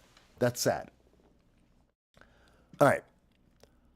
Speaking of that, FBI chief, former FBI chief Comey, James Comey, 8647.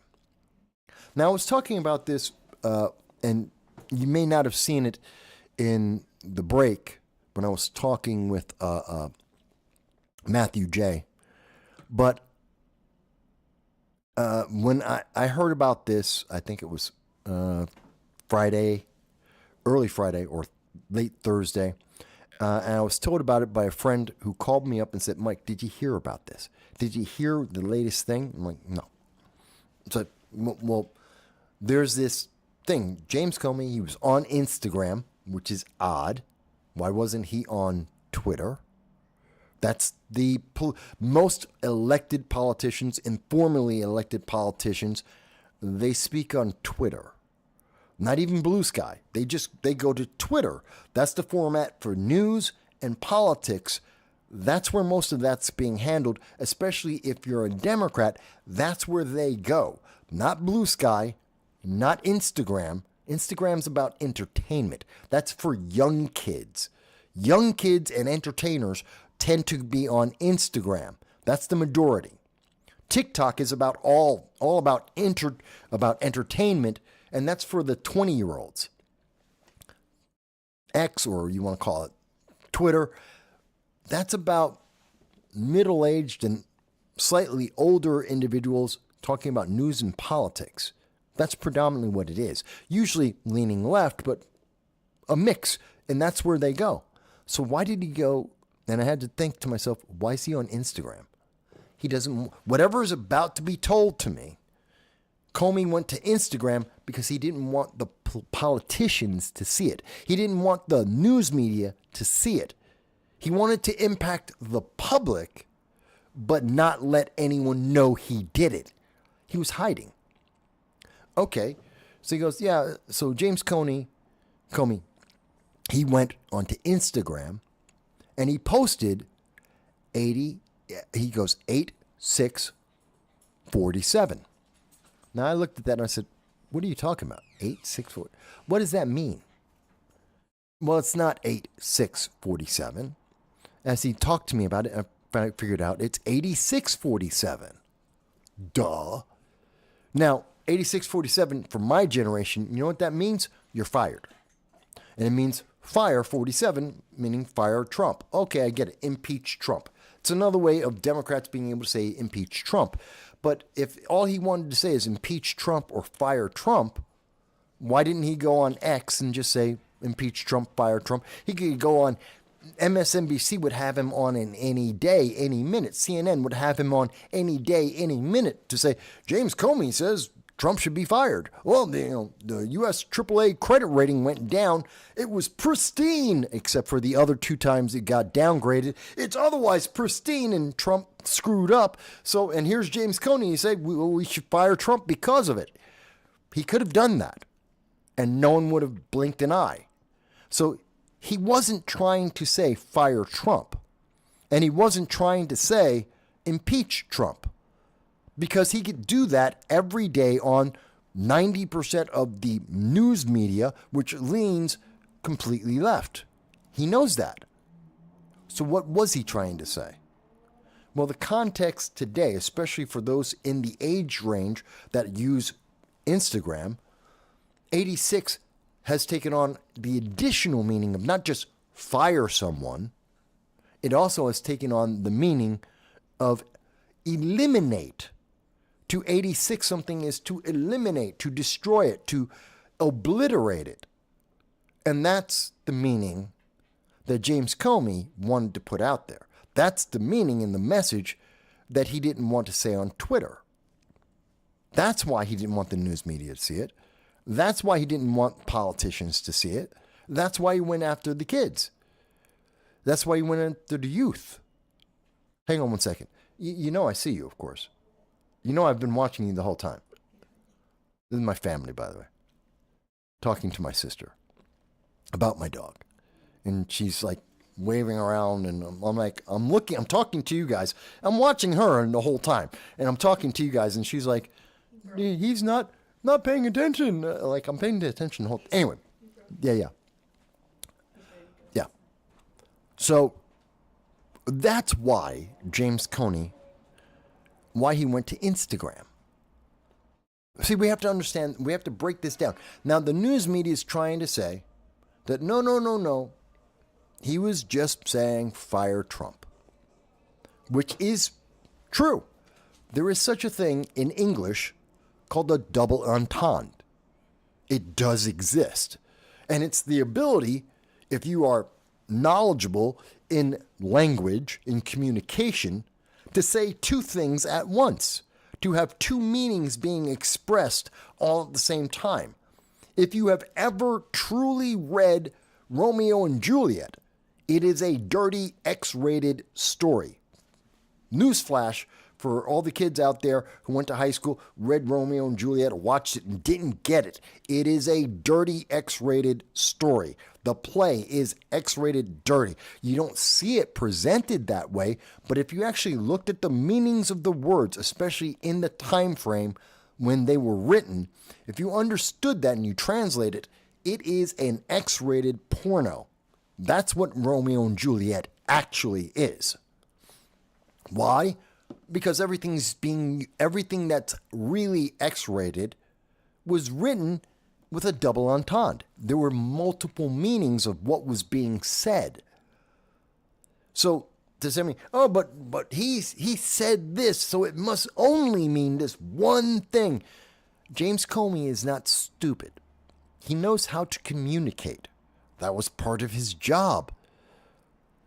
He knows he was using multiple formats, and he knew that if he went to a format where people normally talk about politics, they normally talk about elected officials, they have these discussions, he would have been found out and identified fast, really, really fast, because people would recognize the double entendre, as I did once I realized it wasn't 8647, but 8647.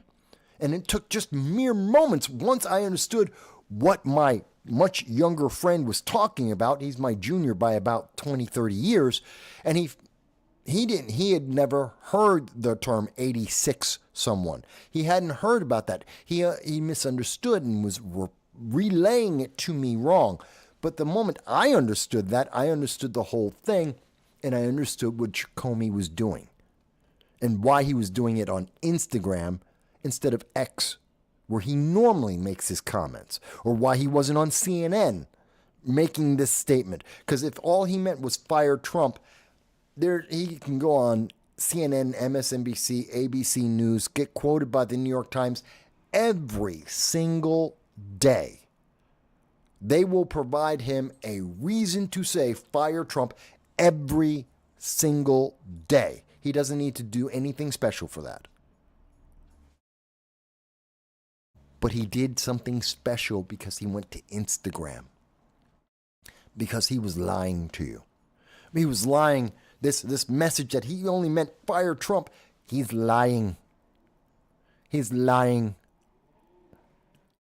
And if you actually think about it for a moment, you recognize he's lying. Because he can say fire Trump every day and get paid to do that every day. Okay. That being said, let me move on. I know my dog is a little upset. It's 7 o'clock. Oh my God. I'm going to go a little quick here. So, Andrew Cuomo, real quick. Andrew Cuomo is putting out these ads. Again, Andrew Cuomo thinks you are stupid. You do not remember history, that you do not remember what he did, and he's counting on the news media to cover it up. And I did not. Cuomo says government is not about talking, it's about taking action, it's about results, it's about the delivery. He delivered death. He delivered sexual assaults. He delivered corruption to New York. That's why he resigned in disgrace. We should not forget that. I absolutely did not. He thinks he can buy everyone off. I am not one of the people he can buy off. Doesn't matter if he wins. Everyone should, and he really shouldn't. But people are going to vote Democrat because it's New York City, and that's the sad thing. His action is to empower himself and his friends through corruption. The results he comes up with are sexual assaults and the death of innocent civilians as a consequence, because he doesn't care. He doesn't value human life like we do. He values his life and his prosperity above everything else. It's about delivery. He wants everything brought to him on a silver platter, and to you, you'll get the scraps.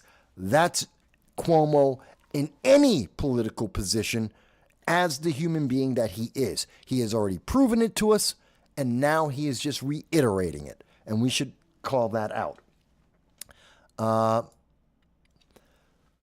Double check the CPI numbers, folks. This is from the Department of Labor Statistics. Inflation is really pretty tame at this moment. We've had a lot of decreases. It ain't perfect. But it is improving. And I wanted to talk about, real quick, House Republicans proposed fees. This is a silly idea. I just wanted to mention, I heard about this. They want to have a TV show where illegal aliens compete with each other to see if they can get American citizenship. No. Now they want to charge illegal aliens to be able to get American citizenship. No. None of that. Don't cheapen what it is to be an American. Don't cheapen the sacrifices millions of people have made over a century to come into America. Don't cheapen it. I disagree with the Democrats who are saying, well, we should charge them a fee so that they can become an American citizen, that we should have them entertain us to be able to become an American citizen. Don't cheapen what it is to be American. Don't cheapen the process so many people have gone through. I don't agree with that. I don't think that we should seek fees so that you can get asylum. That the whole point that you're seeking asylum is because you are desperate. Do not interfere with that. We need better asylum laws. Yes. Asylum doesn't mean open door here forever. Yes. We should say that. But if you are desperate and in need and have a true cause, then you should be able to get asylum. I have enough compassion. I understand. We feed those who cannot feed themselves when they are not capable of being able to feed themselves. And we teach them to become self-sufficient so that when they are capable, they don't need to depend on us forever. We don't want people to be slaves. We want people to be individuals. So yes, I want to teach you to fish, not feed you a fish. But if you are starving, I will feed you until you're no longer starving, and now I know that you have the capability to feed yourself. That's what I want to see happening, and that's what we should remember. We talked a little bit about the Hamas releasing Idan Alexander, which is great news. And I think that, again, this is the way Hamas is trying to get America on their side. That being said, I think, did we cover everything? Yeah, we did. Oh, I did forget one thing I wanted to show you guys. If you've made it this far, discount, go to my store. You can go to my store. You can get all kinds of mugs and t-shirts that I have, and I have some more coming. And you can get all of those. And there's a discount because you made it to the end of the show.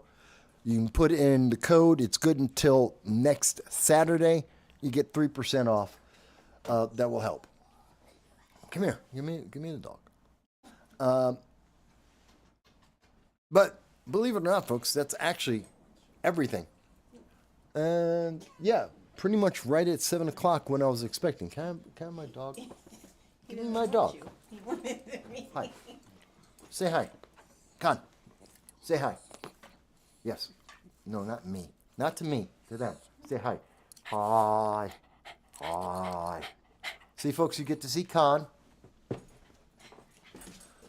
You get to see the 14-year-old Con. And you get a discount over at the store. So you can buy a mug and you can say hi to Con. Two things that you didn't expect to be able to do.